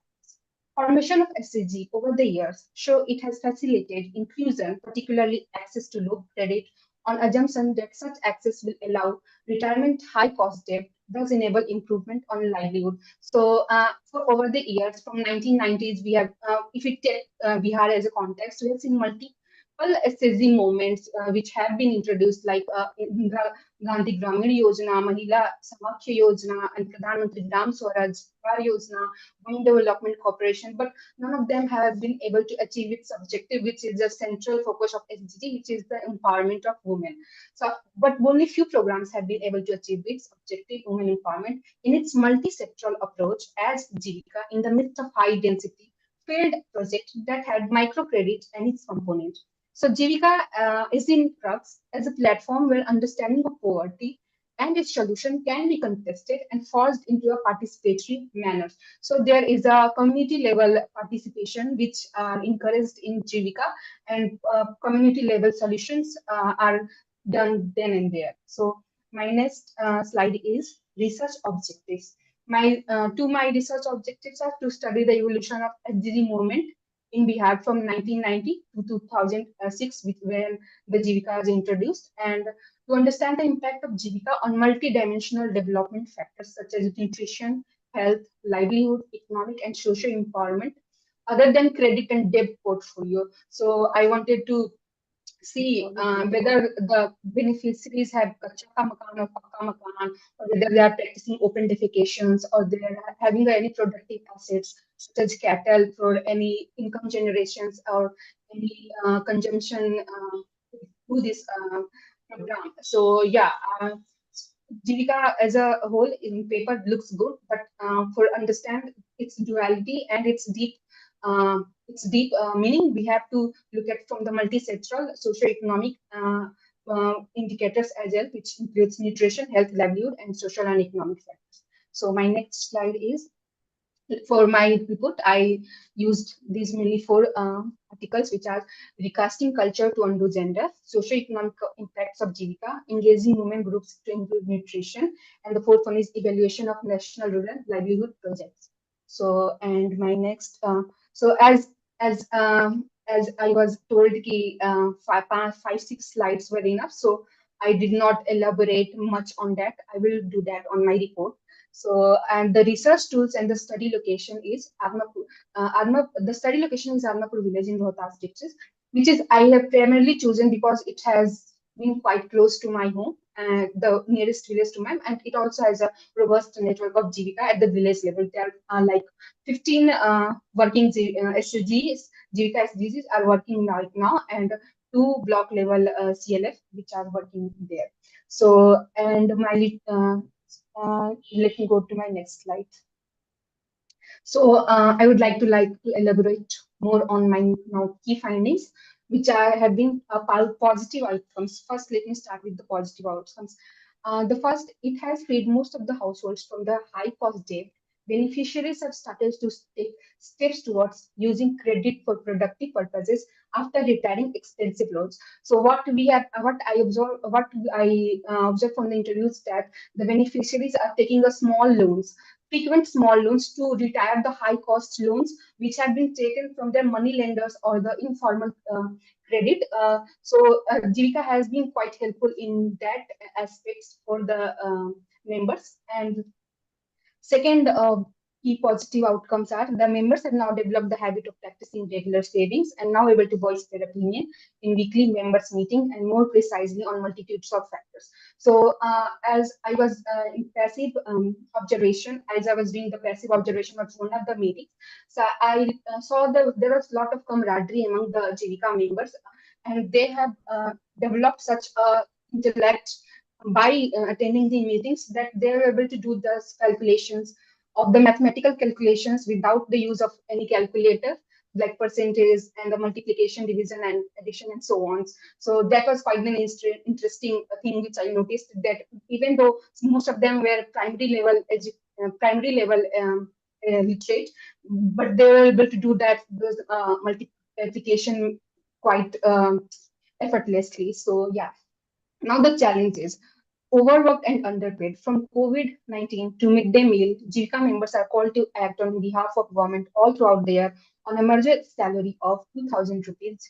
On top of that, they are not incentivized for their extra services, nor given any identification card. So, so the salary wise, let's just take a community mobilizer for an example. The community mobilizers work throughout the day, like they conduct meetings, they like organize all the things which are surrounding all the self-help groups, and I think it's to cover 14 to 14 12 to 14 hours of their day goes into this, but they are only getting 2,000 rupees as a salary, while the professionals like CC community coordinators and the area coordinators are getting quite a lot, if when you compare their labor, which is quite baffling, because even though it's 16 years of this program, there has not been incremental in their salary, so which was quite a worry among the Jivika members itself.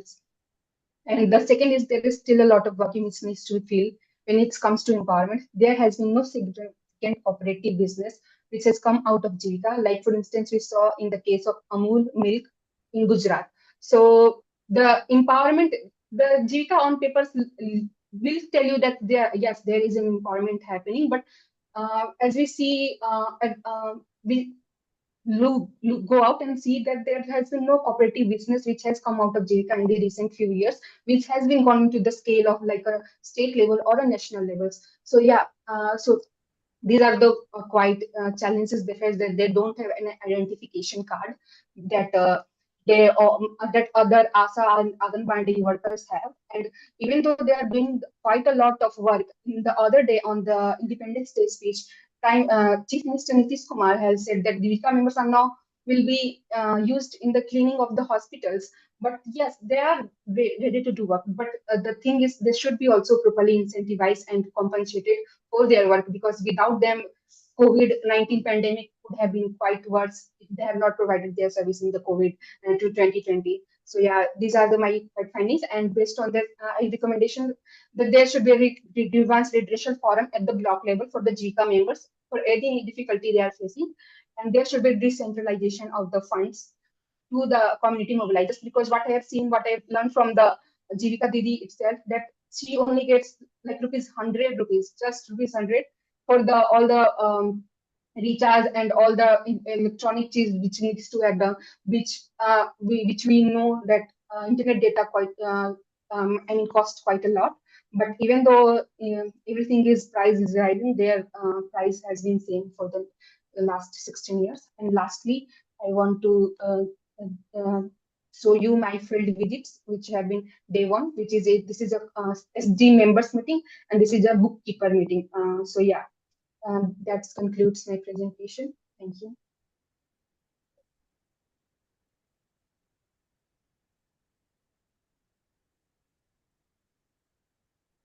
Hello.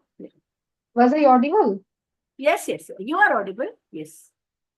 Nivedita ji, I think you should also connect the work condition and wages of an existential struggle of Jivika Didi along with the other scheme workers like Anganwadi workers as well as Asha workers.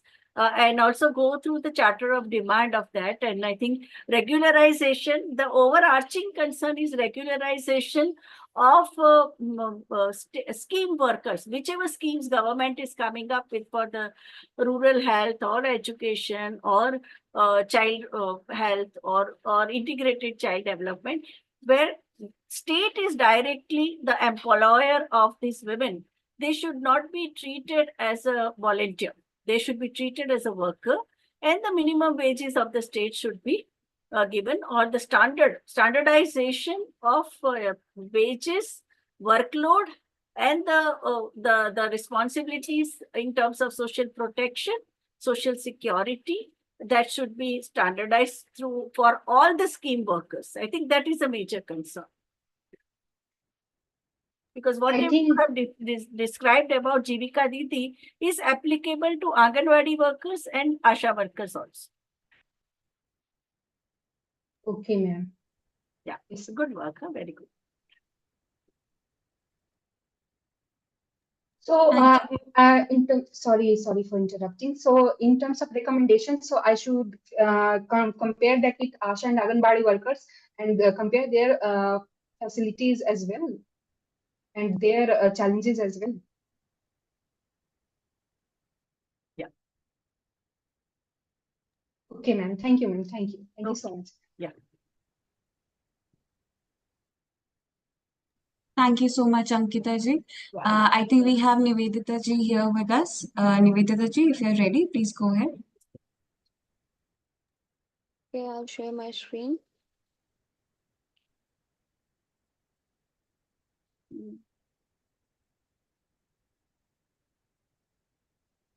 Could you see my screen? Yes. All right. Social dynamics of Delhi Heart. This is my topic. So the background of the study area is that Delhi Heart is in space. Where is it? It is in South Delhi of INA. So this is a space where around 200 to 300 artisans are there, where they showcase their artwork and tradition artwork in terms of their occupation. So this is so I have done my research on the basis of a qualitative research, and this research has been taken as per observation, in-depth interview, and lot of visits I have done. So it's not a one go that I have done it. So this area foster unity and diversity in terms of our culture and tradition. So it reflects our past historical landscape, and it is this area. So it's not about the socio-economic status. It is also about the Indian tradition. Journey to qualitative research. So this research unfolds many layers of their stories. It narrates many, I would say, many untold stories, which is being embedded in their lifestyle and in their life. So in this research is all about most of the artisans or respondent have joined this occupation because of their forefathers have served in this occupation, and there were few who were entrepreneurs. Why I would say entrepreneur? To find a new occupation for their own sustenance and a livelihood. So this was a whole trajectory. So I just categories. So the categorical thing table, what I found that in 1A, the people who join from forefathers and they have given their tradition that you have to do it. And the second, which people who are entrepreneurs and just finding their hope and optimism in this kind of livelihood. And the third, which is more kind of they are doing their first generational and they are very fine with this. So the three categories were there. So this is not a kind of that I took an interview in a kind of a one-to-one that I'm going to take interview and you have to answer these questions. It was a more kind of a informal setting where I used to buy the products of theirs, and then they asked how you liked it and why you chose this profession and what are the reasons that is there. So this in my research area, I also try to underpin the gender dynamics. So what I found that in most of the people, most of the women are behind the curtains. They are not in the marketing and strategy that would we say as a informal formal language. So they are mostly behind the curtain or making the clothes, weaving it, stitching it. So all these kind of at the back front they were at. So they were not in the present. So what I found that it is a more that the marketing strategy of these artisans are mostly masculine. I'm sorry to say that, but there are some women are also there. They're entrepreneurs. They are doing, and personally, one or two are my friend as well. But apart from them, they all are men. So this is a kind of a marketing strategy of these artisans. So I took methodology of in-depth interview and a participant observation and focus group and case study. So as name suggests, we have gone through whole of this 3 months of research methodology of different dwelled it. So I do not want to repeat it again. And also I dwell as well iconography, where the structure or of the architecture of that particular place of Delhi Hat is also resonates it promotes Indian art and tradition and culture. So it's iconography also plays a very crucial role in this research. I found it. And the literature review, so I just try to fit in two literature review over this presentation.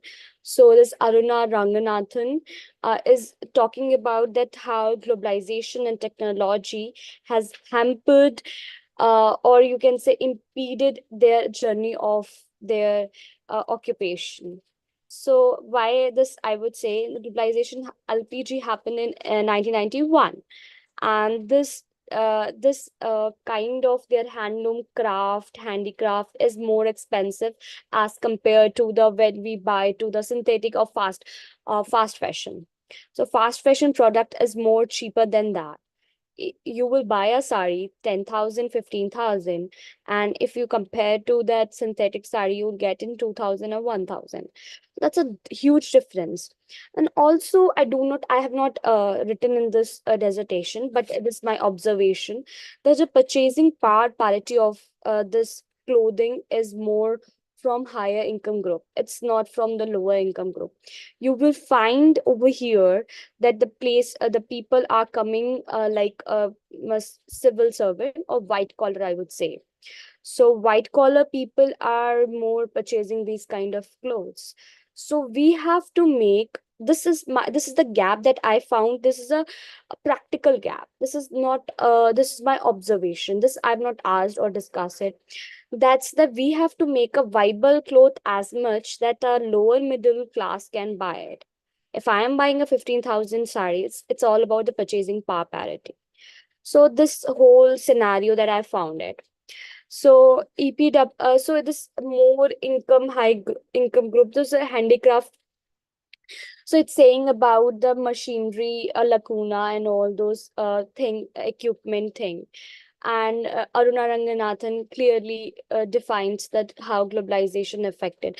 And most of them respondents said to me that one of the respondents said to me that there's a migration problem, that people are migrating from rural area to urban area for the good opportunity, and they are not staying in their own village. And I remember 3 years back, I asked vegetable vendor from which district from Bihar or UP you are.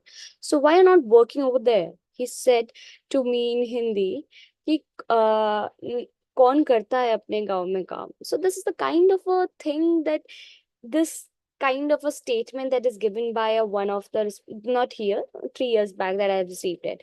So there's a kind of a notion that's been given or inculcated to the people that we have to go to the urban areas, to other state, work in the same kind of job, but not in our region. That is also, we have to change it.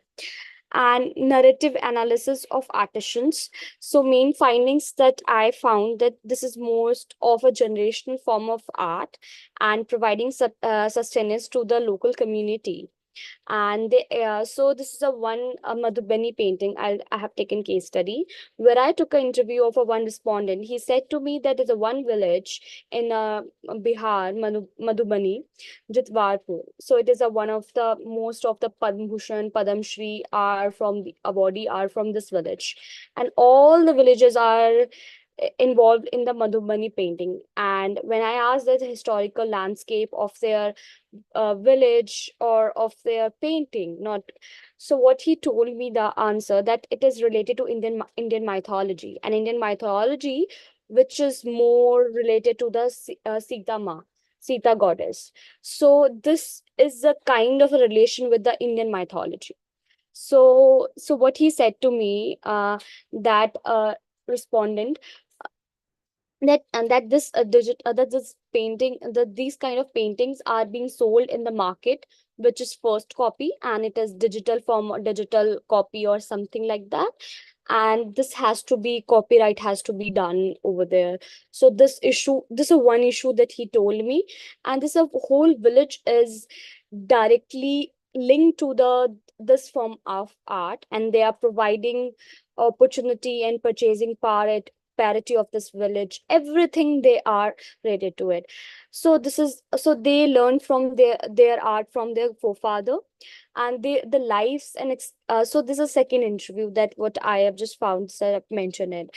So one of the artisan, which is she was from Bihar, sorry, West Bengal, Medinipur district, and she has been doing this job since last 10 years. And she's most kind of a entrepreneur, you can say that. So one of the respondent of that particular shop said to me that that they are doing job and to provide the livelihood sustenance around 300 family of that particular district. So 300 district matters a lot. 300 families matters a lot, a huge number in a rural areas, that they are providing employment opportunities. And this product, whatever she was selling, bamboo product, it is very viable, environmental, sustainable. And as I'm a geographer, so it is more environmental sustainable product. It is not more fast fashion, that I would say. So that's why.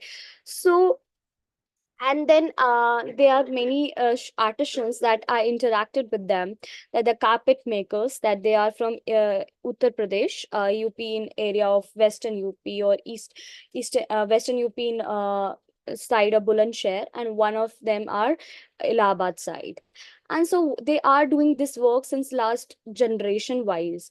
And why should we are leaving out one of the main art, that is Banarsi sari, which Banarsi work is there in the Delhi art. So most of the traditional Banarsi maker, they usually sit gaddi. So it is in the Varanasi main city of located, and people are doing from since last so many generations. And as far as what I know about that, how government has changed their policies, or there's some kind of exhibitions in Varanasi, in some area, in which area I'm video colony, which area that people exhibit their products. So what are the main findings that I'm coming to my point, that how what are the commonalities that I found? So there's a commonalities, there's a lacuna, and there's a kind of who are the customers of this product. So the findings are that they are buying their products from uh, la-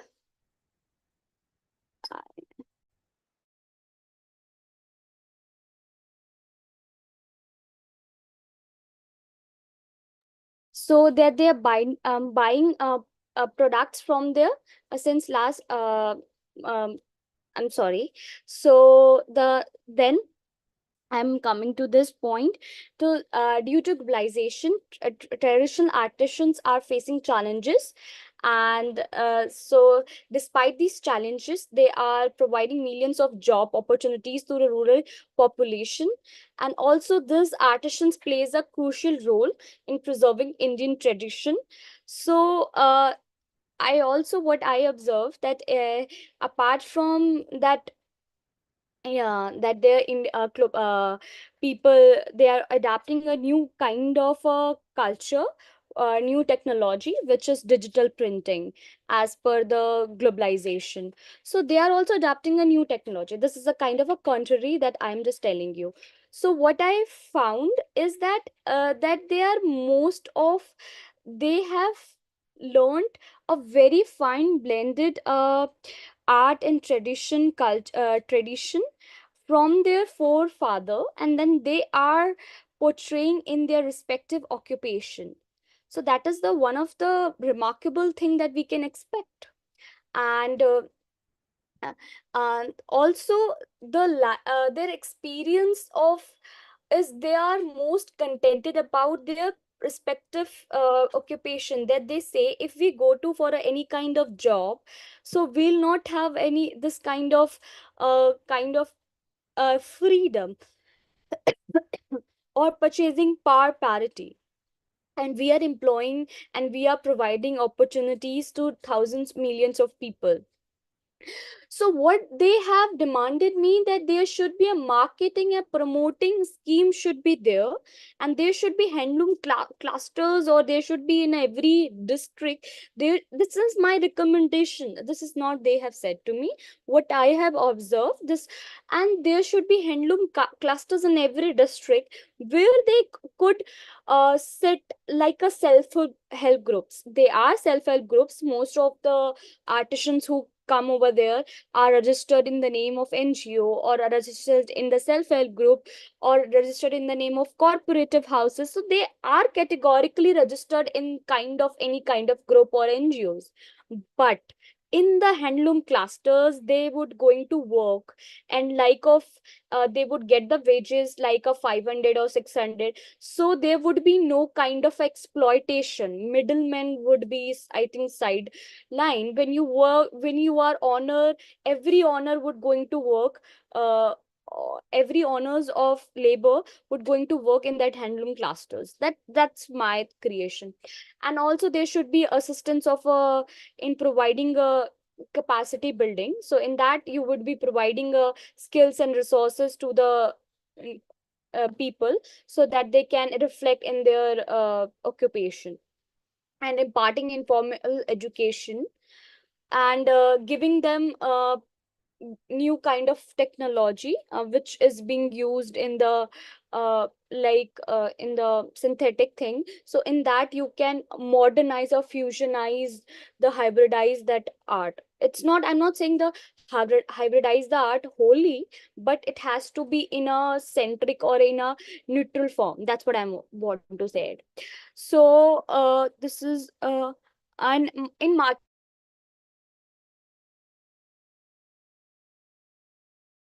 exorbitant. So it's kind of very out of the pocket for the lower middle class. That what I found it. So we have to make a cloth which is most viably purchasable by the lower middle class.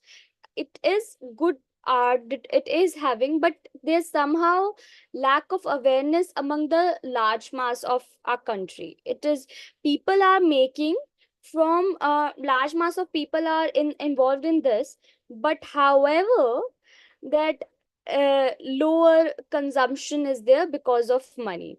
So fast fashion is impacting. So yeah, this is all about suggestion, and I've completed my thing.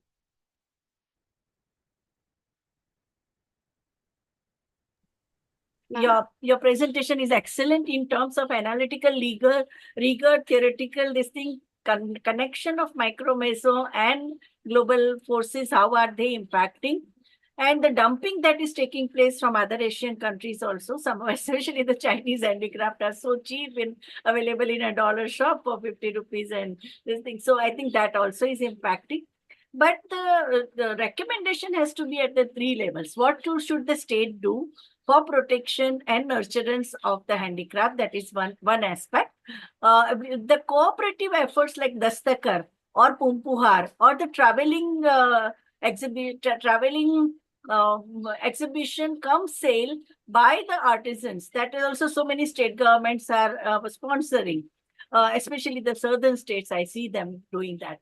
That is a one. And third aspect is that of a consumer awareness. And consumer awareness also, like the moment you know that so many people's livelihood is dependent on them, and for that more media coverage to this kind of handicraft has to be there. Like you go to Sweden, okay, Sweden, the handicraft workers, they are highly educated. They are economically secure. They are and they are doing it as a hobby. In fact, when there was a exhibition in a drawing room of one of the patrons in Mumbai, when I went there to buy Madhubani chunni, and she was madam from Bihar, Madhubani village. She told me, teach my daughter ABC. Okay, Madhubani painting we will do as a hobby. Okay, but basic formal skills to negotiate your life and dignify this kind of insecurity, economic insecurity in which we are living, that is not, I don't want that for my daughter. Or when I went to Himachal in a Siddhbadi, so many women who are excellent in making woolen, they make very good mufflers and sweaters and all. And they say, Didi, I'll make, because you have conducted training for 10 days, Didi, I'll make a sweater for you. But I am not going to make sweater for my livelihood, because if in Narega, if I just by picking up distillery bottles and whatever, this thing, packets which the tourists are throwing, if I pick them up and I get 350 rupees, why would I waste my time for 7 days of knitting and bothering my eyes? And so many women who have totally dependent on knitting, their eyesights have gone. Same was the tone of Lucknowi workers who are making in Lucknow, who are making the Lucknowi stitch, all the garments and all. So I think humanizing the labor of the artisans, providing social security and social protection so that they don't have to self-exploit. Because in this case, in case of artisan, what happens is what we economists call self-exploitation. You go on working because you are going to get piece rate wage. If you make one more piece, you will get more wages. So that has to go. So for that, social protection and social security by the state are very important. Some of the private sectors have come up. For example, in Kutch, so the diamond industry under the CSR, they are supporting all the activities of the artisans. They can come directly sell their products. For 10 days, they are given the premises. It's a beautiful village they have created, which is a tourist place also. And the artisans come there. For 10 days, everything is sponsored by under CSR. Such experiments have taken place. And I think Delhi Heart kind of thing has to be there in almost all states and union territories, because we have such a locally and the rich culture of the creativity among the artisans. For example, we in Maharashtra, we have a Varli painting. So now modernization, like I went for a 8 March crop where all these women, self-employed women and artisans, they were selling their product. I gave them cash. They said, "Nahi, can't you do GPay?" That means they have learned. They have learned GPay, they have learned social media, they whatever their products they are making, they are putting up on the social media. So I think making them aware and capacity building of the artisans to do direct sell is also very important. Here comes the advantage to the educated housewives in the post-COVID period.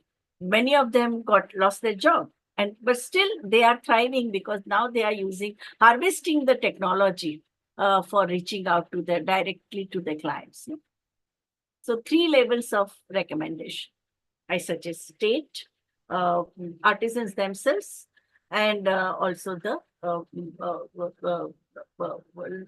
protection schemes for social protection, social security, the cooperatives. All right, ma'am. Thank you. But a brilliant work, excellent work here. I think all 17 presentations today, because any mark of the success of any effort in research is its outcome. Because we have had a brilliant, the best experts we could get from the country, they were there, even from abroad, they were there. But your presentations, and continuously, we started at 11:30, it is now 4:30. But they have had a very, very encouraging impact on not only on IMPRI team, but also for the resource persons. And on behalf of resource persons and the visiting faculty at IMPRI, I would just really commend your work and congratulations to all of you. And I think anthology is going to be very powerful. The choice of topic, treatment of topic, your commitment in fieldwork, your robust analysis, walking extra mile to make your study very comprehensive and socially useful. I think that is the USP of your endeavor. And congratulations all. Thank you. And best wishes for your bright future. Yeah. Okay. Thank you so much, ma'am. Do any of the participants have some final feedbacks? Yeah.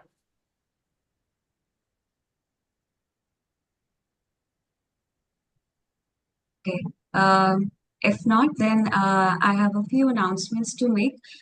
Firstly, that the final draft of your final report has to be submitted by the 28th of August. Post this draft submission, the review process will begin.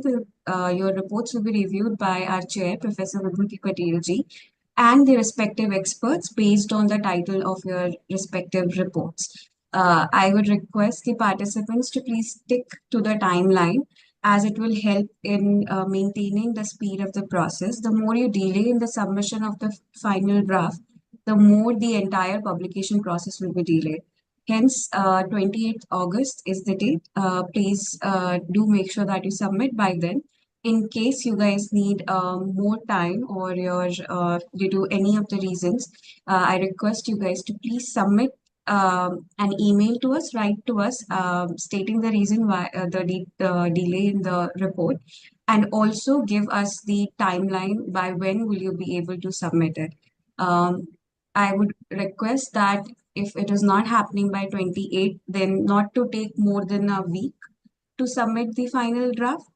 That is all regarding the final draft submission. Vibhuti ma'am, do you have something to add to this aspect? No. I think that's what, because all of you are now you have your structure ready, even your information, data, everything is ready. So I think preparing the final draft should not take long. So I think stick to the deadline and maybe a couple of days more, but we should come up with the anthology on time. Yeah. You need time till September 10th, ma'am. Yeah. Thank you. No, I need time till September 10th, I said. So, Lochana ji, can you also write to us over the email so we have a formal conversation regarding this? Yeah. And again, with regard to posting it on the YouTube, please take care. Huh? Yes, we have noted your concern now. Yeah. Noted your concern. We'll look after it. Huh? I had one question. Yes, Ritika ji. this anthology and the book, are they separate things? No, book is anthology is the collection of edited work. No, it's a. The book's it's name the is same. An Anthology of Essays, followed by the fellowship program's name. Each of your reports will be published as a chapter in the book. So you will be the chapter authors. With your in the authorship, yeah. Which you, and it is a ISBN also. So whatever research or your biodata, you can show it as a publication with ISBN, which is very important. Yeah. Any more questions? Okay, thanks so much to IMPRI and all the resource persons who have helped us to come to this level. Very good. We made a very good team, and now we have we are a part of a community. We Yeah. also have our own WhatsApp group. Very good. All the best to all of you for your final report writing. Hello, Ankita ji. Bye. Thank you so much, everybody. Ma'am, should I go ahead with the formal vote of thanks? Yeah, please. Okay, so as we come to the end of the last day of Public Policy Qualitative Participatory Action Research Fieldwork Fellowship Cohort 3.0, an online national summer school program, a 4-month online immersive qualitative participatory action research fieldwork certificate training fellowship, I, Priyanka Negi, researcher at IMPRI, Impact and Policy Research Institute, would like to propose the formal vote of thanks on behalf of IMPRI. We extend our heartfelt gratitude to our chair, Professor Vibhuti Patel ji, for generously sharing her time with us and expertise in today's session and throughout this program.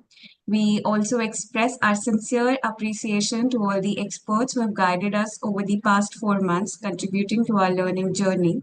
We thank all of our participants who have raised pertinent questions throughout this program and were very active in today's deliberation and the presentation ceremony.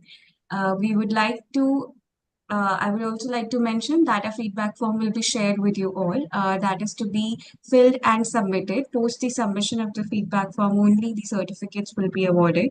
We would also like to announce that we have the next cohort of this fellowship program coming up on the 8th of September. We are grateful if you're watching us later on YouTube or listening to us on our various podcasts or reading our publications. We hope you continue to join in future to our IMPRI Web Policy Talk and Web Policy Learning. Wishing you a very good evening and thank you, everybody. Thank you. Thank you, Priyanka ji, for being Thank you, ma'am. moderating the session. Thank you. You have to believe me.